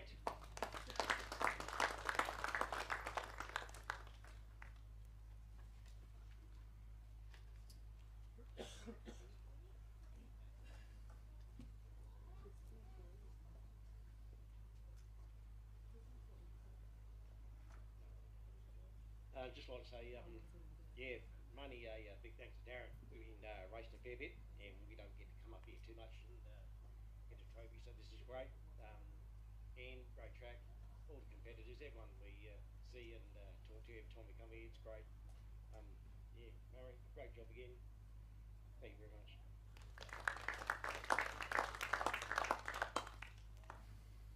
Second in the Pro Light buggy class out of car 122, the Johnsons, Chris and Colin.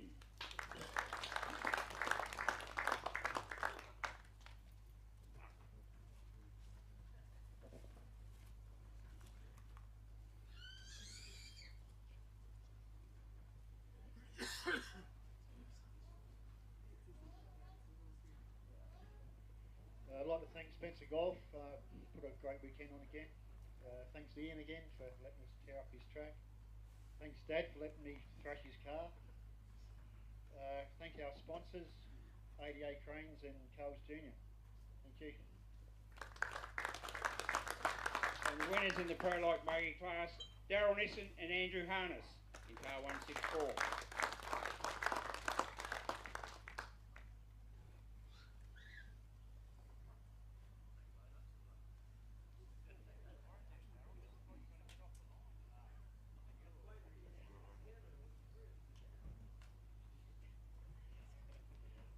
Just like to thank everyone involved in putting on this event. We had a ball. I'd like to thank Andrew for the work he does on the car and for sitting next to me. I would sit next to me. I'd like to thank my pit crew for manning the chamois and keeping the car clean all weekend. It was great. And Luke Ersick from Ersick Motorsport did some work for me during the week. Thanks very much. Thank you.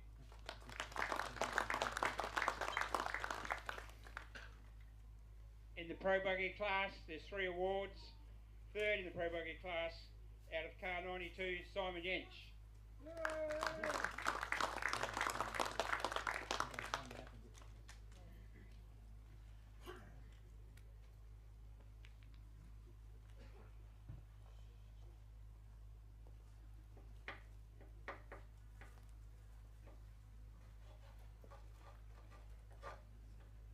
Thanks, Murray. Didn't expect this, I guess. At least I started and made an effort. It's been hard on my own doing this sport, but I give up during the week and then I leave it till the last minute. And here we are. But today, yeah, fuel issues again, so I got this thing sorted. It's just hard work on my own. So I got my team, my boys, and they're supporting me. So yeah, here we are. Thanks again for putting on a great show. Had a great weekend in, and yeah, thanks everyone for sort of support me a bit here and there and trying to get me out there, but it's just hard work, so thank you very much. Second place in the Pro Buggy class, out of car 69, Mick Heasman and Dave Heasman.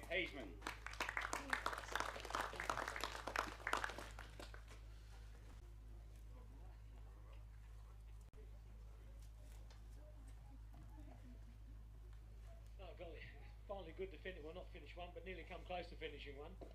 Look, thanks very much to Spencer Golf. They put on an amazing event this weekend, and quite a safe one too, which is good to see everyone goes away happy. Many thanks to our sponsors, Auto Pro at Modbury, KJ Fabrication and SOS Signs, and a big thanks to my son David, one for sitting next to me, because I wouldn't, same as Carol I reckon, for all the work he's done on the car as well to get us ready. Thanks mate, and thanks again to everyone that put the event here together today. Cheers. And the winners in the Pro Buggy class, Brenton Galash, Matthew Galash, car 60.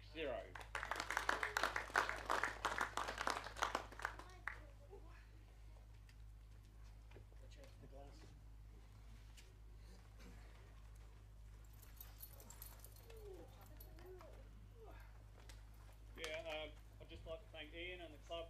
It's a great event, great weekend. Thank Matthew for sitting next to me and all the work he did. Oh no, that was me. Getting the car ready. I'd like to thank my major sponsor, being my wife. She might be watching. Madden Auto Centre for building me a strong engine, and our pit crew this weekend. Thanks for all of them coming along. Well done. Thank you.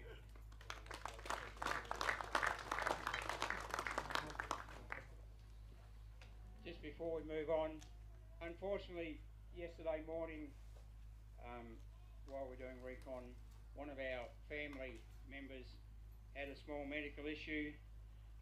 That is Roger Cox. He was treated here on scene, transported to Port Pirie Hospital. He'll be transferred to Adelaide for further tests and remediation of his problems.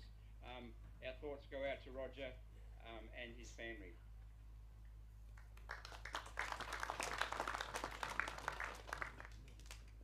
I'd like to call Joe back to present, announce and present the Kim Rodder Memorial Award.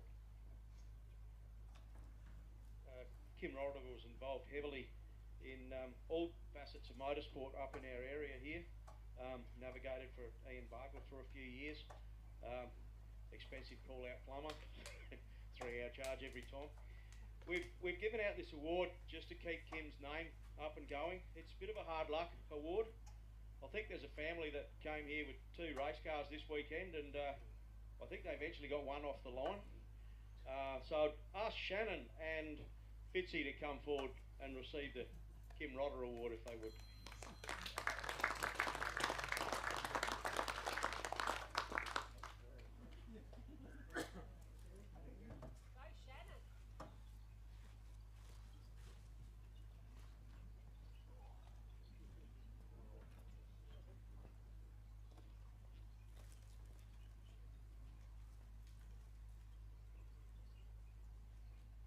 Bad luck, Fitz.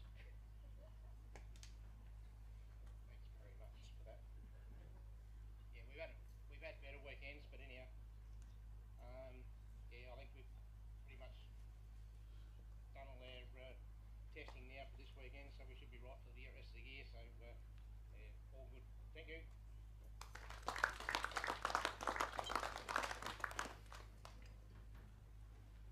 Just before we move on to the outright awards, Ian said a whole heap of thank yous before. I'd like to continue on with those thank yous. He thanked a lot of the people that are involved here. I won't go through and name them all. Just pick out a few special people to thank you on my behalf. Without them, this event wouldn't be what it is for you people. A big thank you to Joe and Lou from the club for all the effort they put in. Thank you to the Spencer Golf Club as well. Without them, it wouldn't be what it is. Thank you to Ian Matheson, the secretary of the event. Ian works closely with Julie, my wife, to behind the scenes to get all this happening. An important part here at every event that he gets to, does a fantastic job, is Val Garver, our starter checkered flag waver, although Chuck assisted him this weekend. Thank you, Chuck, for your efforts. A big thank you to Val. Thanks, mate. We'll see you at the next one. Pleasure to work with you. To all, personal thanks to Recovery. Thank you to Dean Russ. I haven't seen Dean for quite a few years. He fronted up here. Said, anything I can do, Murray? Yes, I made him my pit bitch to keep an eye on what was happening in the pits. Gave him the radio. Thanks, Dean. He helped with the liner up. And all the officials that lined up, all the other officials around, a very big thank you to those as well. A big thank you to the medical team. Thanks, Dylan, and your team. It's the best medical response, best medical service I've seen at this level of off-road event for many, many years. Well done, guys.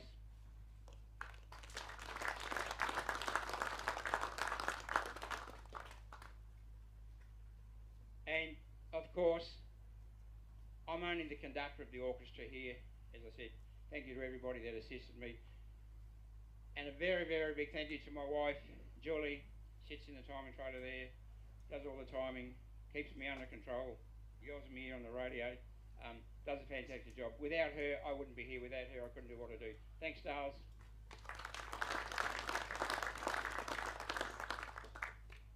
Okay, moving on to the outright awards for the Guildolin Carpentry SGORA 200 for 2022. Third outright, Darren Lewis Oliver in 221.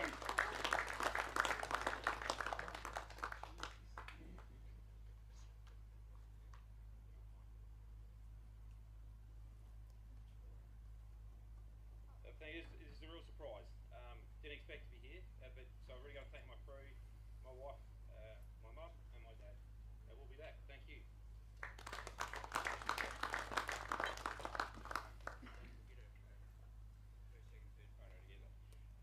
Second outright for the Guildolin Carpentry SGORA 200 out of car 60, Brenton Galash and Matthew Galash.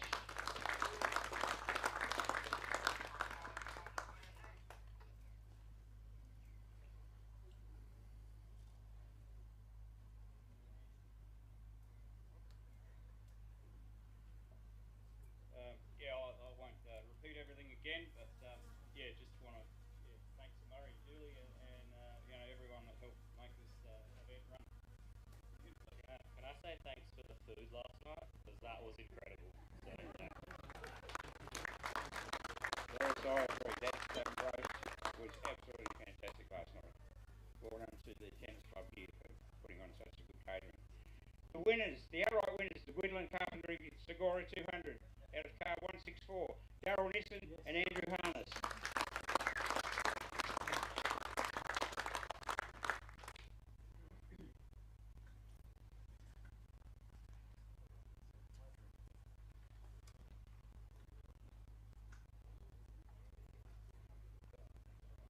I'd just like to thank Brenton down at Niscare too, my sponsor, who helps me out with some bits and pieces. As you all know, every little bit helps. And everyone that swarmed over my car in the form-up when it wouldn't start. I saw a few faces. I know Ben was there and Rich was there, but everyone else who swarmed over the car, thanks very much. See ya. Here's a photo opportunity for everybody. First, second and third outright for Guildolin Carpentry SGORA 200. While they're doing that, I'd like to remind you to travel safe, look after each other, and hopefully we'll see you at the next round of the SGORA series, which is at Wakery in a few weeks' time.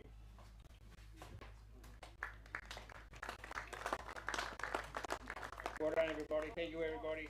Please stay safe, travel safely, and as I said, hopefully to see you at Wakery in a few weeks' time.